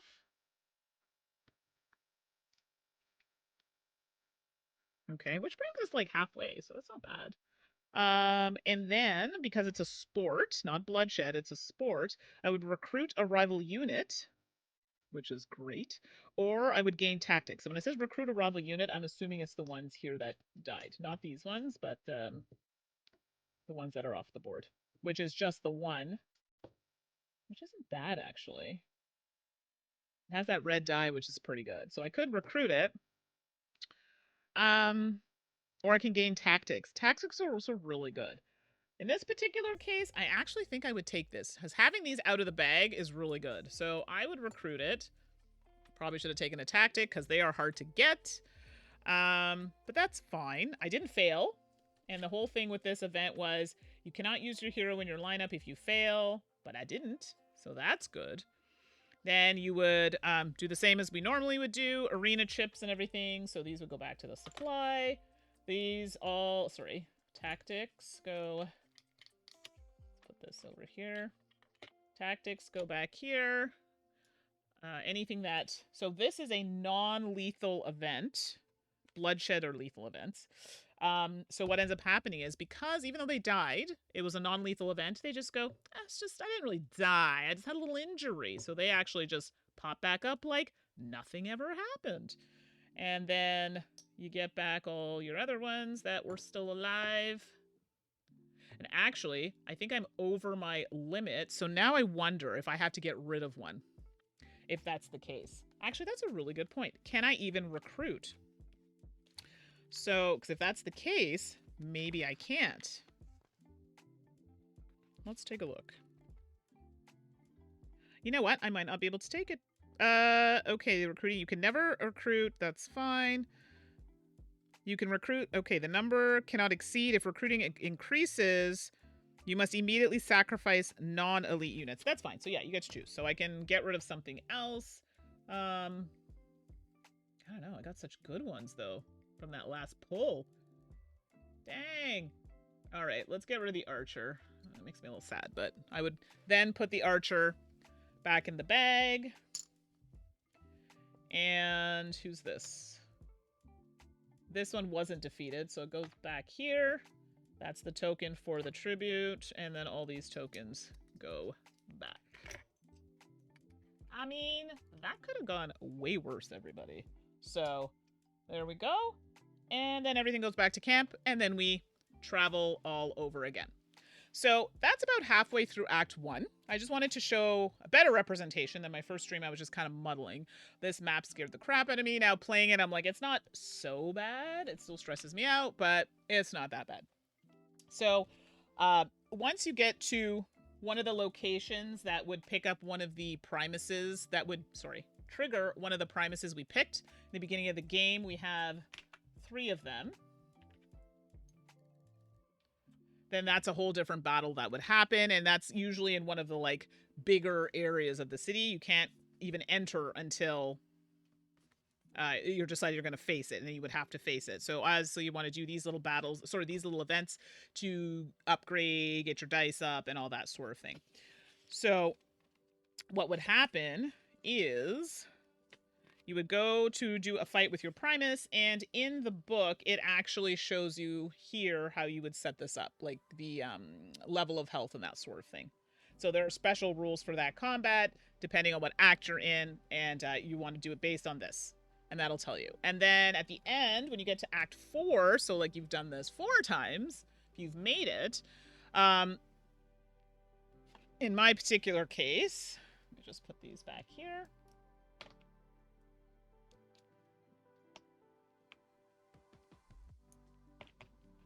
You would fight the Scion.